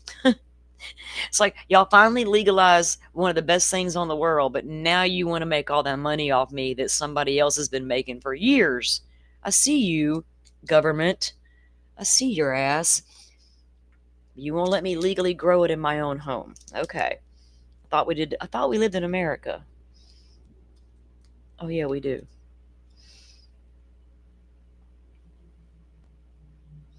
Crying lady.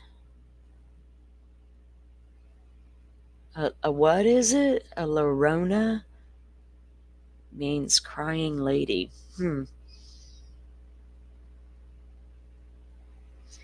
RLCs, some states here in the U.S., they do allow you to grow for personal consumption. I think California, New Mexico. Dan, you probably know all the rest. Washington. God, I can't even think of all the states that do allow you to grow your own and possess a certain amount without a medical marijuana card, right? Florida just tried to pass that back in November, and it barely missed it. So we're hoping next time, because it took it a couple of times to even get passed for medical. So I think, and 40 years ago, we were told one day it'll be legalized. You know what we did? We were high and we laughed and we're like, yeah, right. They're all too worried about their damn alcohol to care about our weed. They're never going to make our weed legal. And now, lo and behold, it's happening. So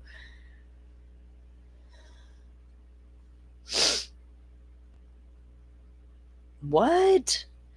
How do you miss a filing on a homicide? Girl, you have to send us some of these news stories. Like, send me a link to your local news so I can watch some of this stuff. Austin's news.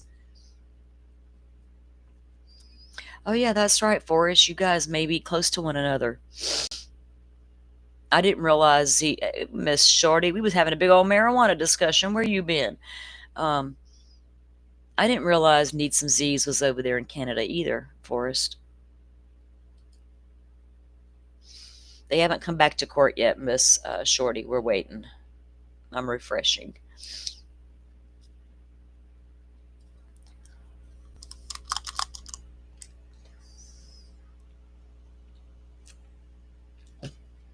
Awesome, Butterfly, because I do watch I watch a lot of different local medias if they're in an area where I follow cases. You know what I mean?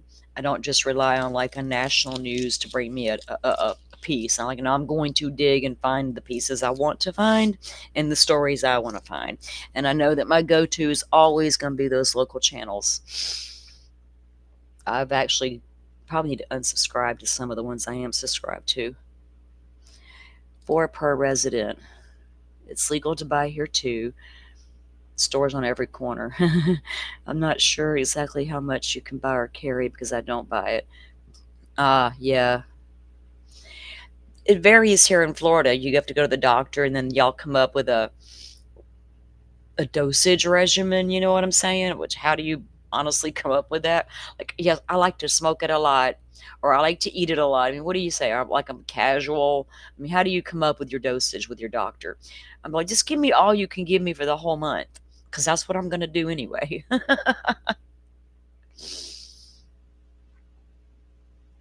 Miss Shorty, you didn't live over there in Sidebar country, did you? You did.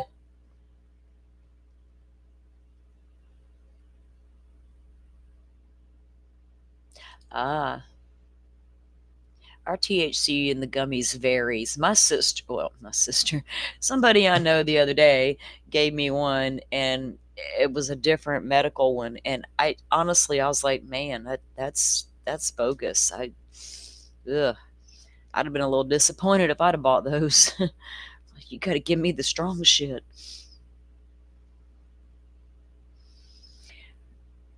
Oh, I didn't know that. So I never knew.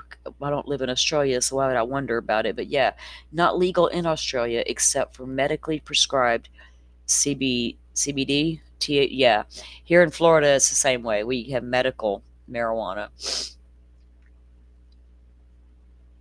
They are trying to pass it, though, to get it to where it's just not medical marijuana. But Oh, you lived 2 towns from Canton, Miss Shorty? You didn't know all those cops and, Karen Reed and Sidebar and all that?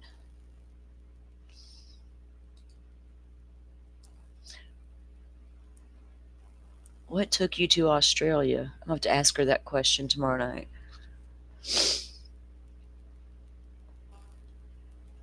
I've heard that it's like really pretty in Australia.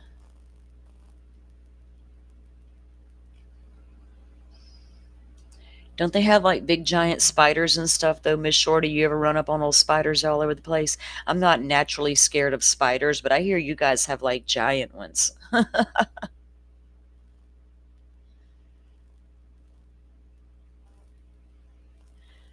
I was wondering what their deal is lately, their Danger. I know they have Shorty. I know they have recreational, and y'all can y'all grow it there too? Danger, for personal consumption? Aren't y'all allowed to have grow a certain amount? Or maybe wrong about that.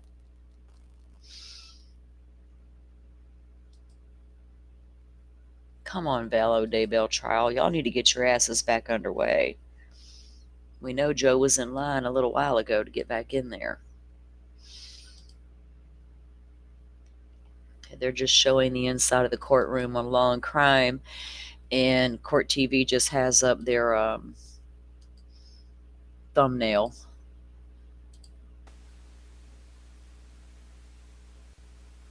I don't know how long they'll show us the symbol.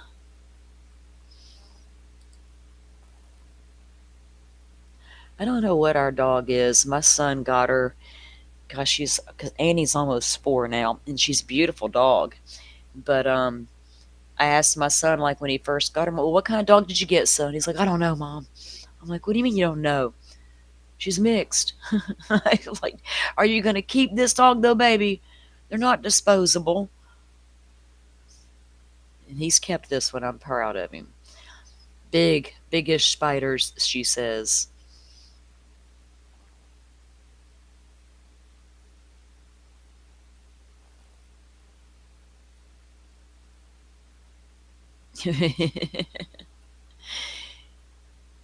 Oh, the spiders have never bothered me. I can move quicker than the spider. I can't maybe not move quicker than the snake. So I had to pick which one do I hate the worst. It's going to be a snake every time. A snake is a snake is a snake in my book. But spiders, I feel like they kind of slow, just don't crawl on me when I'm sleeping. Good Lord, I may not know you're there. But in general, if I see a spider, I'm not that girl that jumps and screams, you know what I mean? It's like, what's it going to do? Jump off the table and jump up at me? It's a tiny little spider. It can't be moving like that. I've never been that girl that's scared of spiders. But don't show me a picture of a damn snake. I'm out. Peace out. Thank you, Butterfly. I appreciate that. Because I'll certainly save them and link them on my YouTube. That way I can keep my eye on local stories. When I'm researching certain cases, I love to go look at their local news media stuff to see what I can dig up on certain topics and individuals.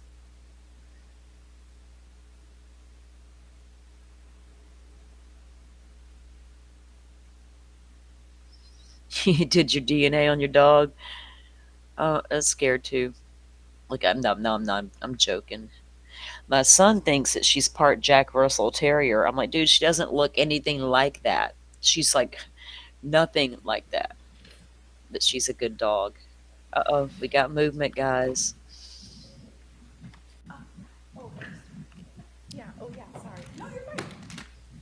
All right, we're back on the record. Back on the record. I'm muting out now. Jury's not present.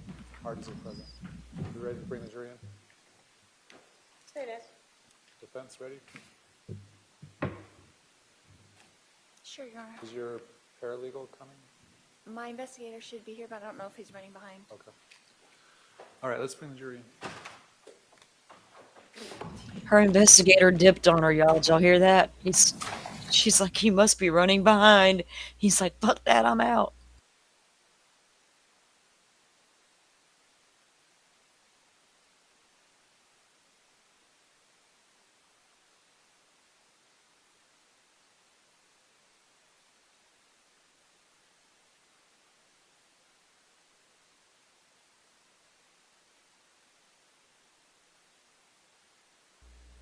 There you go, Danger. Now you're talking. I'm well past 21. Can we have 6 for every age we are?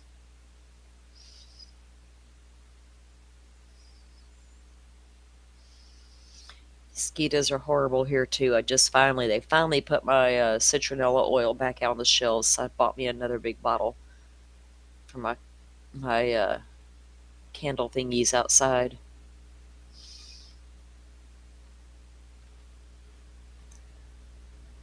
Y'all think Lori's investigator dipped out on her ass?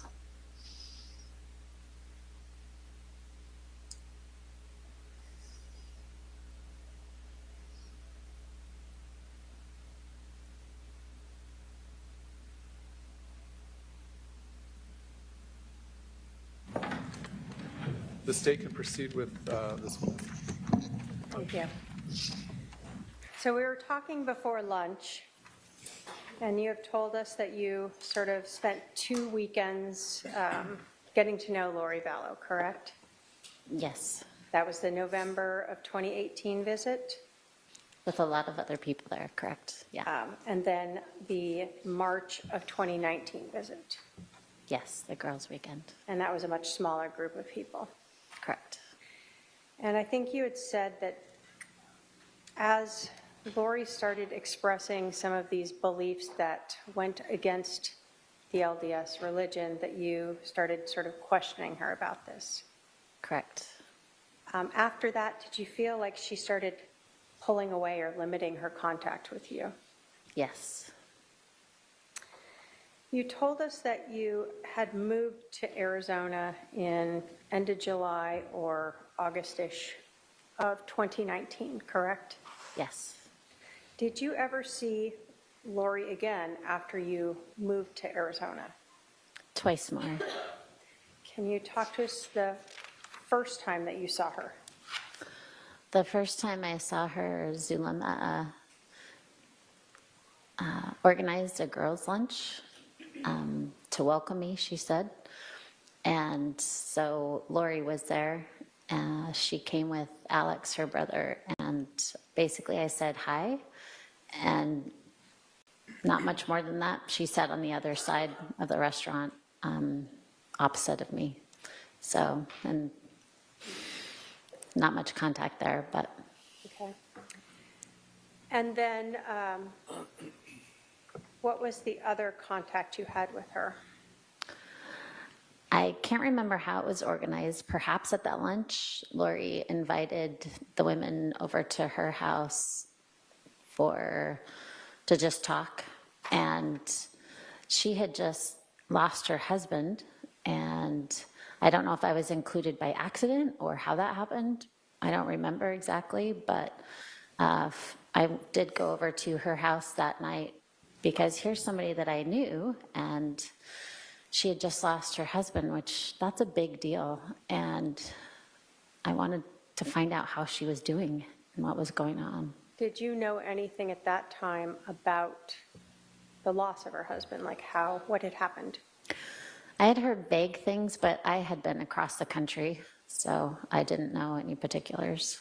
Do you recall who was at the house that night? Multiple women, but I actually don't remember who was there. I think Melanie Gibb was there, and then a few other ladies, but I actually don't remember who. And do you recall, was that still that same time frame of like either the end of July or the beginning of August? Yes. Okay.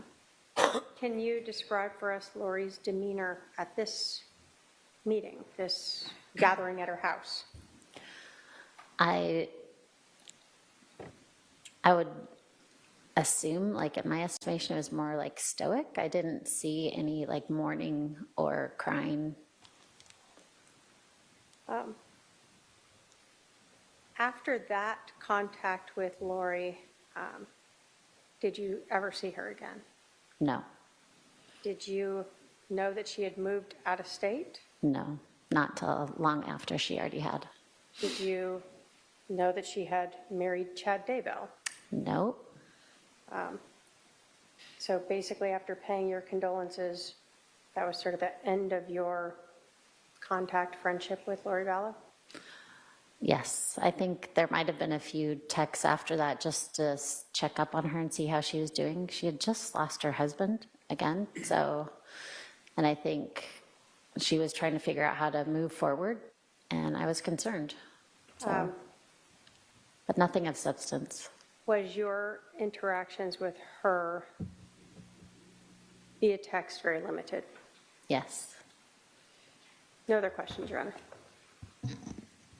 Cross-examination.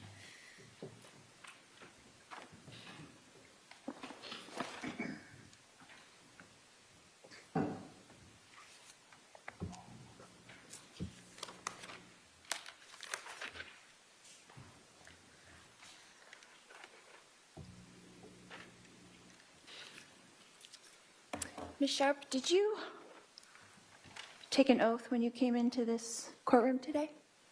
Yes, I did. Did you raise your hand? Yes, I did.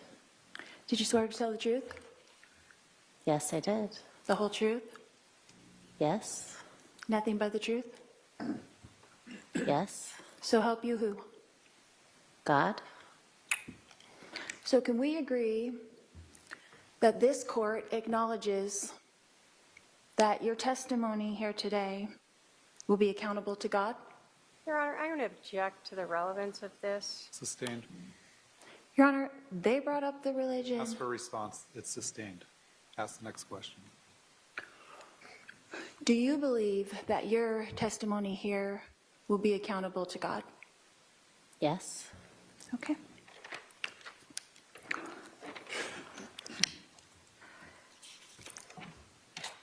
Ms. Sharp, how many times did we meet in person? 4. How many one-on-one conversations during those meetings do you think that we actually had? Just you and me. Nobody else around. Just you and me. Maybe 2. 2 conversations in our whole lives? Maybe Just 3. me and you. You said during those meetings. During the 4 times that we saw each other in person, how many times did you and I have a one-on-one conversation where other people were not in the conversation? Just me and you. I can remember 3. Okay? And how many times did we communicate on the phone?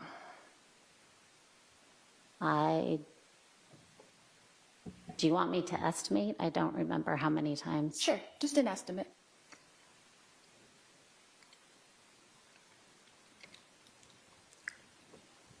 I'm not sure how to estimate that. Multiple times? Like more than 10 or less than 10? Probably more than 10. More than 20? I don't remember. Okay. And text messages, the same. How many times do you think that we conversed via text?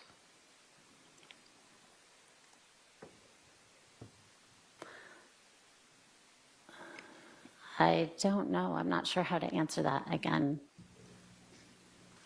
Okay, so Multiple times. Okay. So would it be fair to say that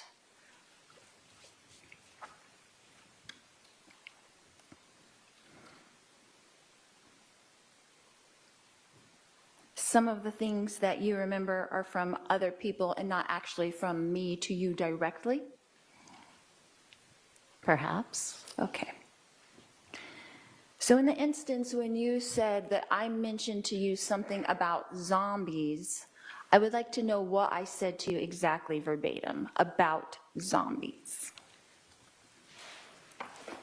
Well, I remember we talked about zombies in 2019 for the girls' weekend. You had mentioned zombies. I mentioned zombies at that weekend out of my mouth, and not someone else, but me. Object to argumentative.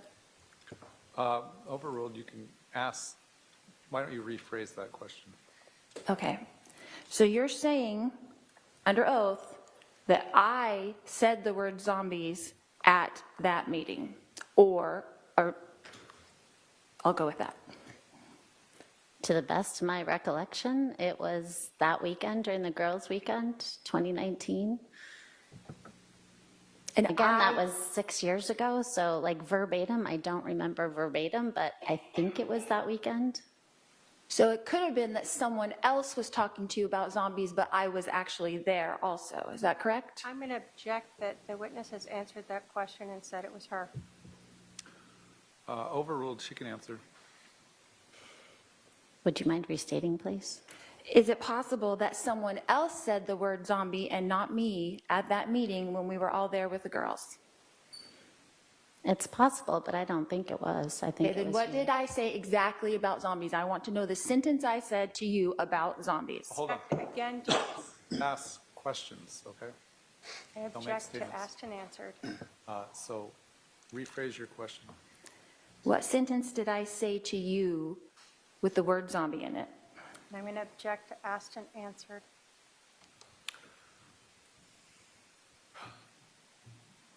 Technically, it has been asked and answered, but go ahead and answer. Again, I don't remember verbatim. That was, what, 6 years ago? So it could be possible that it really never came out of my mouth. Is that true? Okay, I'm going to object again to asked and answered now a third time. Sustained.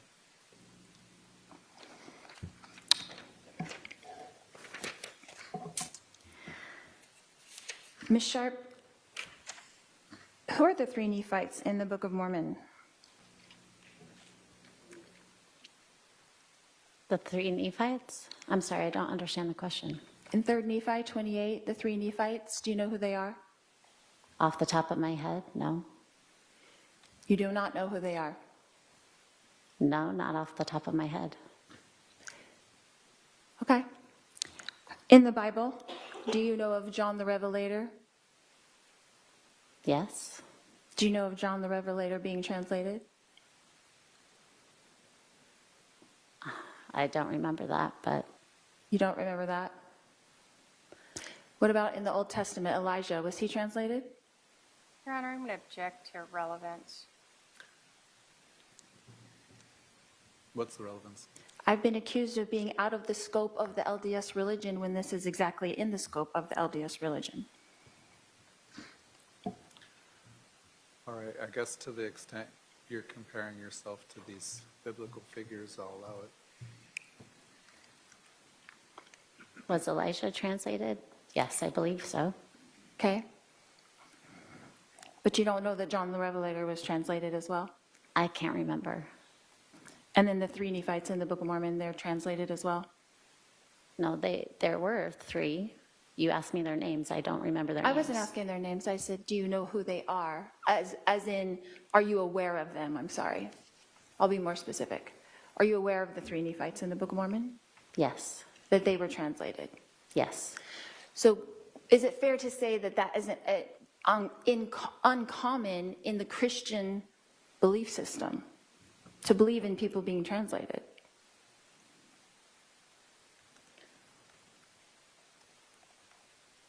I don't know if I'm qualified to answer that question for all of Christianity. Okay. Are you a Christian that believes in the Bible? Yes. Object, Your Honor, to relevance.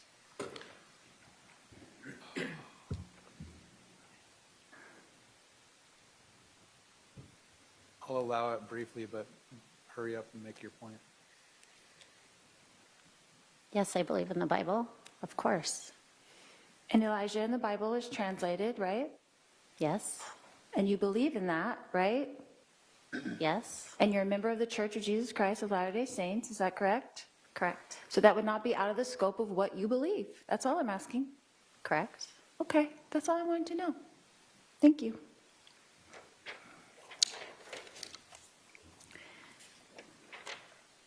So when we were having this girls' weekend, what else did we do besides one prayer? I remember going out to lunch, and we went to the temple, and we did service projects. So we had a typical fun girls' weekend Yes. with 5 minutes of a prayer. I don't remember how long that prayer was. But basically, out of the 72 hours that we got together, 5 minutes of it we spent actually praying. Again, I don't remember how long the prayer was, but that was not, from my perspective, the focus or majority of our time spent. Okay. How long would you say that prayer was? 10 minutes? Longer? I don't recall. Okay. But a tiny portion of our whole fun weekend, right? That is a small portion, yes. Okay.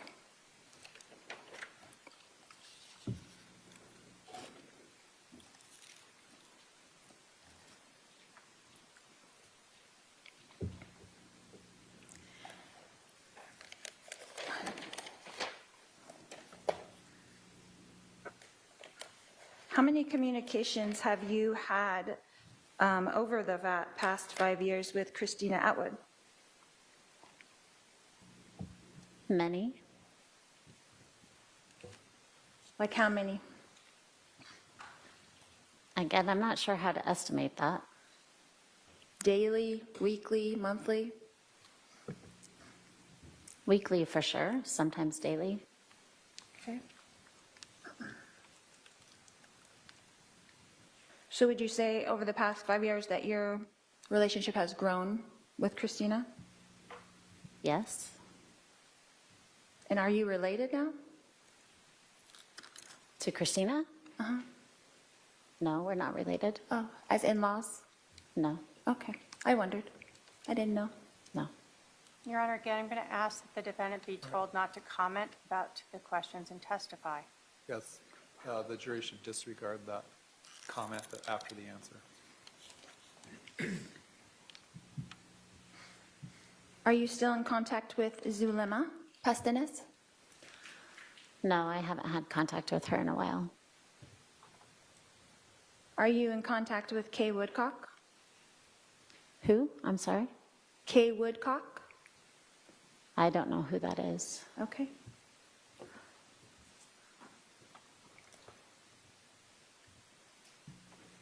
Are you still in contact with Nicole Earl? Yes. How often? Often. Again. Weekly or daily? Weekly, sometimes daily. Okay. What about Melanie Gibb? Are you still in contact with her? No. I run into her occasionally, but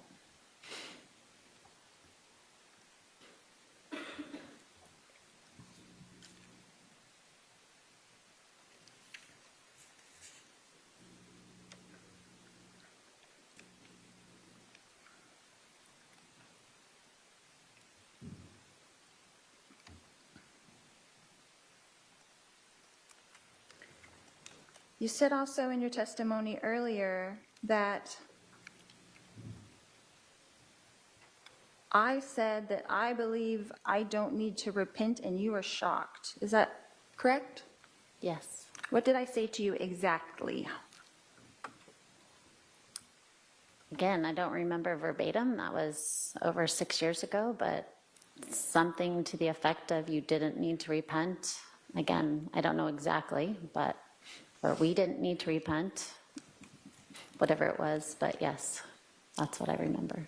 What was the context of that conversation? Like, how would that come up? I'm like, how would that come up? I don't remember what we were talking about or how that subject was brought to the forefront, but it was, I definitely remember that comment. You remember that coming out of my mouth to you specifically, not from someone else, but from me to you directly.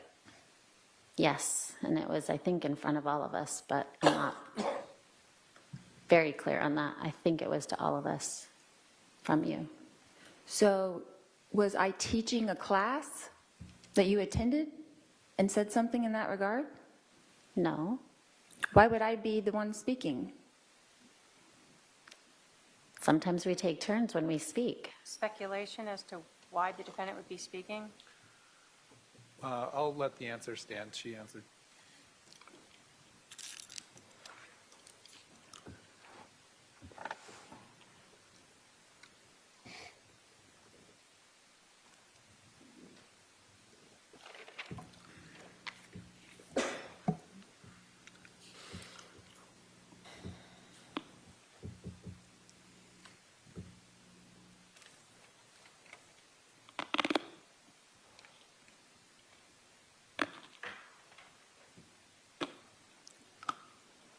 You said something about being uncomfortable on that weekend. Is that correct? With some of the topics? Yes. Why didn't you just leave if you were so uncomfortable?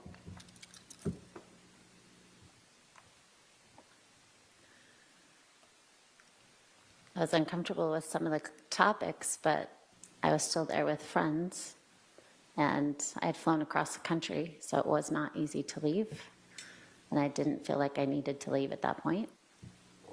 But you're a grown woman, right? You have your own mind and ideas. Yes, of course. So would it be fair to say that you didn't disagree so much at the time, but now looking back on it, you disagree? I don't think that's a fair comment, no. And would it also be fair to say that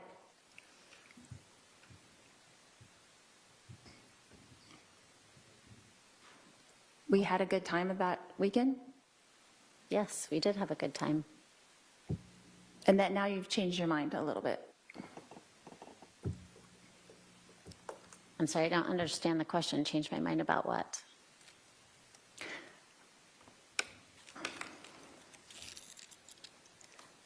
About what made you uncomfortable? No, I didn't change my mind.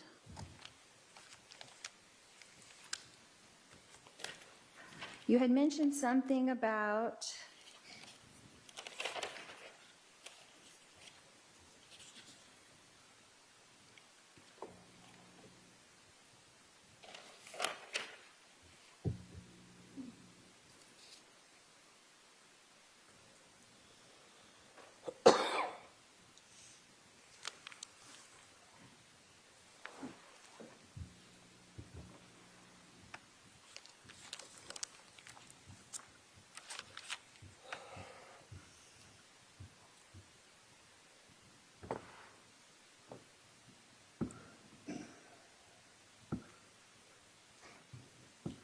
you were interviewed by the police a couple of times. Is that correct? Yes. How many times? Twice. Who were you interviewed by? The first time a detective came to my home, his name was Nate Moffat, I think. Okay. When was that about, approximately?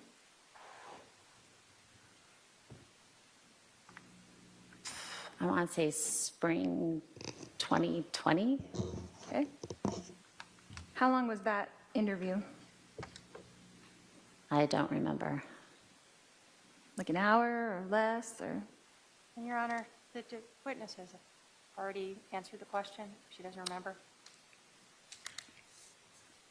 Can you estimate how long that interview was? Well, from my memory, I don't remember it well. I thought it was only a few minutes, but Okay. I think it was longer than that, perhaps. Longer than a few minutes? Yes. What about your second interview? Who was that with? That was with two detectives from Idaho And where did that take place? in the Chandler Police Station. And how long was that interview?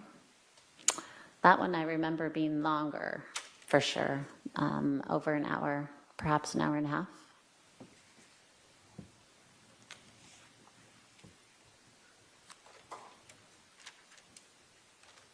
And what did you exactly have to contribute to the police for an hour and a half with someone that you have only met 3 times in person in your life? Objection, speculation, relevance. Sustained.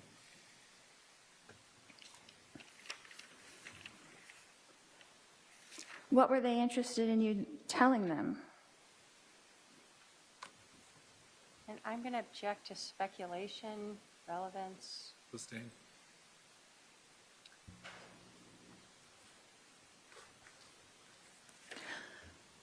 What did you tell them about me in those interviews? objection overbroad? Well, Foundation? also calls for hearsay. Yeah. Sustained.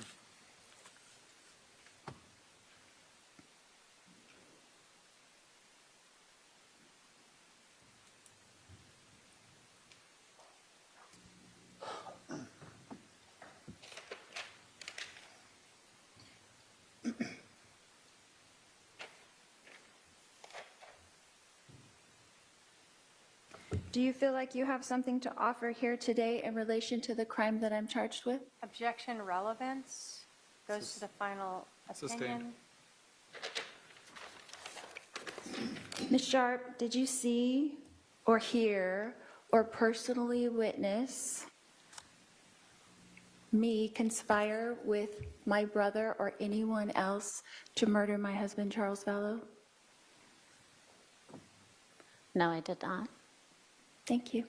No more questions. Redirect. They better have text messages, y'all, between her and her brother talking about this, or she's not going down for this shit. My prediction. You were asked a lot about taking an oath. Do you take that seriously? Yes, I do. Is everything that you told the jury here today the truth to the best of your knowledge? To the best of my memory and knowledge, yes. So when you don't remember something, you've been asked to try to guess, you don't remember how long something is, but you're not making up things in here. I'm trying not to. I'm trying to go for my best memory. It's been 6 years since you attended these meetings, correct? Correct. So you don't remember the number of phone calls that you and Lori had 6 years ago? No, not at all. You didn't keep tally marks of them through your days and put them on your nightstand so you could remember it later? No.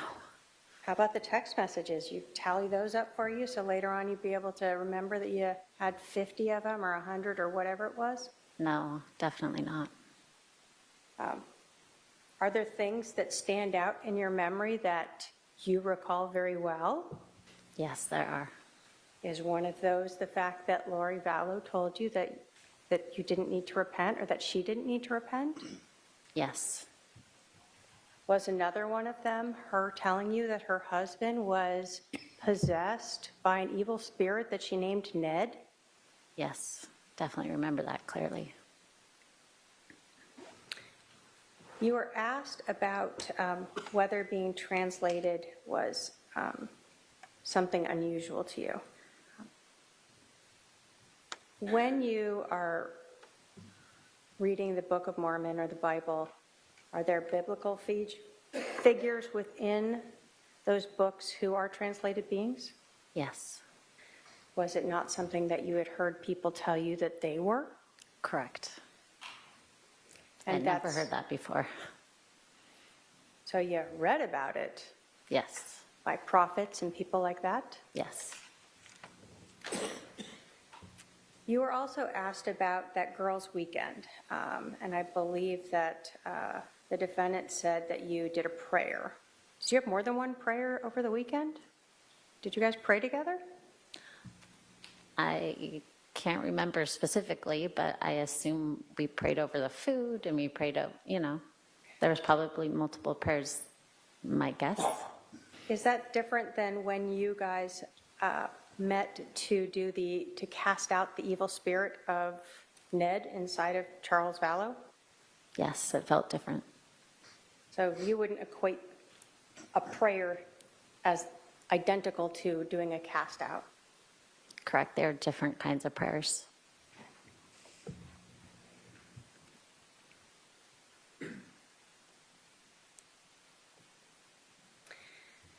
You were asked about why you stayed there that weekend. As someone who was a grown woman and strong in your faith, did you in fact question Lori when she talked about not needing to repent? I don't remember how I responded. I definitely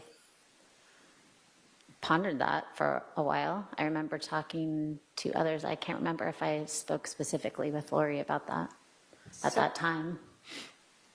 You were,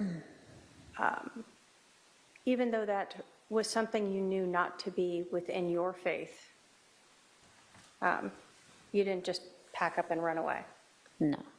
Were there other women there that you were also friends with? Yes. People who you're still friends with? Yes. These women that you are still friends with, is anything about your relationship with them changed the fact that you remember Lori saying she didn't want to repent? I don't think so. Like you didn't say, hey, Christina, I feel like just making up something to say against Lori. What do you think we should talk about? No. You didn't sidle up to Nicole and say, Nicole, let's make up a story about Charles being possessed by Ned. What do you think? No. Those are just your memories. Those are my memories. I have no other questions, Your Honor. Are there any questions from any member of the jury? If so, please pass those questions forward.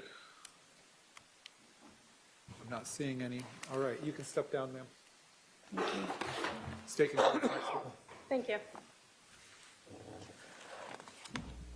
They better have text messages. Phone pings are one thing. We know where they were. Phone pings aren't going to matter. We need more. We need something concrete, guys. Just her thinking he was possessed is not enough. That doesn't prove anything. And I'm just being fair as the law, as far as the law goes. I just watched Delphi convict who might be an innocent man. This shit should be taken seriously.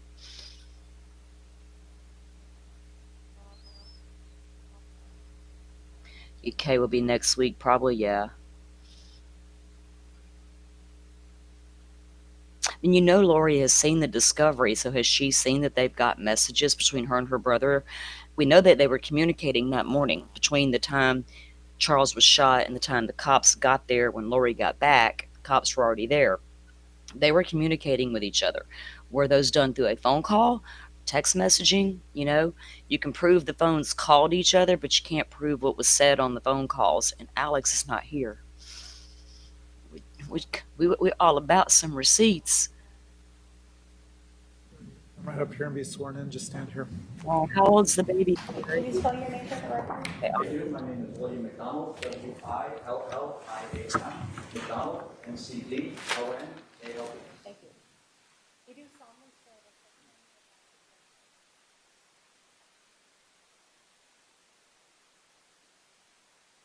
Order here and have a seat to my left.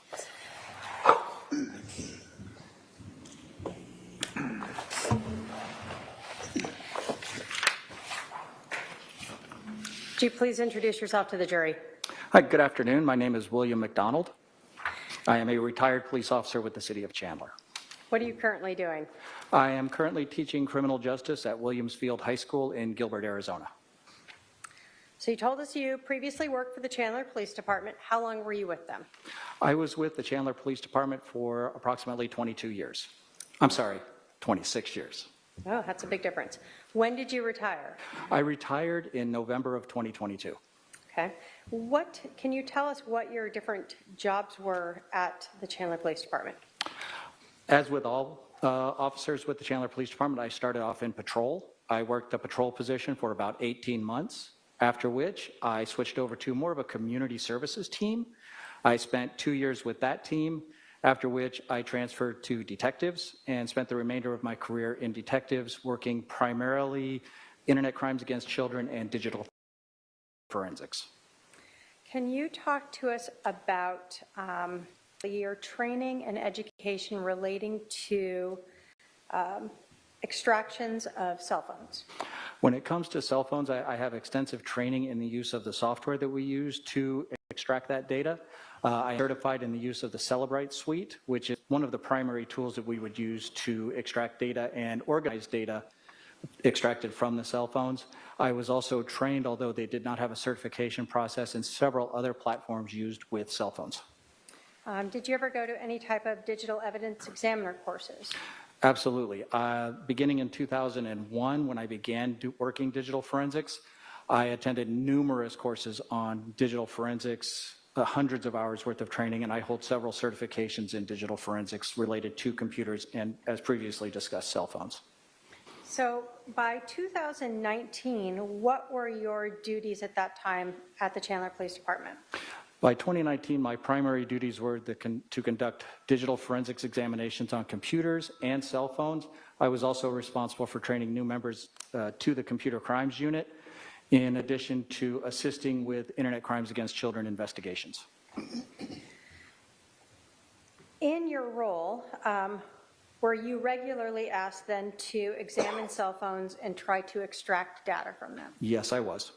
Can you talk us through, if you are handed a cell phone, what do you do? Once we received the cell phone, and we would usually be given additional information at the time, usually from the case agent or the investigating detective, such as if there was a search warrant involved or anything like that, we would review the search warrant, make sure we had legal authority to do whatever it was they were asking us to do. We would then obtain the cell phone or whatever item we wanted to examine. My process was to start by taking pictures of the phone or the device prior to removing it from any evidence packaging. Once those pictures were taken, I would remove the cell phone from the packaging, take additional pictures to document condition of the device.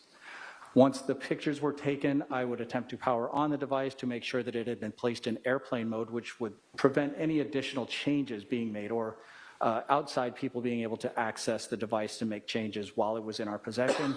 If it was in airplane mode, I would then attach it to whatever piece of software or hardware we were going to use to copy or extract the information from the phone. Once that process completed, which you would usually create just a single file, which for most of us would be meaningless. It was just a container file, and by a container file, I mean a file similar to, if you think like a box.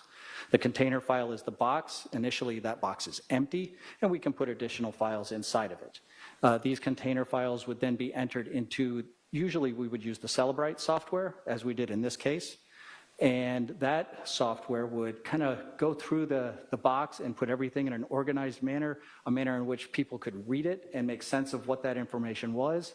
We would then create a report, which we would provide to the case agents, and that would pretty much conclude our involvement. We would finalize everything by taking everything that we created, all of our files, all of our reports, notes, pictures, everything, and we would store them on an archive server at the Chandler Police Department. All right, I'm going to go through a couple different words you said and have you explain them for us, all right? Certainly. So starting with first, extraction. What does that mean? Simply put, extraction means we're copying the information on the phone to another device, say a thumb drive or another hard drive, or something that we have prepared forensically, which means it contains no data. So when we're talking about extraction from, say, a phone, you're talking about you're copying contact lists and text messages and photos and emails or search histories, anything that we have on our cell phone. Correct. Okay. Can extraction of a cell phone include GPS or locating data? It can. When you have extracted this, you talked about it not being in a format that people can understand. Can you talk to us just a little bit more about that? So essentially these single files, when we have copied or extracted the information from the cell phone, it creates this single container file where all of the information is in there.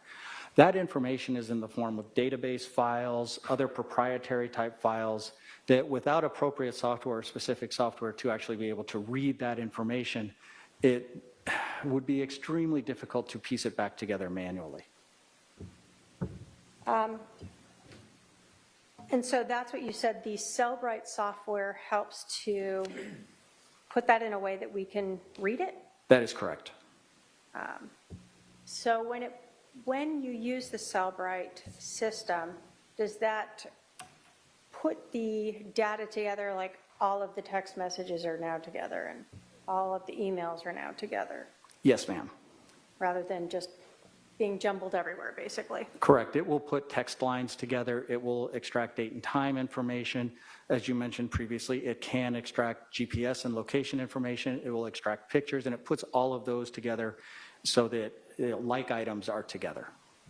Are you responsible for reviewing or analyzing whatever it is that you extract? No. Are you solely responsible for trying to extract the data from a phone, ensuring that that process goes correctly and that it is then parsed into data that lay people can read?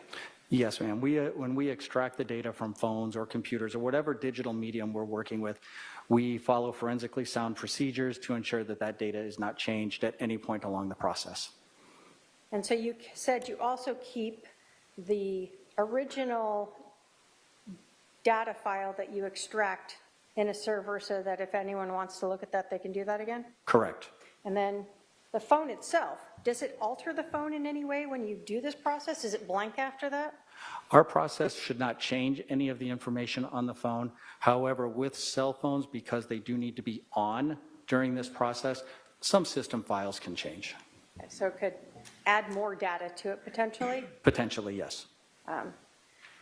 All right, so on July 16th of 2019, did you receive a request from a detective in Clan to examine an Apple iPhone that was impounded as item CH131035? And if I can have my paralegal approach with Exhibit 245?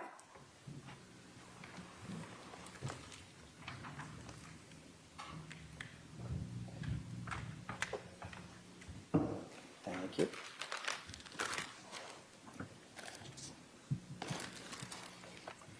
Yes, this is consistent with the item I received. Were you provided with a PIN to access that phone? We were. Okay, and what was the PIN you were provided to access that phone? The PIN was 0000. All right, pretty easy to remember. And if you can bring that back.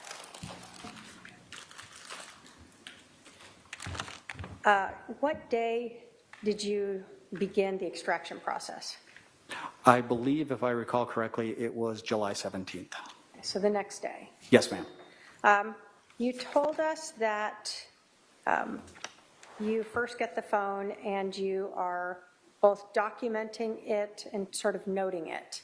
I'm going to show you, and if I can have my paralegal approach with Exhibits 180 through 185 that have been shown to defense counsel.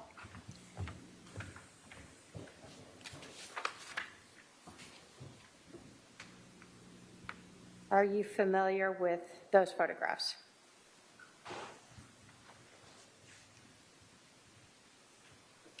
Yes, these are consistent with the types of photographs that I would take. And those related to this review of this cell phone 245. Yes. State will move to admit 180 through 185. Any objection? No objection. 180 through 185 are admitted. And if I can have the Elmo, thank you. Why do you take photos of the phone as you're processing it? Primarily, we take photos of the phone to document condition.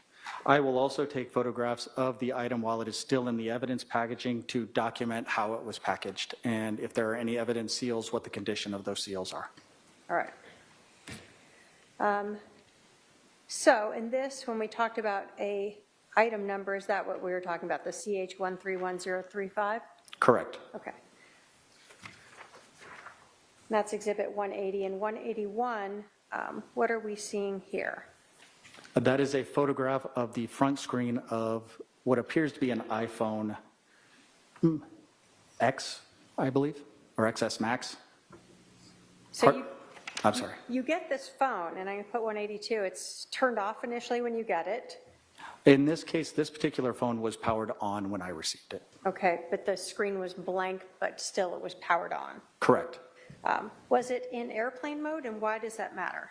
Yes, it was in airplane mode, and you can see that from looking at the upper right-hand corner of the phone screen where it's got the little airplane icon.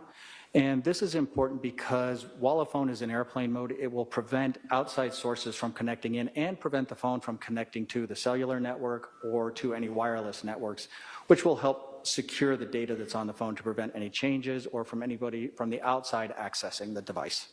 Okay. Do you check when you get a phone like this to see if there's a SIM card in there? I do. What is a SIM card? A SIM card is a subscriber, it's short for subscriber identity module, and it's basically a little card that's inside the phone that holds certain subscriber information. It can hold contact lists. It can actually hold a great deal of miscellaneous information. We always check for the SIM card as a means to make sure that this phone is actually able to connect to a cellular network. Did you see one here? I did. And then do you also check to see if there's enough battery power? Absolutely. What do you do if there's not? If we receive a phone that is either powered, has low power, or is actually the battery is completely dead, we will connect it to a power source to recharge the battery. The processes that we do required the phone to be able to be powered on, so we needed a charged battery. All right, so in 183, you are able to get to where you would normally put in a passcode. Do you sometimes not have passcodes? Absolutely. Is it easier when you do? Much easier. So did you try the 000 here? We did. 0, I think I left one out. Were you able to get into the phone? We were. 184, why do you take a photo of that? We're just documenting what is visible on the screens, what icons, what applications are installed on the phone. So you're seeing that there have been phone calls that have been missed and mail that's Correct. going on. And then 185, what is the relevance of this? What does this tell us? That is simply information on the phone itself. What you are looking at, if it were able to connect to a network, you would see the network information there. This is obviously a phone that was associated with the Verizon cellular network. The IMEI and the ICCID and MEID are identifiers for the cellular networks. The network, the carrier, and all of that information is just to help identify the device. Okay. And so that is able to be confirmed when you look at the phone itself, 245? Correct. Okay. So in this case, after you got this powered up, what'd you do and took those photographs, documenting what you're doing, what'd you do? Once we had taken the photographs, we'd ensured everything, the phone was in airplane mode. In this particular case, I used a device called a gray key device. I attached the phone to this gray key device and configured it to conduct what is called a full file system extraction of the iPhone. A full file system extraction is pretty much the best copy that we can make. It copies all the data off the phone, including anything in deleted space, any user files, any system files. It pretty much copies everything that's on the phone for us to examine later. Okay. Now, does technology continue to improve in our world? All the time. So you did this in 2019, right? Correct. So whatever the newer technology is not the same as what it may have been back then. That would be fair to say, yes. In terms of technology, have you seen changes in Gray Key and Cellebrite over the years that you were using it? I did. And as each new version came out, did that ever cause you to find that data was wrongly recovered, or just that there was more data recovered? In my experience, I never observed that changes in the software, updates to the software, would result in previously found data being changed or omitted or deleted or in anything like that. What we would find is it would change the format and how that information was presented. On occasion, as things really did change and bigger versions came out, sometimes it would have the capability to acquire additional information that maybe it could not acquire prior.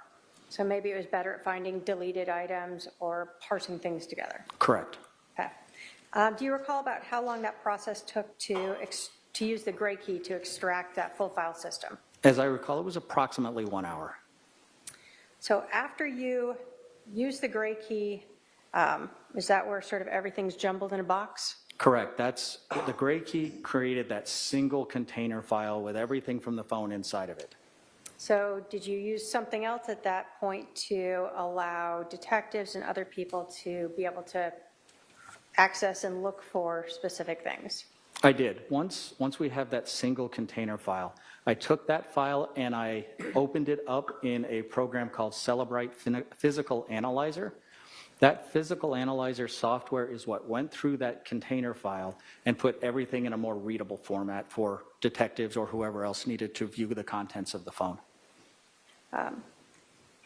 So that then allowed detectives or others to go into this new report that allowed you to look at a section that had just photos or a section that just had emails. Correct. After you used that Cellebrite to parse out all that data into these different sections, did you conduct any research on that phone? Or I did not. did you look through any of that Cellebrite report? I did not. Did you analyze or review any of the data? I did not. Did you provide the detectives who then had been working on the case with that to review themselves? What we would do, since the Cellebrite physical analyzer software was very expensive and actually required a key in order to use, the Cellebrite software allowed us to create what we referred to as a reader file, which is a file that they can open in a program called Cellebrite Reader, happily enough, and that would allow them to review the data in a free software platform. So as long as you had the reader, you could then go through all the data that the Cellebrite had parsed into these readable formats. Or Correct. sections. Anything that was included in when I imported the file or uploaded the file into the physical analyzer software, any information that was in the physical analyzer software was copied and included in the reader file. Did that end your involvement with Exhibit 245, that phone? I'm sorry, one more time? Did that end your involvement with Exhibit 245, that iPhone? Aside from making sure that any files that we created, any pictures that were taken were securely stored, it did. All right, thank you. I have no other questions. Cross? Questions, Your Honor? I'm sorry, did you say no questions? No questions. All right. Any questions from any member of the jury? I see at least one. Okay.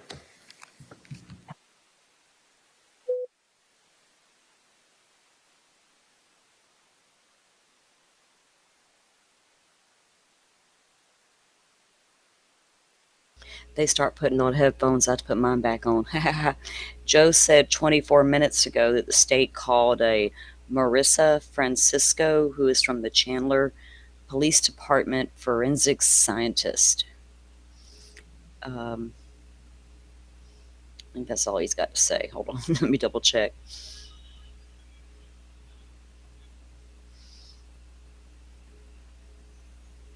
Okay, he kind of going over what the phone guy's doing, and then after that is when they're going to call that next witness.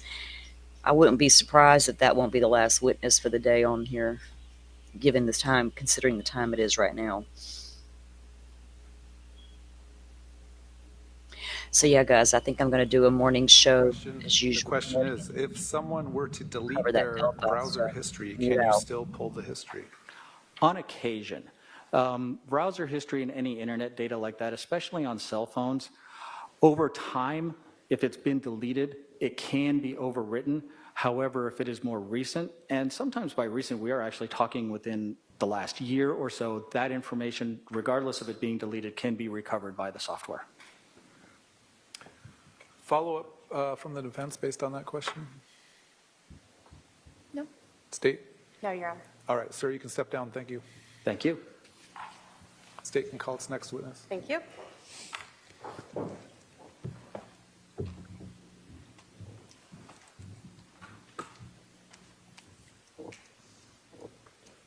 They're going to explain latent print analysis soon. Ooh, Koberger case, latent footprint. I'm down for it. What are we going to learn? That was according to Joe's text, not text, but Twitter thread. Latent print and analysis procedures. The baseball bat comes out of the evidence box. Uh-oh. Was there a latent print on the bat?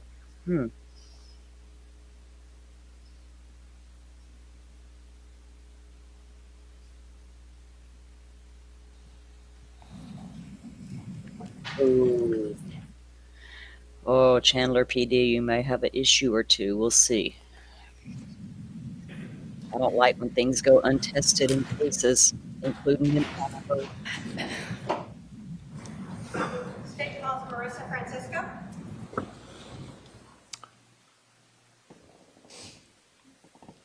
All right, ma'am, you're going to come right up, stand right in front of the wall here, right here. Please spell your name for the record. Yes, Marissa Francisco, M-A-R-R-I-S-A, last name F-R-A-N-C-I-S-C. You do solemnly swear the testimony you're about to give will be the truth, the whole truth, and nothing but the truth, so help you God. Yes, I do. All right, you're going to walk around the court reporter. Have a seat just to my left here.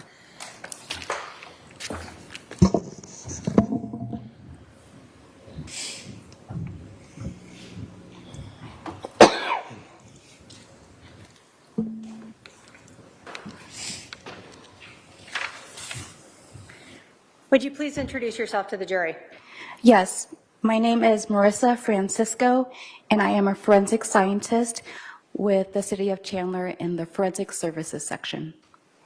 How long have you worked there? I have worked there since August of 2018. Previous to that, I was employed at the Arizona Department of Public Safety, and I started there in 2004. So let's kind of go back. What did you do at the Department of Public Safety, DPS? I started my career in the blood alcohol unit, so my duty there was to test blood for the presence of alcohol. I was in that unit for about 7 years. After that, I transferred to the trace evidence unit, where I was trained to do hair comparisons and fiber comparisons. After that, about 2016, 2017, I started training in the latent print unit. In August 2018, I completed my training at the City of Chandler and have been doing latent print analysis primarily at the City of Chandler. Can you tell us the training and your education to be a latent print analyst? Yes, I have a Bachelor's of Science in Biochemistry from the University of California at Los Angeles, and a Master's of Science in Forensic Science from the University of Illinois at Chicago.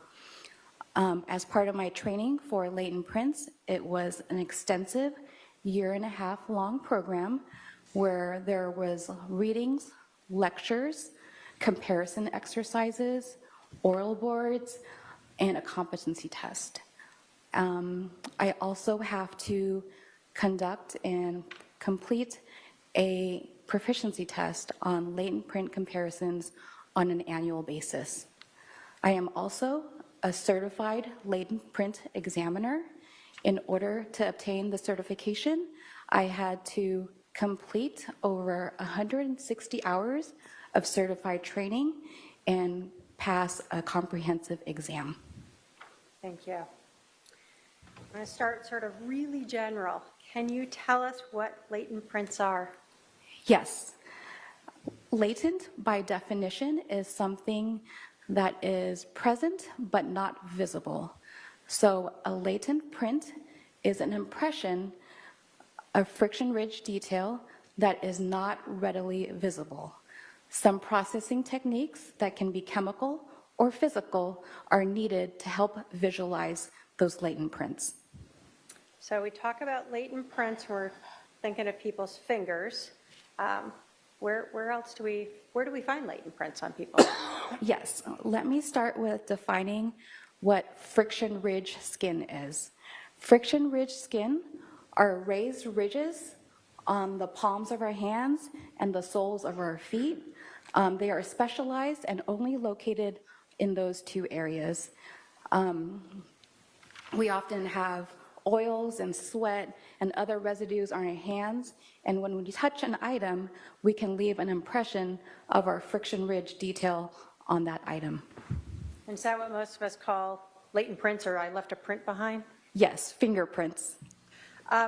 You started to talk about oils and things. Do people always leave behind a print if they touch an object? It actually depends on a lot of different things. First off, the amount of oils and residues on our hands will determine whether an impression is left. Also, the deposition pressure meaning are we gently tapping on something or are we like really pushing down on it? That will affect whether an impression is left and the quality of that print. The item itself is very important. Is it something that is receptive to prints? Items that are smooth, like glass, I am more likely to find a print on an item like that versus something that is textured and rough, like a cinder block. I would not expect to find a lane print on a cinder block. The condition of the item is also important. How many people may have come in contact with that item. All these different things affect whether an impression is left and the quality of that impression.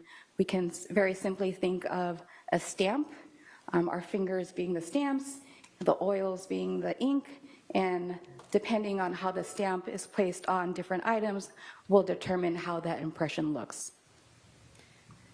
Can environment also impact the quality of, or whether or not a print remains?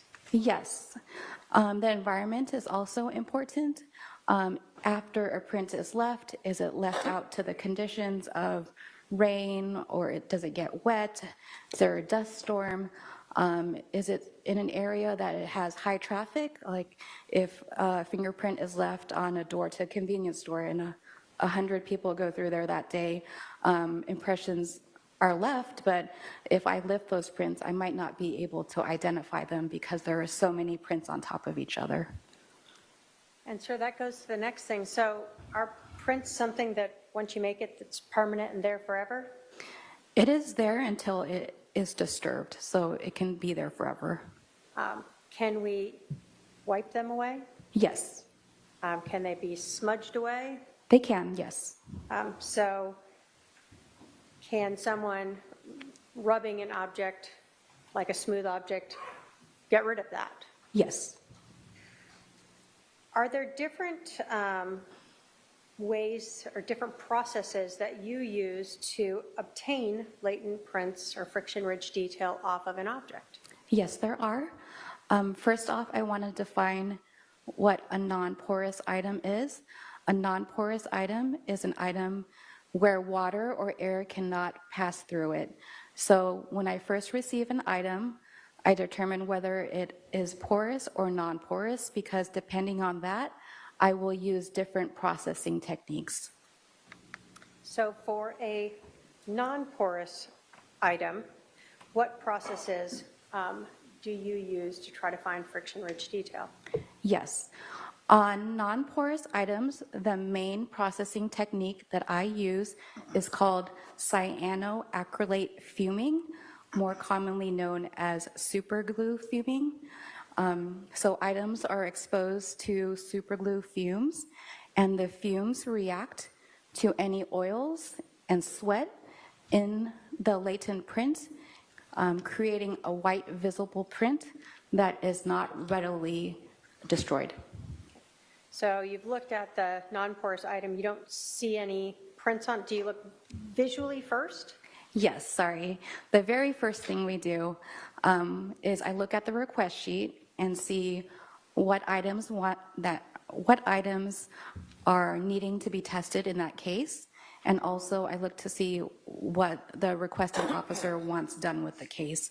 Sometimes they are requesting that the item be swabbed for DNA.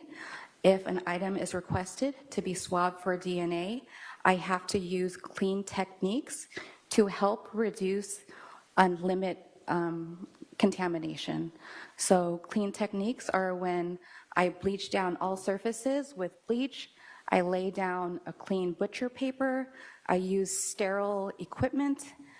I'm only analyzing and working with one item at a time, and I'm changing gloves between items to help prevent contamination. So if a request sheet requests DNA evidence, I will have to use clean techniques before I swab the item for DNA. After that, I will do a visual examination of the item. Before any processing techniques are conducted, I will take a flashlight and look at the item to see if I can see any latent prints with a flashlight.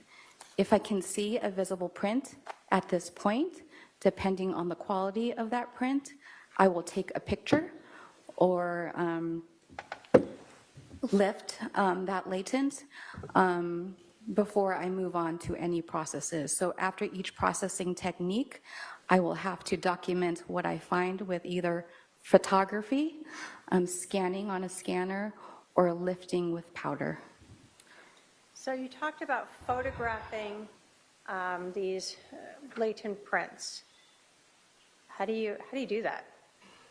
Like how do you take a photograph of that to ensure it's the right size or shape or whatever, so you can later use it for a comparison? Yes, I have training and experience in taking photographs. So in the photograph, I have to have a scale in it.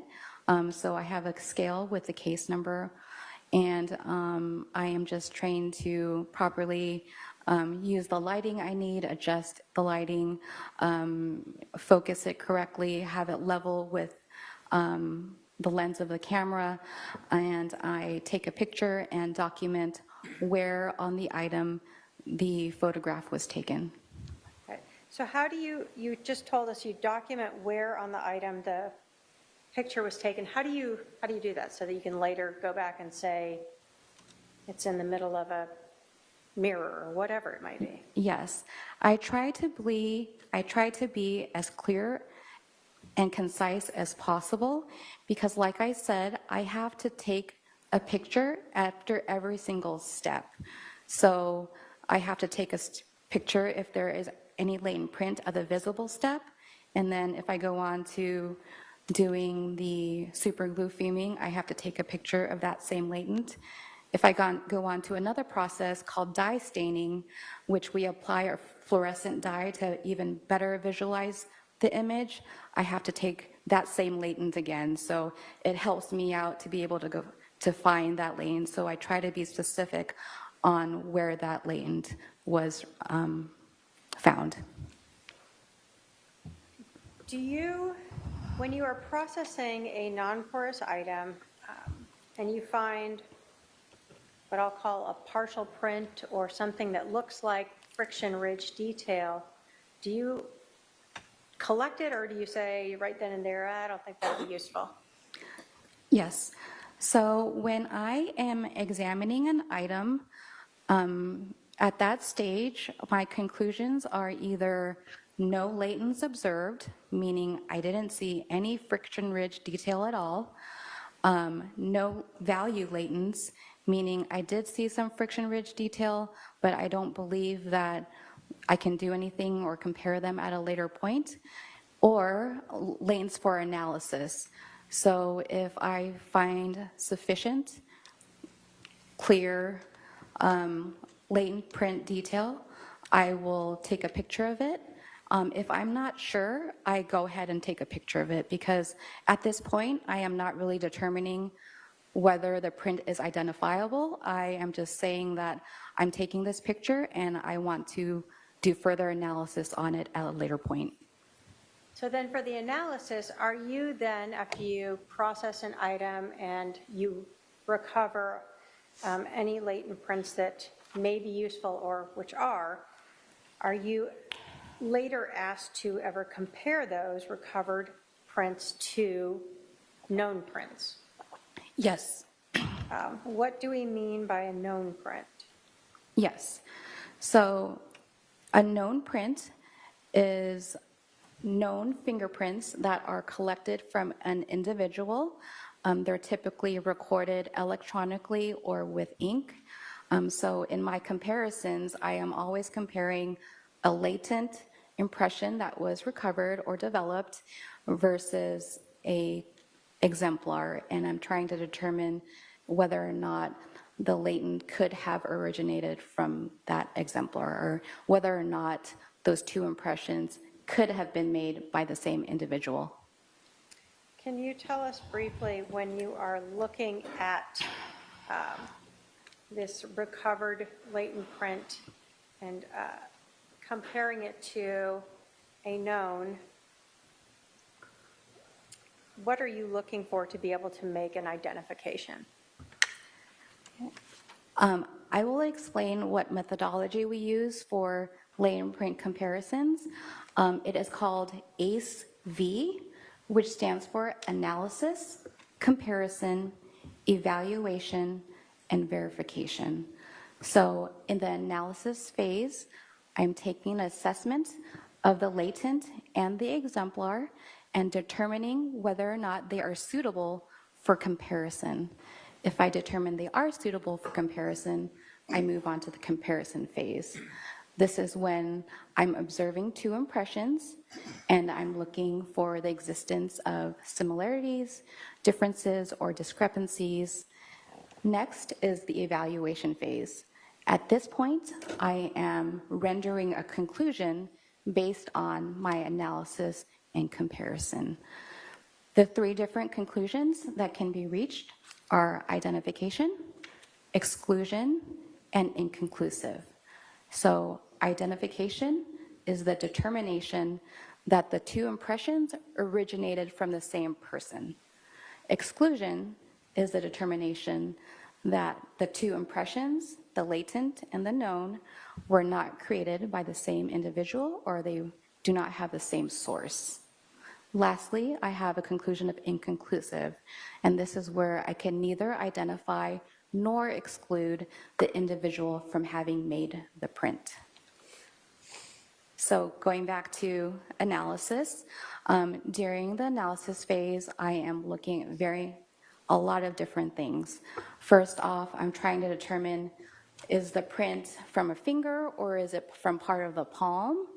And also I'm determining the orientation of the print. If it's from the palm, I can also, depending on the ridge flow in the latent print, I can determine what area of the palm it came from.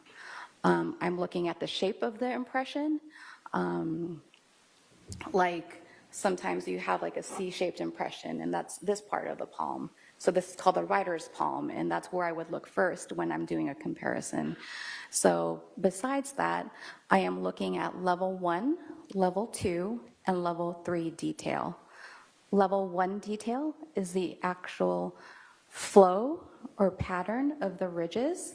Our fingers have 3 main patterns, which are loops, whorls, and arches. Next, I'm looking at second level detail. I'm looking at the ridge characteristics. So I'm looking at where the ridges end, which we call ridge endings. I'm examining where ridges split into 2 ridges, which are called bifurcations. And I'm marking any dots, which are very short ridges. So I'm examining the latent and I'm marking up all these second level details so that I can later compare to the exemplar. I'm also noting if there's any scars present in the latent.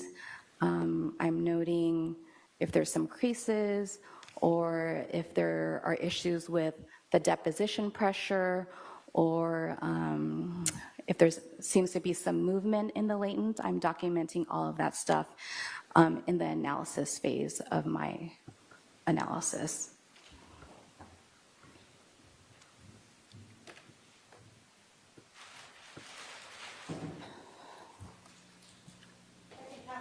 We'll take 249.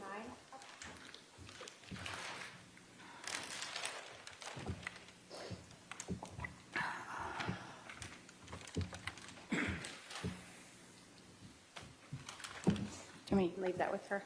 Okay. Yep. You recognize Exhibit 249 as an item that you were provided and asked to process to see if you could recover any latent prints or friction ridge detail.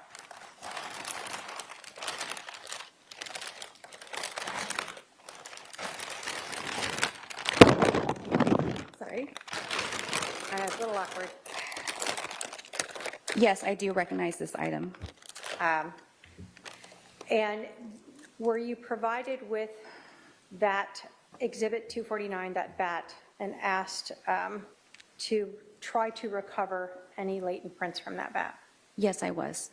Can you tell us, in this Exhibit 249, What did you do to attempt to recover any, and did you recover any latent prints?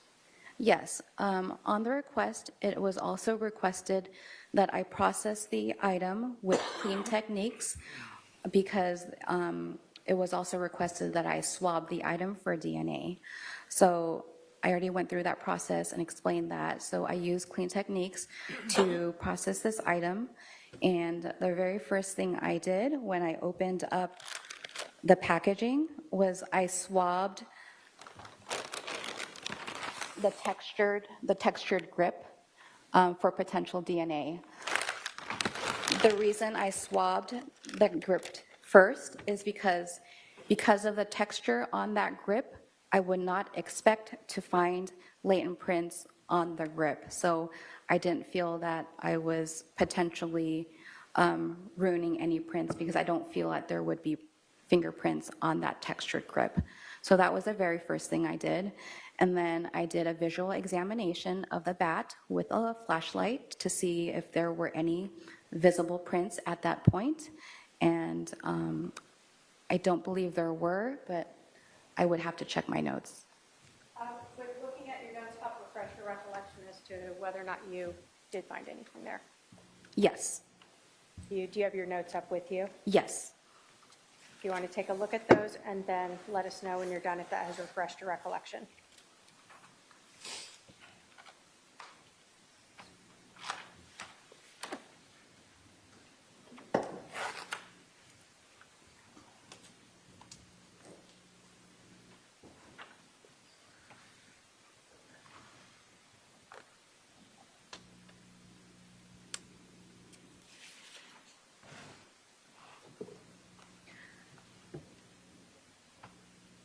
Did that refresh your recollection?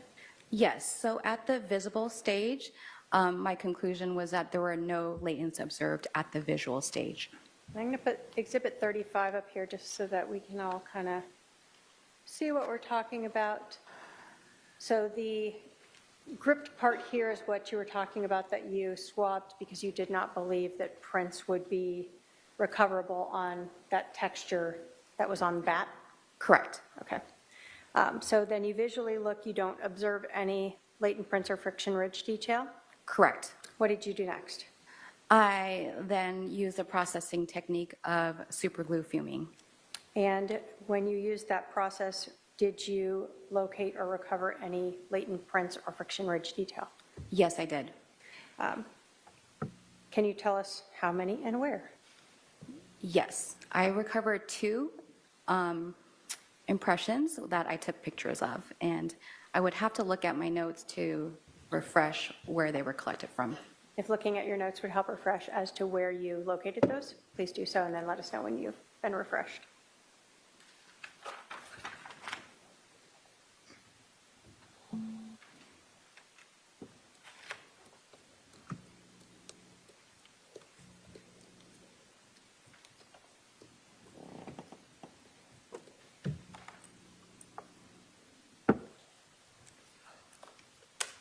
I'm ready.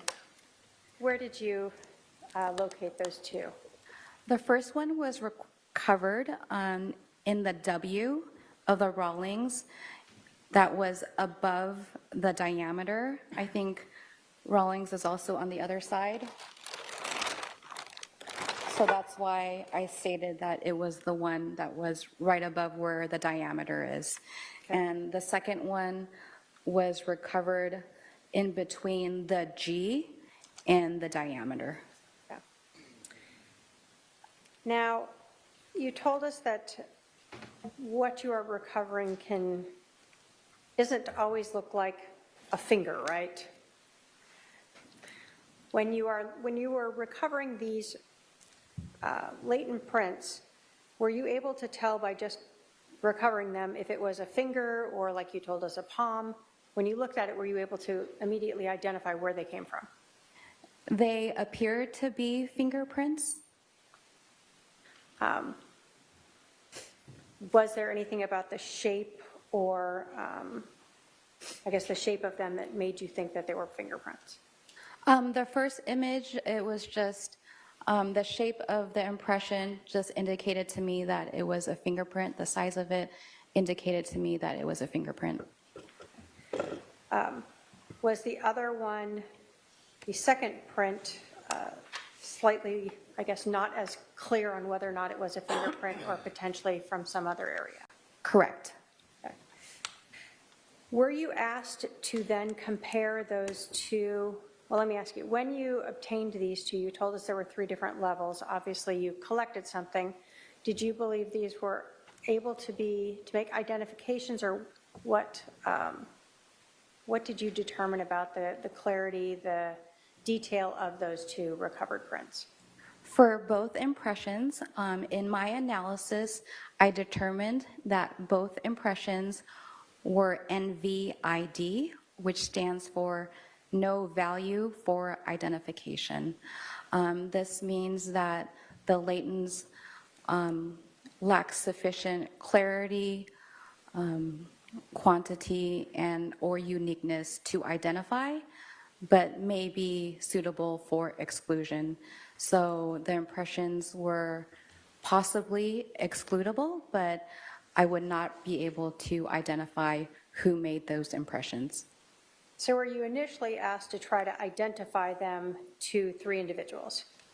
Yes, I was first asked to compare the 2 impressions to 3 individuals. And who were those 3 individuals? Could I look at my notes, please? Yes, if that would help refresh your recollection.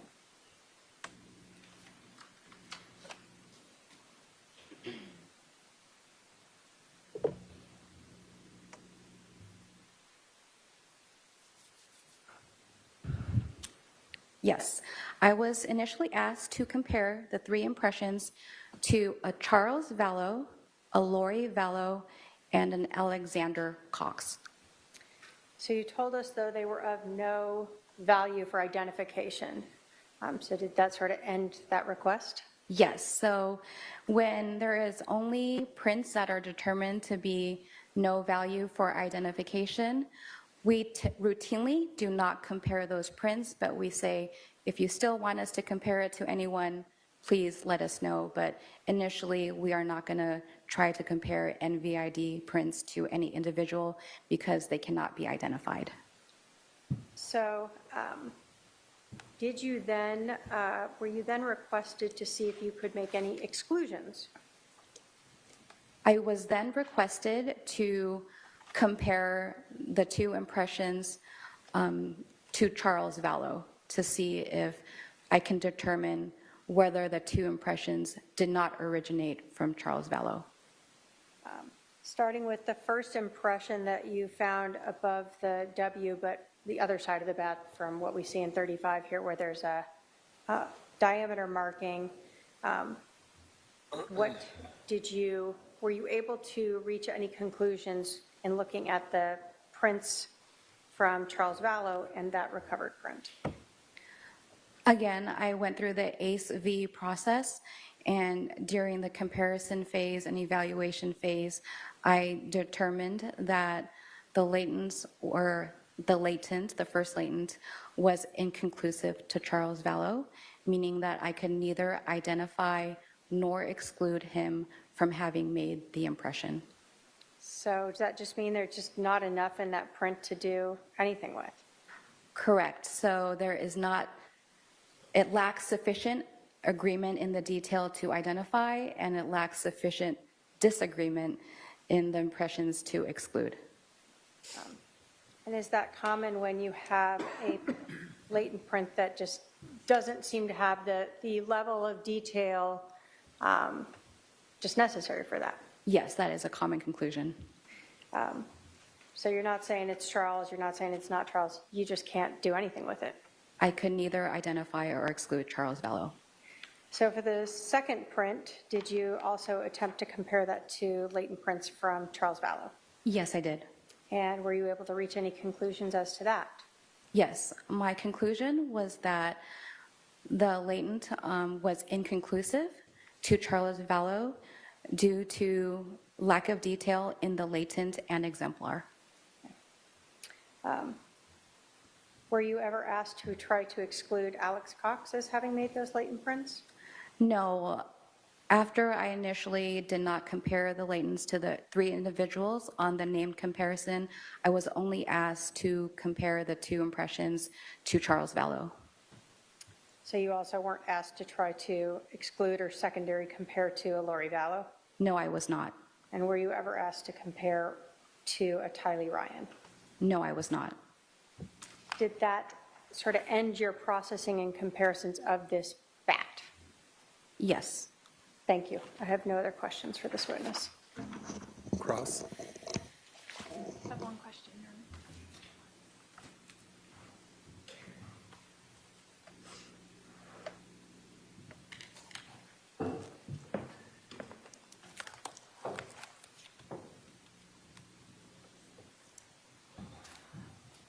You said earlier that the DNA that you collected, was that ever tested? I don't know. Is it sent somewhere else? Correct. So the city of Chandler does not have the capability to test for DNA. Anytime we swab for DNA, we send it to the state lab for analysis. So you swabbed it and sent it to the lab, and that was the last you heard of it? Yes. Okay. Thank you, that's all. Any redirect? No, Your Honor. Any questions for this witness from any member of the jury? I don't see any, so you can step down, ma'am. I think this is a good time to take our afternoon recess. We'll be at recess for 15 minutes. Please remember the admonition. All rise for the jury.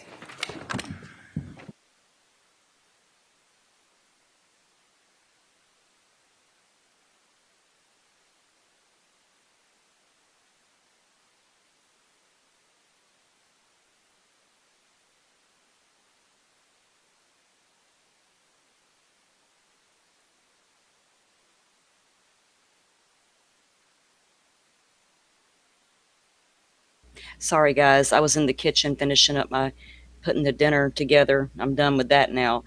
And I was on my phone, so there's like a few minutes delay there. I'm like, oh, shit, they're done. I left them hanging again. Sorry about that. What are you guys thinking so far? Do I have my mic on? Okay. Sorry, guys. I was in the kitchen finishing up Can y'all hear me now? Can you hear me now?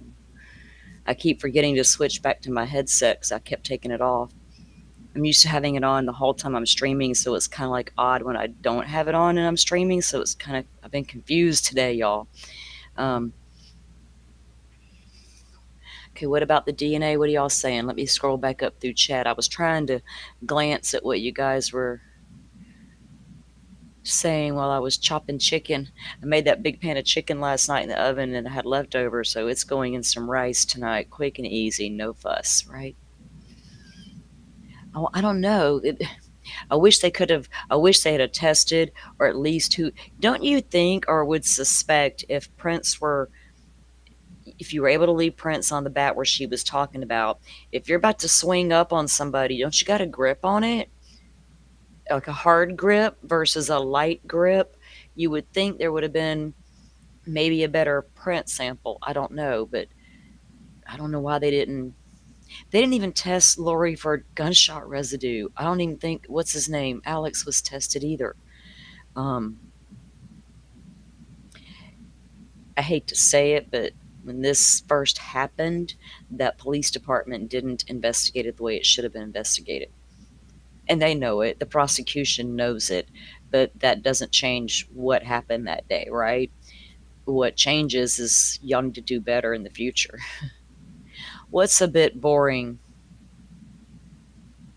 The trial, me, what's going on, Butterfly? What's boring? I don't like it when I get bored. That's when Twitter becomes my playground. I get dangerous when I get bored. I'll go running my mouth somewhere. Did they test the DNA? They didn't just talk about that, did they, about testing it? Oh. Yeah. Because we all know Charles was a ball player, right? So if he was a minor league ball player and he was left-handed but batted right-handed, whatever. He's a man, and he was a big physical man on top of that. You think if he was about to swing up, if he took that bat to overpower it from Tylee, how do we even know Tylee's the one that came out with the bat? She's not here to testify. Did she just say that she was the one that came out with the bat because her mom told her it's best if you say that, right? Because she'd already turned totally against him by telling her stories, you know, what Charles is doing to me, being that mom. What do you call that when the moms are not corrupting their kids, but they're you know, talking shit to their kids about that stuff they shouldn't be talking shit to their kids about. There's a term for it, y'all, and it just left me completely. It's not narcissist, it's something else. You know, you're doing it through your kids. Leave the kids out of it.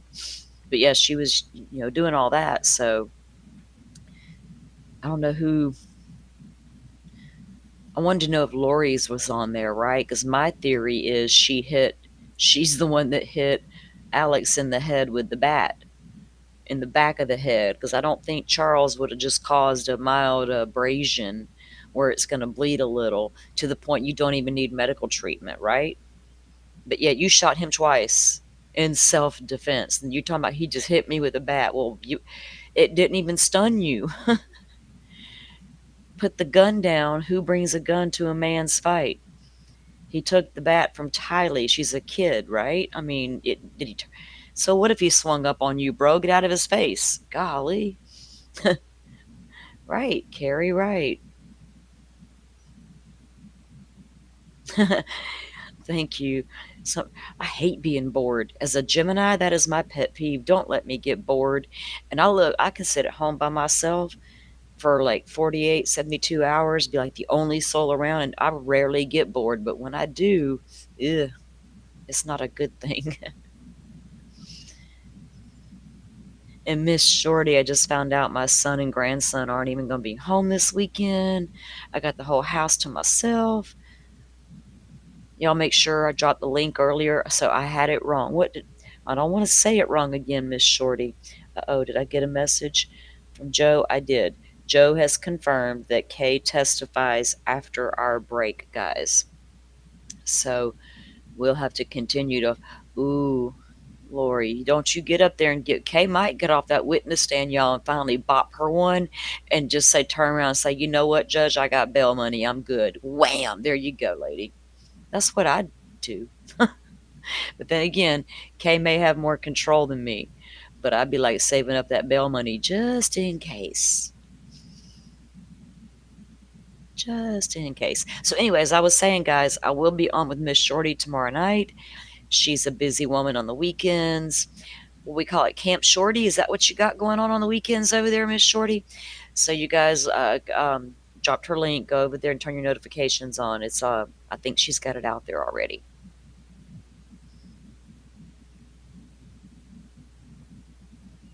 Oh, thank you, Sinead.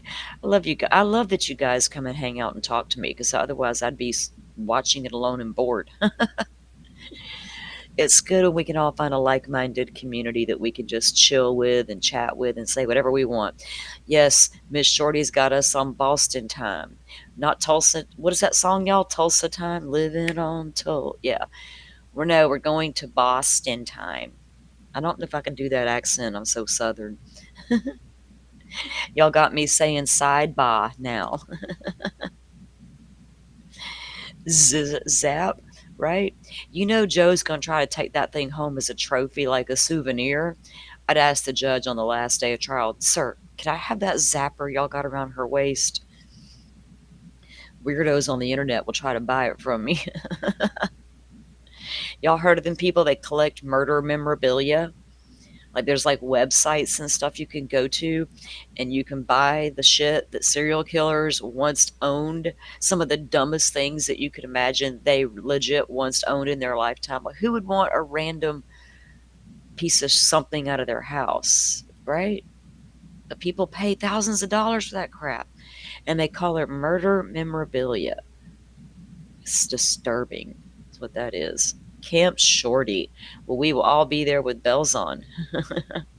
Guys, it'll be 5 o'clock in the evening for me, but it'll be like, what'd you say, Miss Shorty? 7 in the morning for her? This lady is a rock star, guys.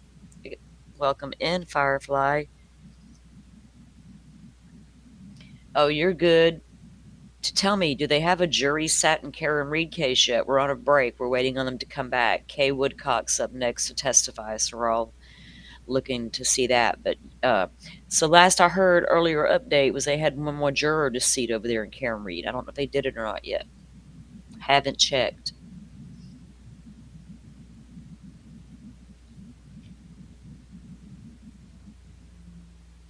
Firefly, if you didn't see Lori's testimony from yesterday, I did it this morning because we were in, over there in Idaho. But if you want to see a popcorn show, go watch it. Lori cross-examined a woman that her ex-husband, her husband that she killed, went on a date, right, with this lady. And anyway, she testified yesterday, and her and Lori, well, Lori went at that lady, and that lady gave it right the hell back. It was epic. It was epic.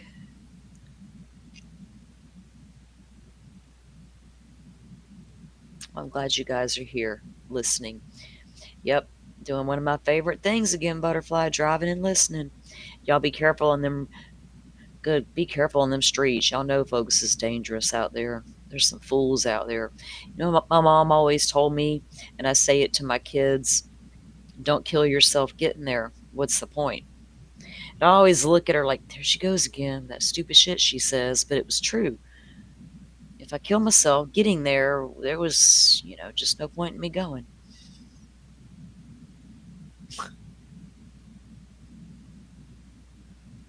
We want you guys to stay safe. Miss Shorty, I'm looking forward to that conversation tomorrow. The two topics we're going to talk about are my jams right now. That's what I do want to talk about. So we are on the same page for sure. She's so aggressive. So aggressive. My God.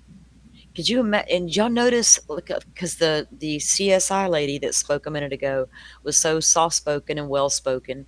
And when Lori got up to talk to her, I noticed a change in Lori's tone. She was all sweet and kind to that lady. She met her energy. And I was like, damn, look at you go, you energy reader. You're trying to win her over with your energy, but you're not as strong as you think you are, Miss Lori.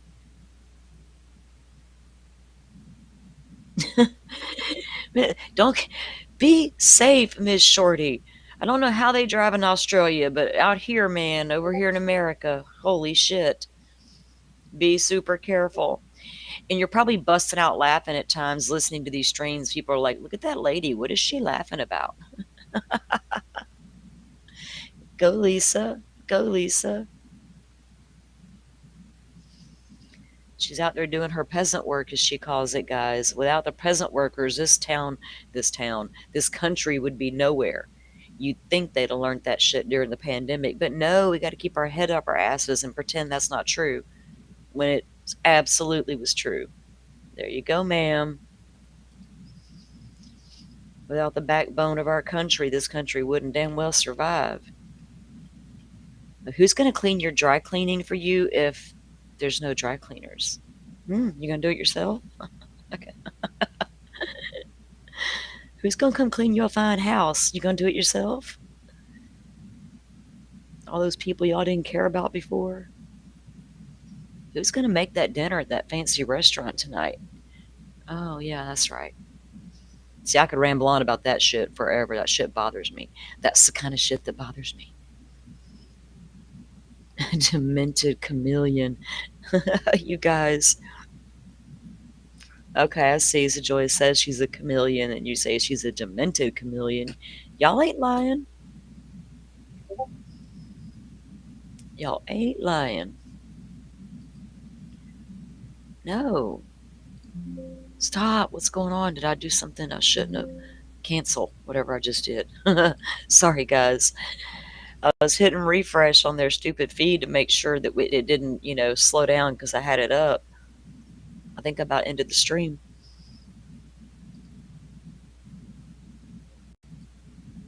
Let's see. Can I pull up my Discord? Every time I've ever tried to pull up Discord from here, let's see. I gotta see something, guys. Can I share that, Shorty? Is that cool? I better ask first. Oh my goodness. Miss Shorty out there looking all hot and shit, guys, while she's working.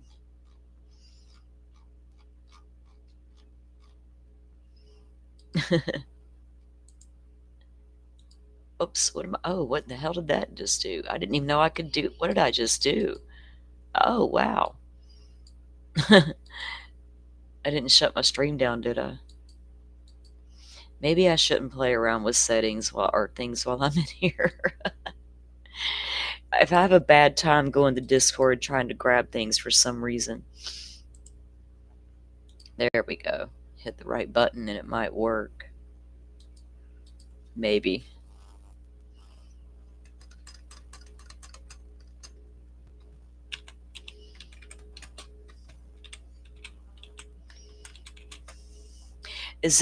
How's the weather over there all the time, Miss Shorty? Is it like warm a lot, like way more than cold? How's the winters over there? Do they even have a winter in Australia? I have no clue.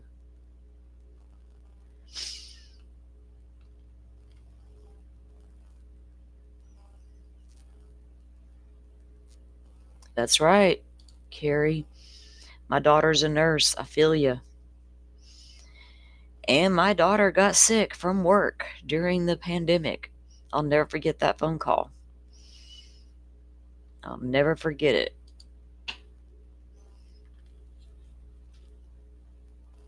Oh gosh, I'm older than you, Miss Shorty, and I'm assuming I've had all that. I don't know. I don't know, y'all. I think I skipped. I don't even know if I've had menopause or like the hot flashes. I went through that for like a little bit, but like nothing to complain about all the time.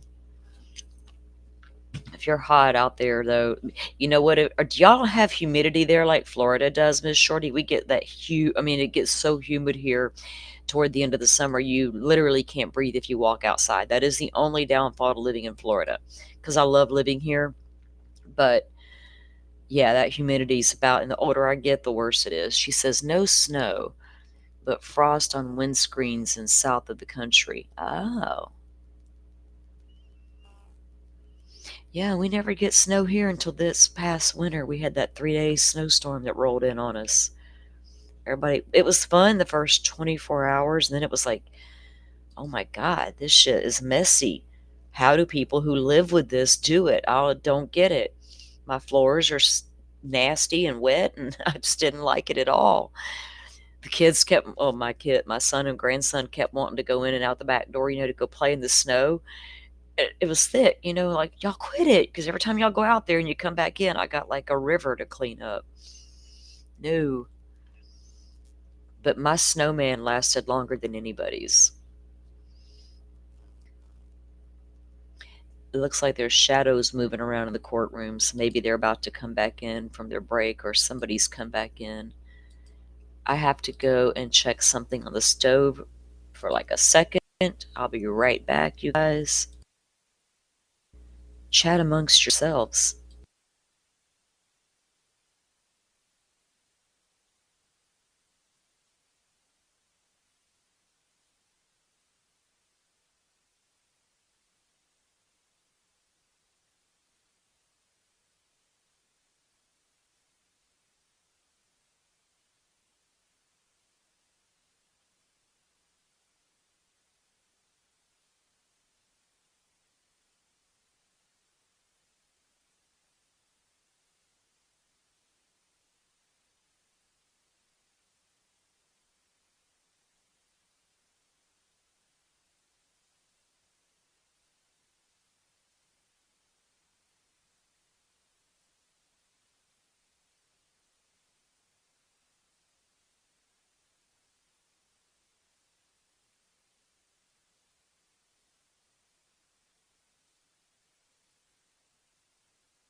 right, please be seated. We're on the record. The jury is present. State call its next witness.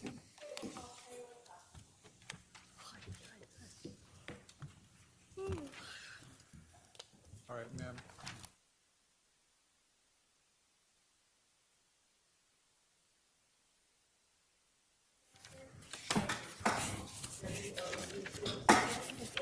You do solemnly swear that the testimony you're about to give will be the truth, the whole truth, and nothing but the truth, so help you God. All right, go and have a seat to my left.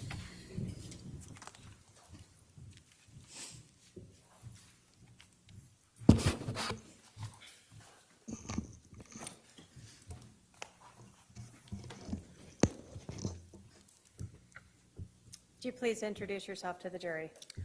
My name is Kay Woodcock. I'm Charles Vallow's younger sister. How old are you? How old am I today? Today. 64. And are you married? Yes. Where do you currently live? Lake Charles, Louisiana.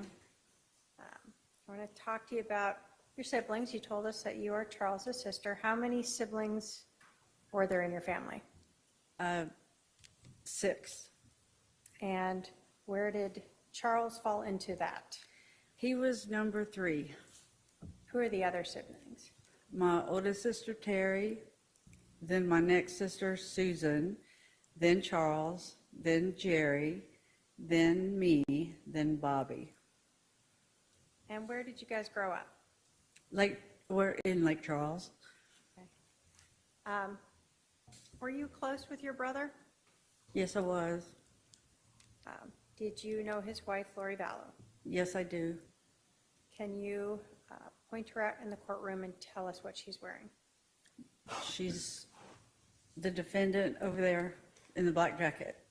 Your Honor, may the record reflect the witness has identified the defendant. It shall. I want to talk to you sort of about Lori and Charles. Were you at their wedding? No, they went to Las Vegas. Do you recall what year they got married? 2006. Did they have a reception that? I don't know if that's what you'd call it, but there was a family gathering in March of 2006 at a ranch in near Austin, Texas, that we all went to. Okay, kind of to celebrate that? Yes. Had your brother Charles been married before? Yes. Did he have any children from his prior marriage? Yes. How many? 2. And who were they? Cole Vallow and Zach Vallow. And did you know if Lori had any children from a prior marriage? Yes. Colby Ryan and Tylee Ryan.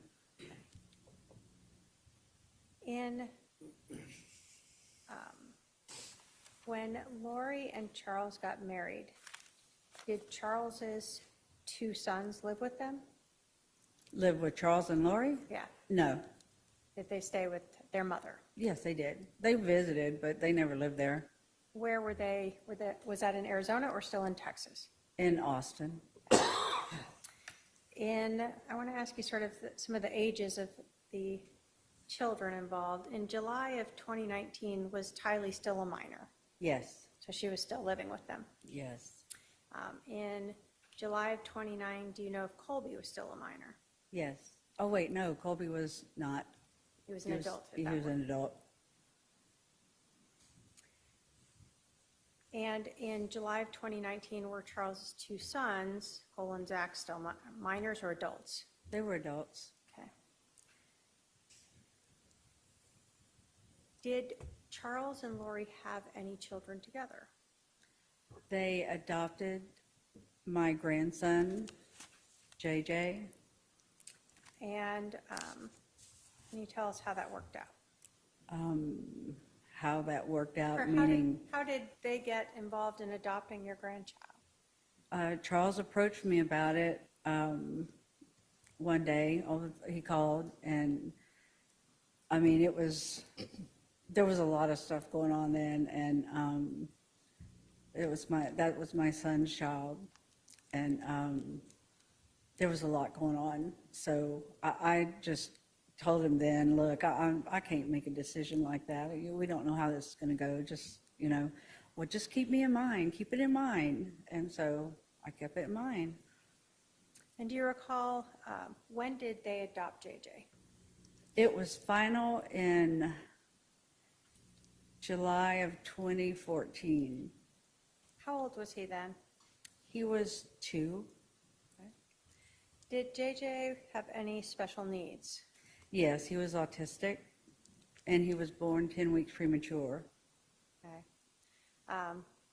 So he took a little extra care. He did, absolutely. Do you recall, so if he was 2 and they adopted him, how old was he in July of 2019? He was 7. We spent his 7th birthday together in Lake Charles. So in July of 2019, to your knowledge, Lori and Charles still had 2 children under the age of 18 with them, Tylee and JJ? Yes. So if in July of 2019, Lori Vallow was saying she had 5 kids she was taking care of, you were unaware of the other 3? There were not 5 there, no. There were 2. Can you tell us about the relationship between Charles and JJ? Charles was the best dad. I mean, he was always doting on him. The arrangement I figured out eventually was that if Charles was working out of town, Lori had him all by herself, and so when Charles got back to town, JJ was his to take care of, 100%. Would Charles bring JJ to visit your side of the family in Louisiana? Oh, yes. Did you regularly see him? Yes, once JJ learned how to fly, and, excuse me, I need water.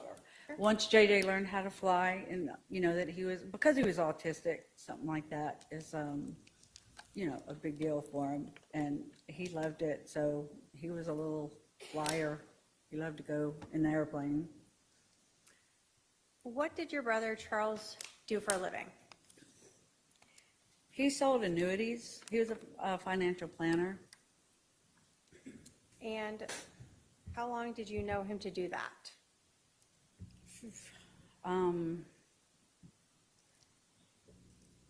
If I had to guess, 20 years, I guess. Did he work for others or have his own business? What do you recall? He had his own business. Had he previously any times ever worked for others? Yes. But in July of 2019, he had his own business. Yes. Did he have a business partner? He did, yes. Did his job require him to travel a lot? He did. He would be gone 3 or 4 days a week on average.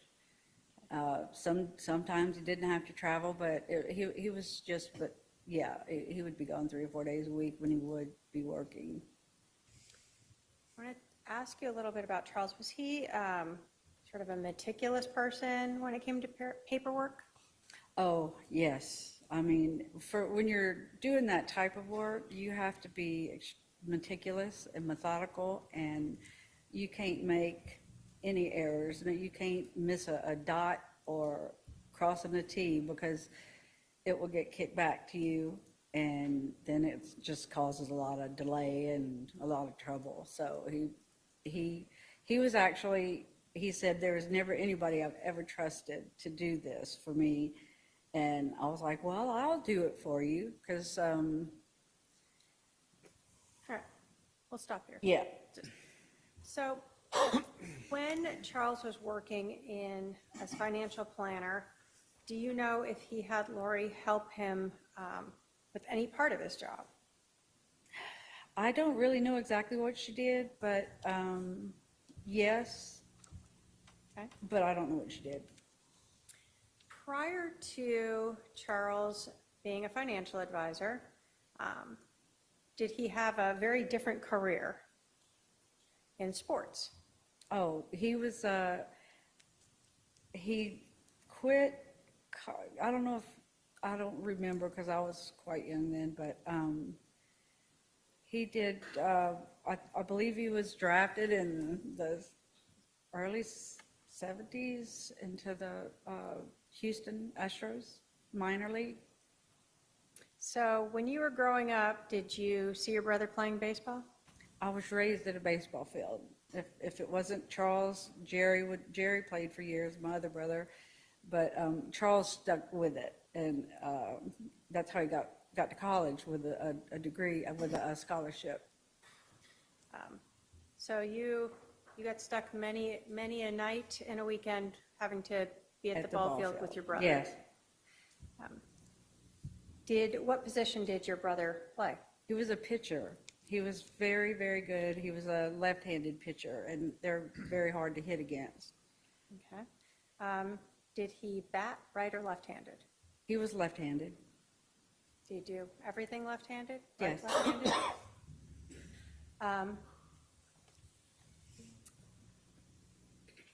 After your brother, well, let me ask you, do you know how long he played in the semi-pro? I don't. He had moved to Houston, and but he blew out his knee, and that's ended that right there. Did your brother stay in shape after that, even though he blew out his knee? Oh yes, he was always doing something. Always bike riding, hiking, just anything. Gym, he was very active. So every time you saw him, he was taking care of himself. Yes. I'm going to ask you a little bit about religion. Did your family grow up in the LDS church or faith? No, we did not. Did you know Charles to ever convert to the LDS faith? He did at some point during his marriage to Lori. Okay.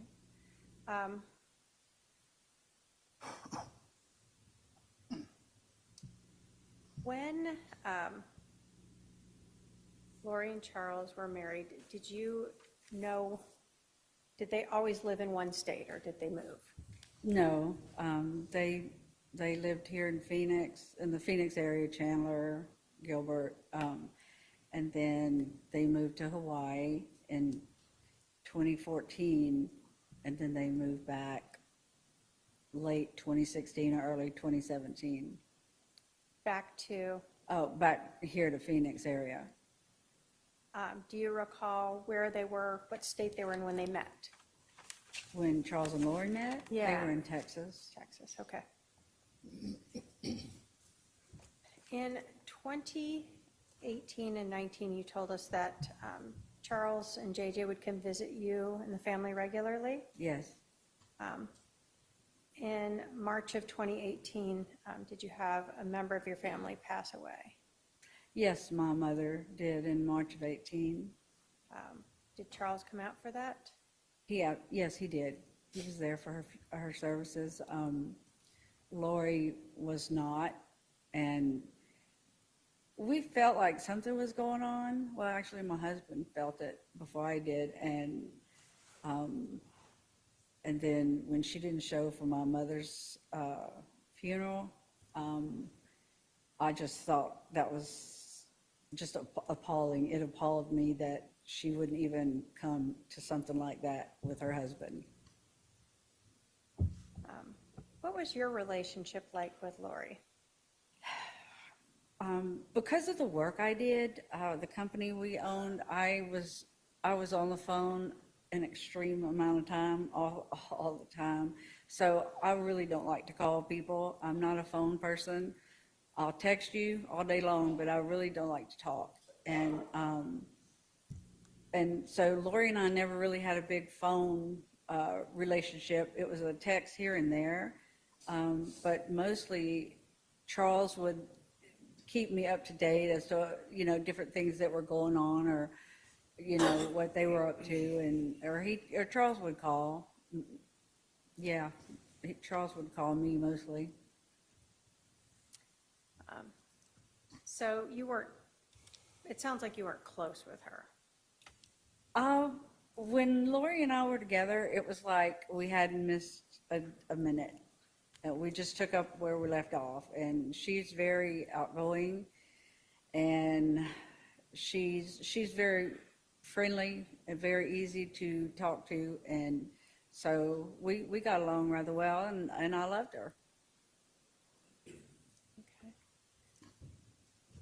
So continuing in 2018, do you recall seeing Charles and JJ coming out to visit you guys in October of 2018? Yes, What was that for? just a weekend visit. Okay. What about in November of 2018? Did you see Charles and JJ then? We did. My husband and myself and my granddaughter, we went to Las Vegas, and Charles and JJ met us there for the Thanksgiving holiday weekend.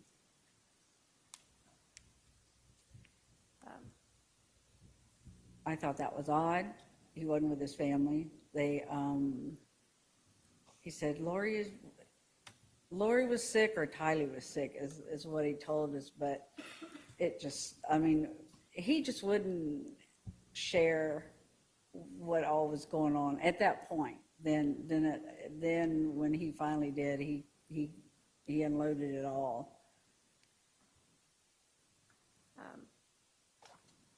So in 2018, did you have any idea there were any, let me say this, in 2018, did you have some concerns about their relationship? Yes, it was, for him to come as often as they were coming was odd, and just, he was just unsettled, and we knew something was going on, but he would never say. So he did, he talked to us when he was ready. When we get into 2019, did you start to see your brother more? Yes. First, without going into what Charles said, did you ever become aware finally that his marriage with Lori was in trouble? Yes, I did. In 2019, again, without going into what Charles said, did you ever believe that Charles was concerned for his safety? Charles was absolutely concerned for his safety. Lori had sent me a text, I think it was on a Thursday, that she and Charles were fighting because of some stuff she came up with, and that she and JJ and Tylee were at a hotel. Well, I guess Tylee was, I'm not sure. And because she didn't want to have any fighting, so they went to a hotel. And I came out. I knew Charles the next day. That's when she sent it to me. And then I just really I didn't call Charles. I knew he'd call me, and he sure enough did. And he was a mess. And so I flew out the next day out here to help him with JJ, and just to come and talk to him and see what was going on. He was alone, and Lori's family turned their backs on him and JJ. Okay. Let's just kind of break it all down. All right. Now you got a lot that you remember. So you said that you got a text from Lori indicating that she and JJ and Tylee were at a hotel. Mm-hmm. And then you said that Charles then called you maybe the next day, Yeah. and you came out here to Arizona. Yes. When you came out here to Arizona,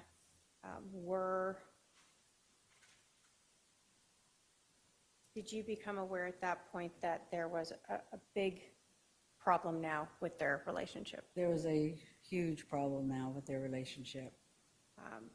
And during this time when you had come out here, do you remember approximately when that was? Like the 1st of February of 2019, or the 2nd. It was right in there. When you came out here, did you been speak with Charles about his concerns for his safety? Just yes or no? About his what? His concerns for his safety. Oh, yes, absolutely. But just yes. Is this the time where, well, let me ask it this time. When you came out here, did you see Lori? No, When you came out here, did anyone know where Lori was? no, nobody was talking about where she was. Nobody would tell Charles where she was. So your brother was trying to find where she was? Yes, he was. Where was JJ at this time? He was with Charles, and that's one of the reasons I came out was to help him with JJ, because he was quite a handful, and Charles was a mess. He was broken. He was a broken-hearted man. So you come out here, Charles has JJ. Where's Tylee? Do you know? She's, as far as we knew, she was staying at Lori's brother's. That's what we knew then. Okay. Did you have any interaction with her? No. How long did Charles have JJ where he's looking for Lori and can't find her? Well, that portion of the time was 58 days, and I knew how many days it was because every day Charles would say something. He would tell me.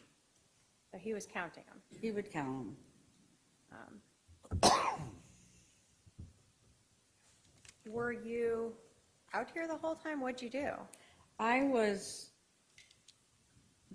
could work remotely at the time, so I did stay out here a lot, often, but I would fly back. I was back and forth between Louisiana and here from February until the end of March, because at that point, we moved Charles to Houston. So the end of March, you said you were moving Charles to Houston. Was that with JJ? Yes. Why are you helping him move to Houston? Because Charles told me that Lori did not want JJ anymore, or Kylie, or him. And I said, okay, well, look, what if you move to Houston and I'll be 2.5 hours away, and when you go out of town, I'll come and stay with JJ. And so he was talking about hiring a nanny, and I said, no, I will be the nanny, and I'll come and take care of him when you have to work. And it's easy enough, and you won't have to pay a penny. So when Charles has JJ, you're helping take care of JJ in this time period in February and March. Yes. What about Charles's business? Did you help with that at all? Yes, I had to get my arms around the whole thing. All the payments that needed to be made, the accounts, the emails, all that stuff you have to change over and change the password and all that, so Lori couldn't access it any longer. You said you had your own job. What were you doing at that time in addition to helping your brother? My husband and I owned a coastal crew change. It was a transportation company for the offshore oil and gas and LNG industry. Okay. So you're trying to work that job and help Charles with his business. Yes, I had a really great assistant who helped me an awful lot. Do you remember when you were packing up to move Charles to Houston? Yes. You there? I was there. Did Lori show back up? She did. I was in the pantry in the kitchen, packing up the pantry, and I don't know what, just something caught my attention, and I walked out and she was standing there. She had her back to me. Charles was sitting at the table on his phone, and obviously didn't realize that she was there. And then finally, when he hung up, he looked up and there she was, and he started crying, and she started yelling Do you recall what she was yelling about? that, why did you take JJ? Why did you take JJ? Why did you take him out of school? Why are you moving? What are you doing? All this is your fault. It was just ridiculous. So she'd been gone for 58 days, leaving, No contact whatsoever. and then she shows up at the house when you guys are moving out. Yeah. What was Charles's like demeanor, reaction? You said he was crying? He was at first, but then he was just trying. Charles was a very soft-spoken man, and he was just trying to get a word in edgewise. And finally, Lori settled down a little bit, and they went and they talked for a while in the living room, or the I guess it's like a great room, and then they moved to the bedroom to talk. And I could still hear every now and then Lori would get a little loud, but they were talking. And then I remember that Lori came, let's see, I was sitting at the dining table, and she stood next to me and she said, I love you, KK. And I said, well, I love you too. I'm sorry this is happening. And she cried, and I didn't know what to do, really. So, I mean, I just was there. And then she walked off, and the next day she came. I don't know who came, but they got Tylee's belongings out of the casita where all of Tylee's belongings were. And I don't remember if she got anything of hers. I really don't remember. Okay. So are we now talking the beginning, end of March, beginning of April of 2019, when Charles is moving back to Houston? Yes. Did he bring JJ with him? Yes. Well, in order for me and Charles to move in, Larry, I flew out here and brought JJ back to Louisiana with me. And then my husband, Larry, kept him for a week while I flew back here to help Charles pack and then drive back to Houston. All right, so you guys rented a big truck and drove it? He drove the U-Haul, I drove his pickup. All right. When you and Charles got to Houston, then did your husband bring JJ back? Yes, he did. Through all of this time with Charles, when he was looking for Lori while she was gone for those 58 days,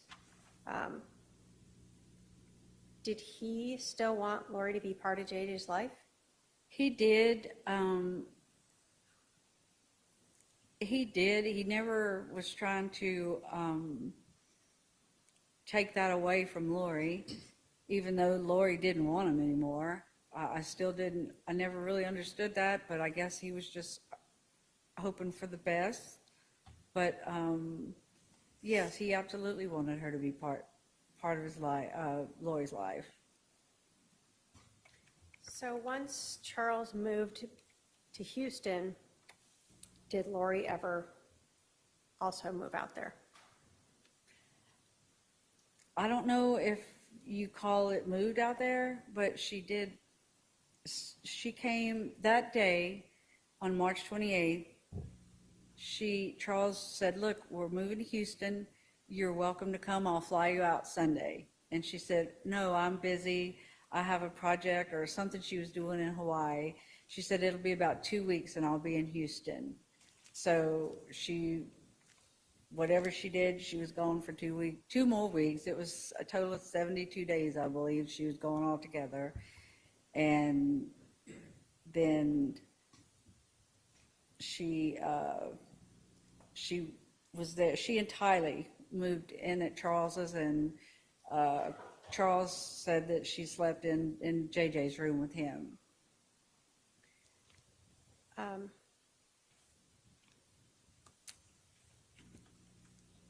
So the first 2 weeks when Charles and JJ are in Houston without Lori, were you ever there to help with JJ or Charles's business? No, Lori was there. I mean, I guess JJ was. before she moved there, the 2 weeks. Oh, I think. Or did No, you? I had to go home for a little while, but Charles came like the weekend, and, so if I wasn't here, he was there. Okay. So once you drove him there, you may have stayed to help him, and then you went home. Yeah. And you weren't there when Lori came to Houston? No. You told us that you had been helping your brother with his business, and I think you'd said something about changing passwords. Yeah. Was that to different financial accounts? Right, credit card, bank, stuff like that. Yeah, the password to Google, the password to, all the things you use for business. Yeah, yes. And so when you started helping him, you had changed a lot of those passwords. Yes. At some point, did you become aware that, or at some point, did Charles stop asking you to help him with the business? He did, and that's when Lori came back. Okay. Now, you said that your brother worked in annuities, right? Yes. Right, that last part of the time when you were working with him up through sort of the end of March, beginning of April, were you aware of Charles coming into a large amount of money? He was receiving an annuity, what do you call it? I can't think of the word right now, but he was receiving like $125,000 check for his commission for annuities, and Lori obviously knew that because she was there just a few days before that came into the bank, that was deposited into the bank. I had access to the bank, so I would watch that. Okay. So even though Lori came back, you still had the passwords to look into Charles's account? Yes. Do you know how long Lori stayed in Texas with Charles? It's like she wasn't there the entire time, but I mean, she was always traveling through May. I'll say towards the end of May. I'm not for sure exactly what day. Okay. So at some point, a couple months later, you become aware that she has left Houston? Yes. Did you know where she went? Yeah, she was back back here. Did JJ come with her when she moved back here to Arizona? He did.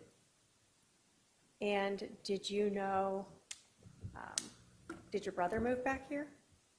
No, he did not.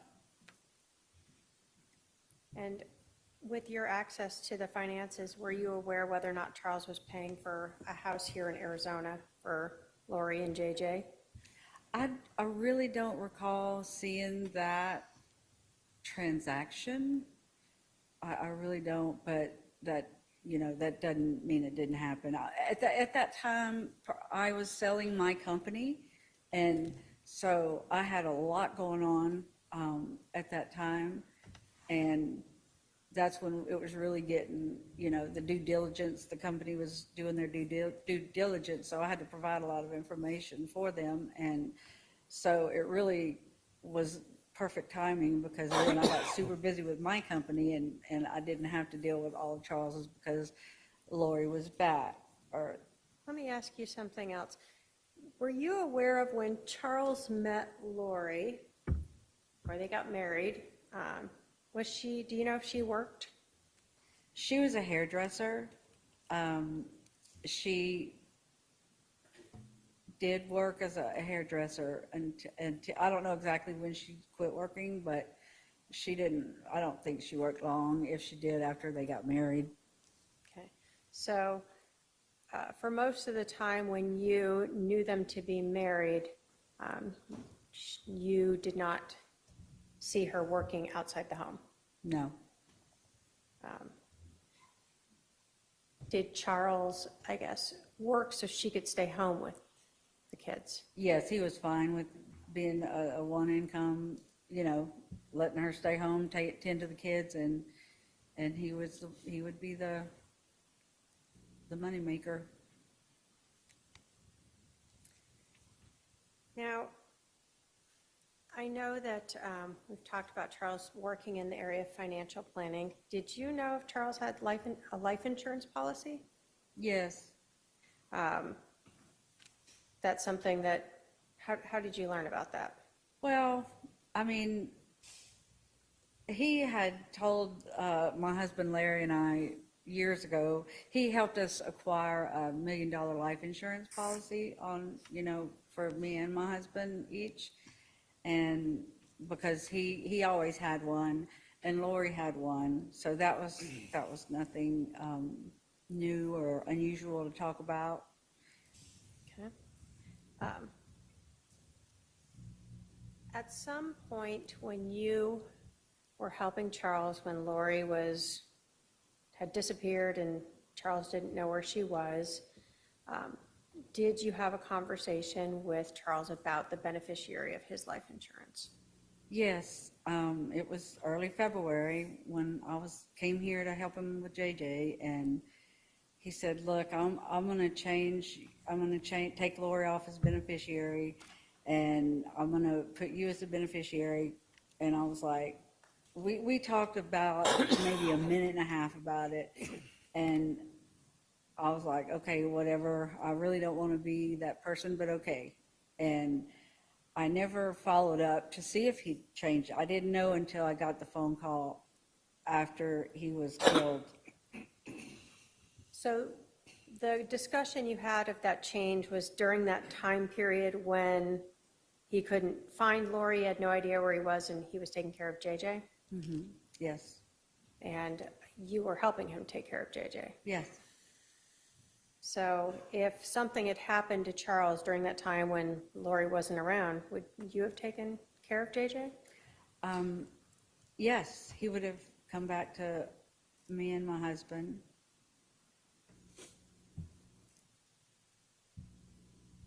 So I want to kind of go to right around that July time period. Do you recall when was the last time, I'll start with, when was the last time you saw your brother, Charles? That's a good question. Probably must have been in June. And do you recall where that was or the I think he came to circumstances? Lake Charles for the weekend. Did you see JJ then? Yeah, no. The last time I saw JJ was May 18th. When was the last time you recall speaking or texting with your brother, Charles? He texted me the night before he was shot, and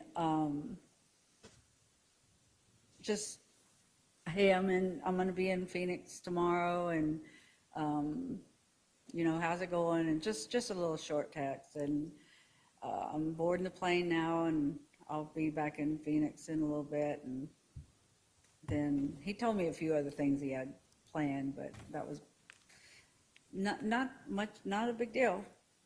Did Nothing you think major. he was going to Phoenix to just see JJ?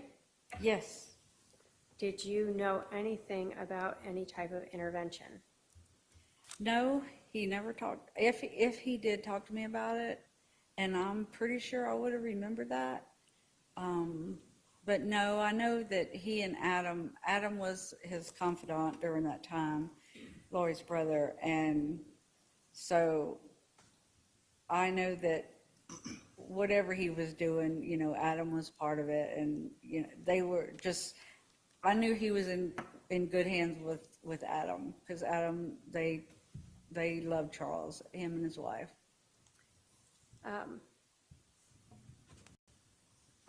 Do you have any knowledge of Charles wanting to get a place here in Phoenix so he could be closer to JJ? I don't remember that, but I can't remember that. I mean, I don't think, I don't know. Nope, I can't okay, answer that. that's okay.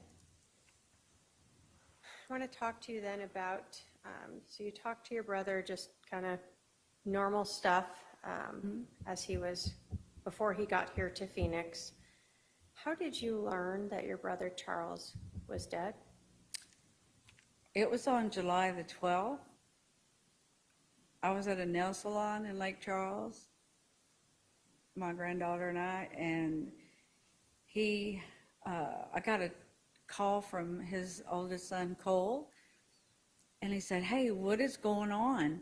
I just got a text from Lori, and she said Dad's dead." And I said, wait, what did you just say? And he told me again, and I said, something's wrong with that. That can't be true. And I said, have you tried to call her? And Cole's like, yes, she won't. I'm trying calling, she's not answering. He was freaking out, and I was like, okay, Cole, just give me a minute. Let me think about this. Let me see, and I'll call you back. I promise, as soon as I can figure this out. So I called my husband to tell him, and he said, okay, well, I told him that what the Cole said, and he said, hey, let me call you back in a minute. And so I was still at the nail salon trying to get out of there, and he called and he said, he's dead. I Googled him, and he's dead. Alex killed him yesterday. And I mean, that was just like, it was horrible.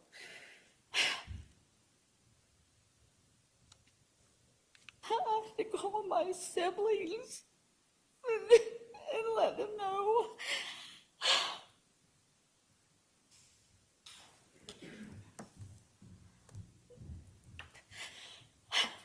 Thank you. And everybody was freaked out. I didn't know what to do.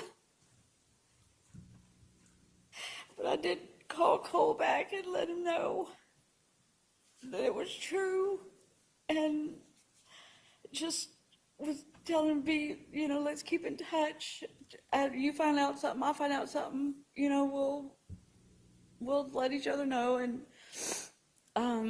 Did you try to reach out to Lori? I've tried calling, texting Charles. I tried calling, texting Lori, and at some point she texted me. She returned a text, something like, I'm having to deal with a lot of stuff and I'm busy, and she was too busy to even call his family to say that he was dead by her brother killing him. And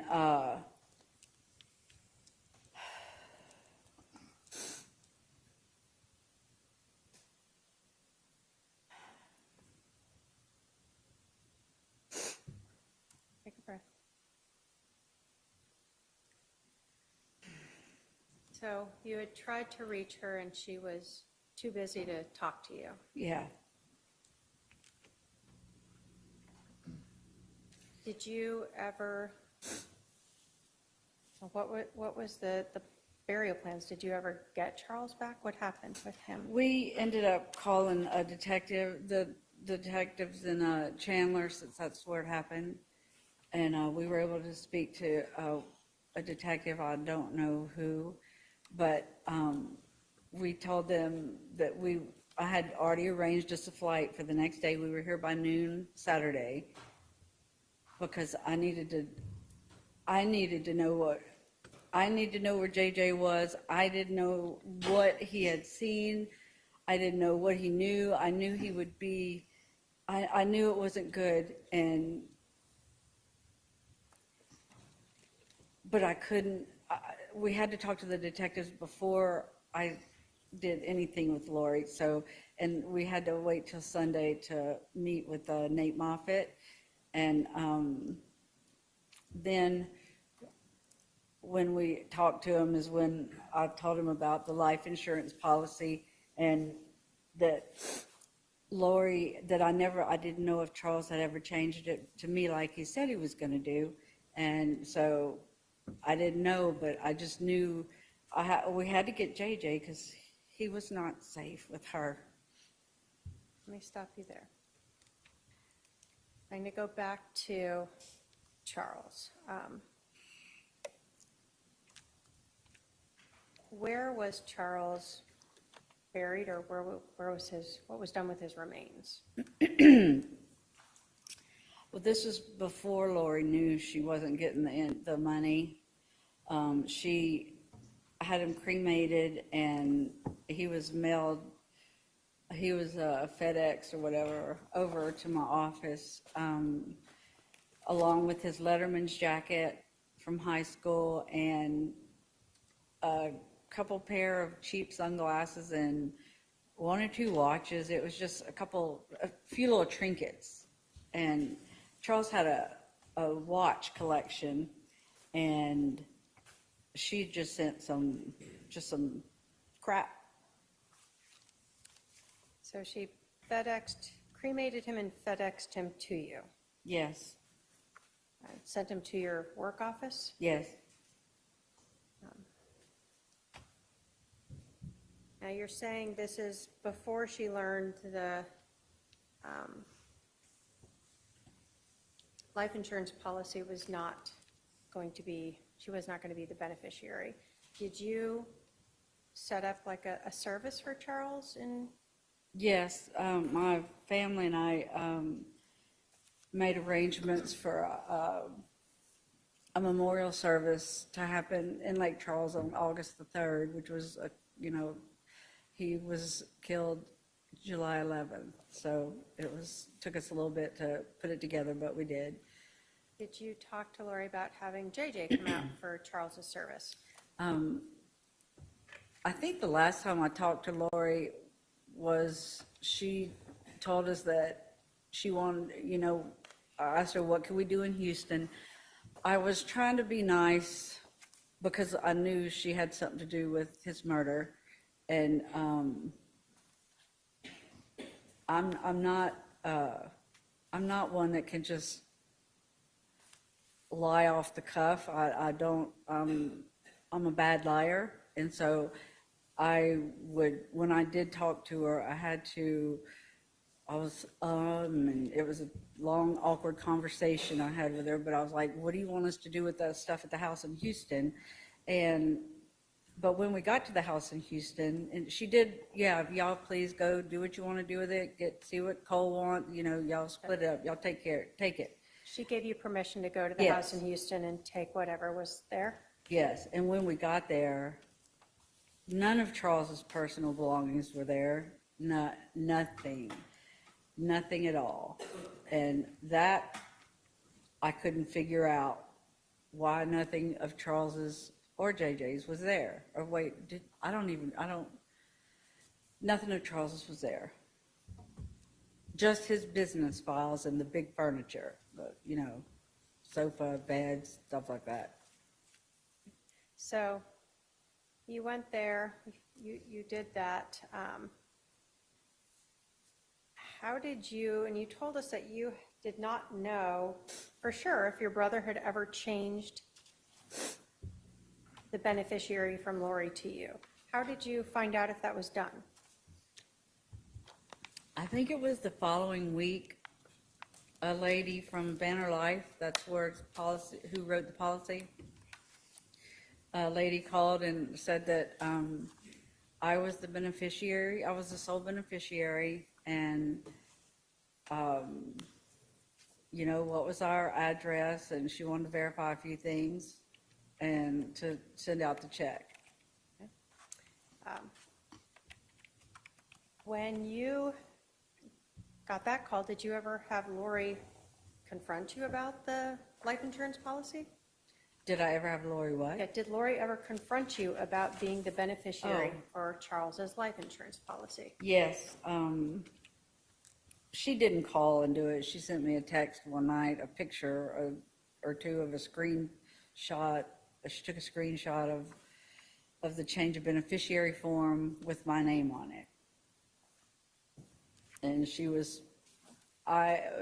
said something to the effect of 5 kids and his sister gets all the money, or is that why you want JJ? Something to that effect, which it made no sense. I want JJ, period.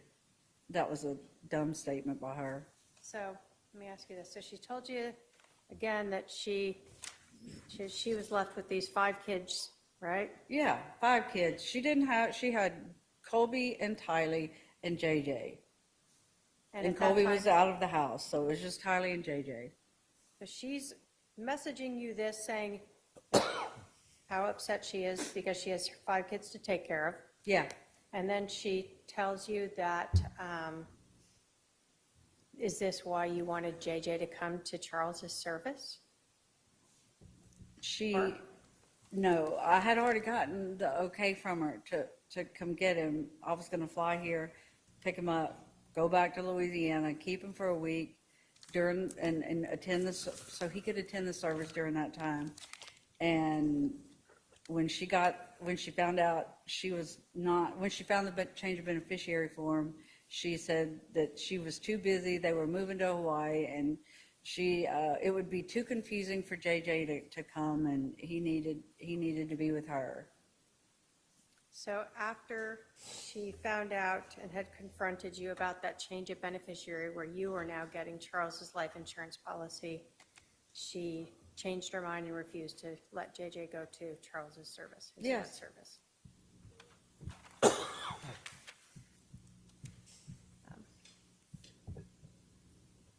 After this confrontation about Charles making you the beneficiary of the life insurance policy,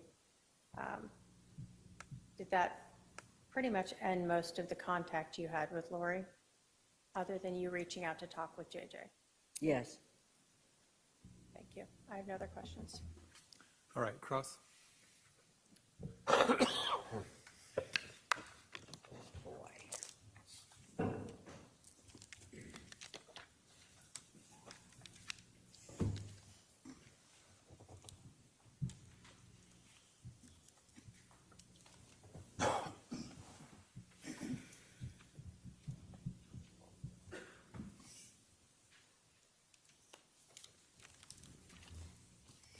Ms. Woodcock, where were you on July 11th, 2019? At home in Lake Charles, Louisiana.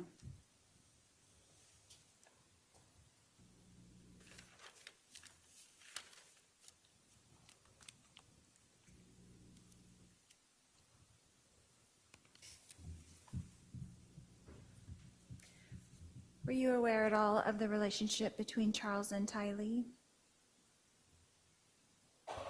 It was, let's say, it was a bit contemptuous. It seemed like there was always a lot of drama going on, and so that's all I knew.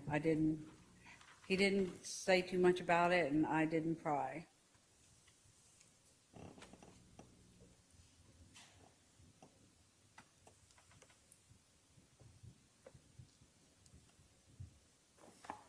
But you knew that there was some kind of contention going on with those two for I a can't hear while. you.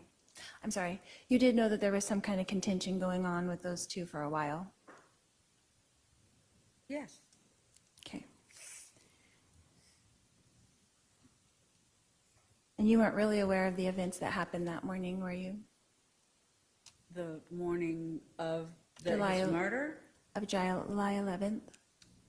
No, I wasn't. Okay. Because you didn't tell me.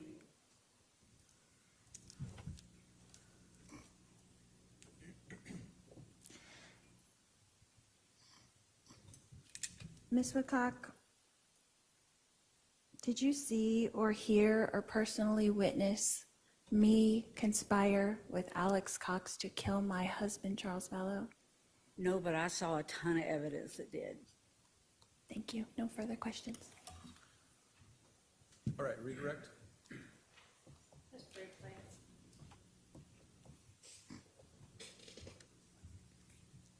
You were asked about the relationship between your brother and Tylee. How old was Tylee when Lori and Charles got married? She was 3, right around 3. So was Charles in her life for most of her memorable years?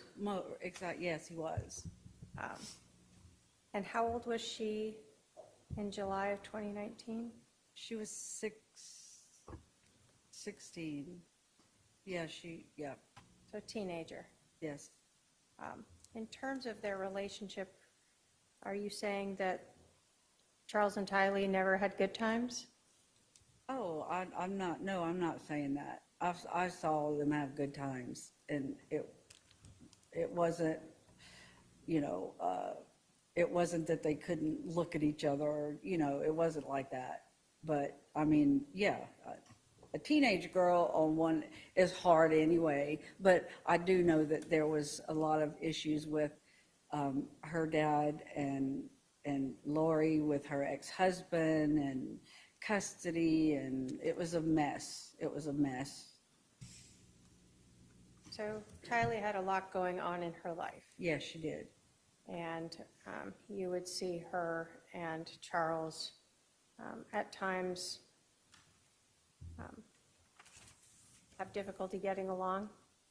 I never really saw anything that sticks out in my mind.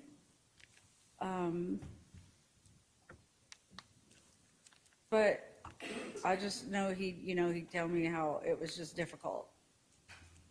And as a step parent, it can be very difficult. I can attest to that.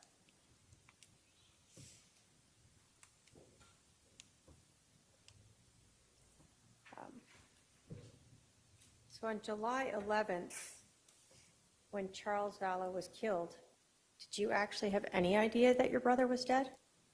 None at all. How would I know? So in terms of you learning that your brother was dead, it was never from Lori Vallow? Or from her. It was from Google that my husband found. Thank you. I have no other questions.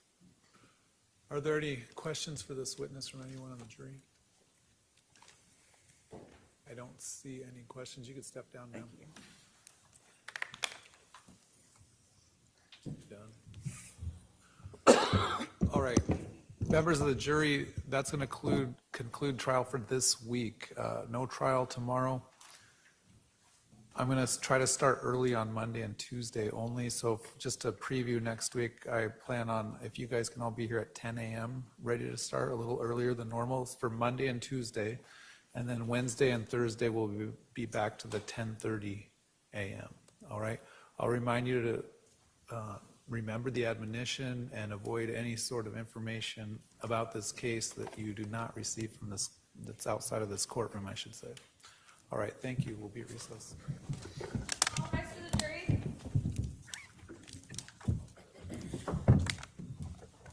Okay, so he said they're going to try to start early on Monday and Tuesday. Is that what he said, guys?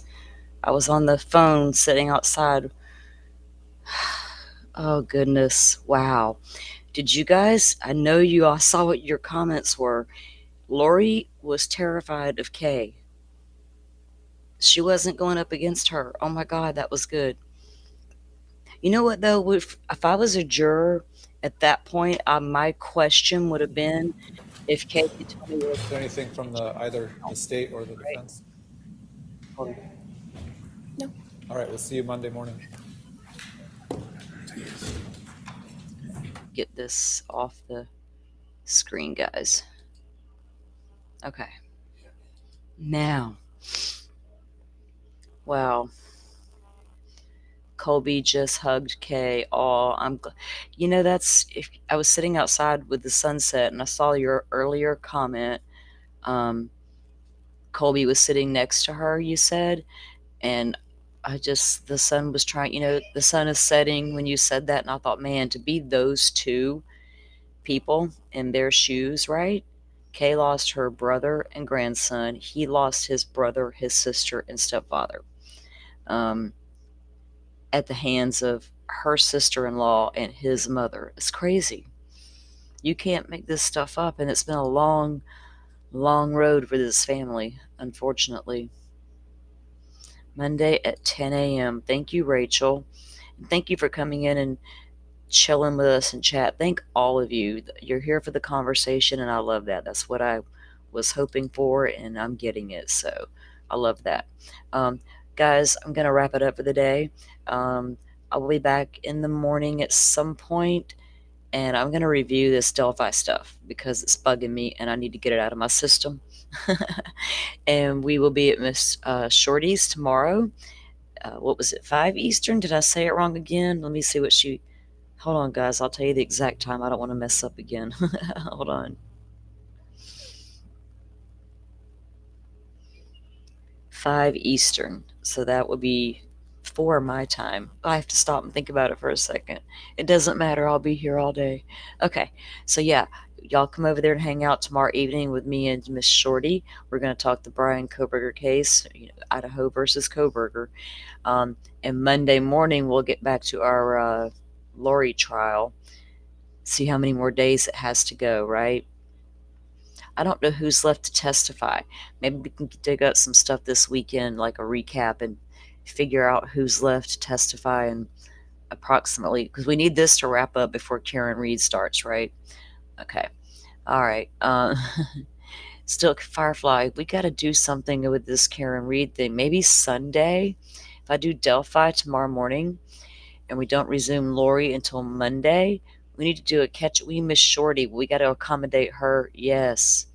We have to accommodate Shorty's time on Sunday because I really want her opinion on the Karen Reed case as well. Maybe we can work something out, guys, for Sunday to do a Karen Reed update show pre-trial thing, right? Okay. All right, guys. Yes. 4 Central. I will be here. I'll remember when I have something to do if I just tell myself to remember it, but otherwise I have to look at a clock and calendar. I never know what's up. Yes, Kay was great. She's had so much time to prepare for this, if you can even, right? So she did great. She wasn't going to back down to Miss Lori at all. At all.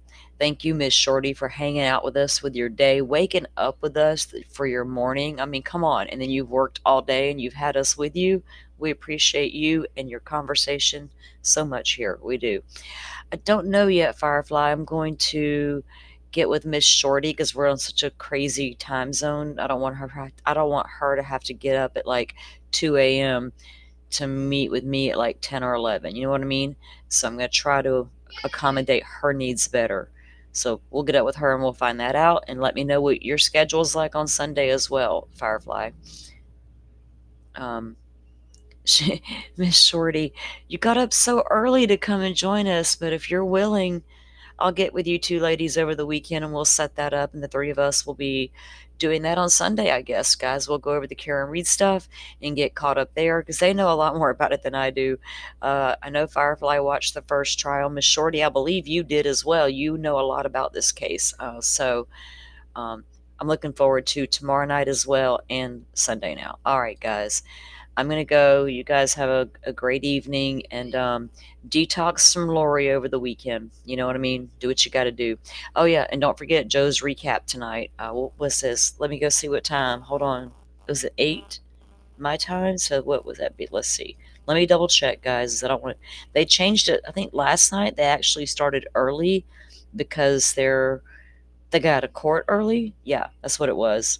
Because I know I saw the notification go off, and I was like, wait a minute, these guys are live already? And sure enough. Okay, it is scheduled for 8 p.m.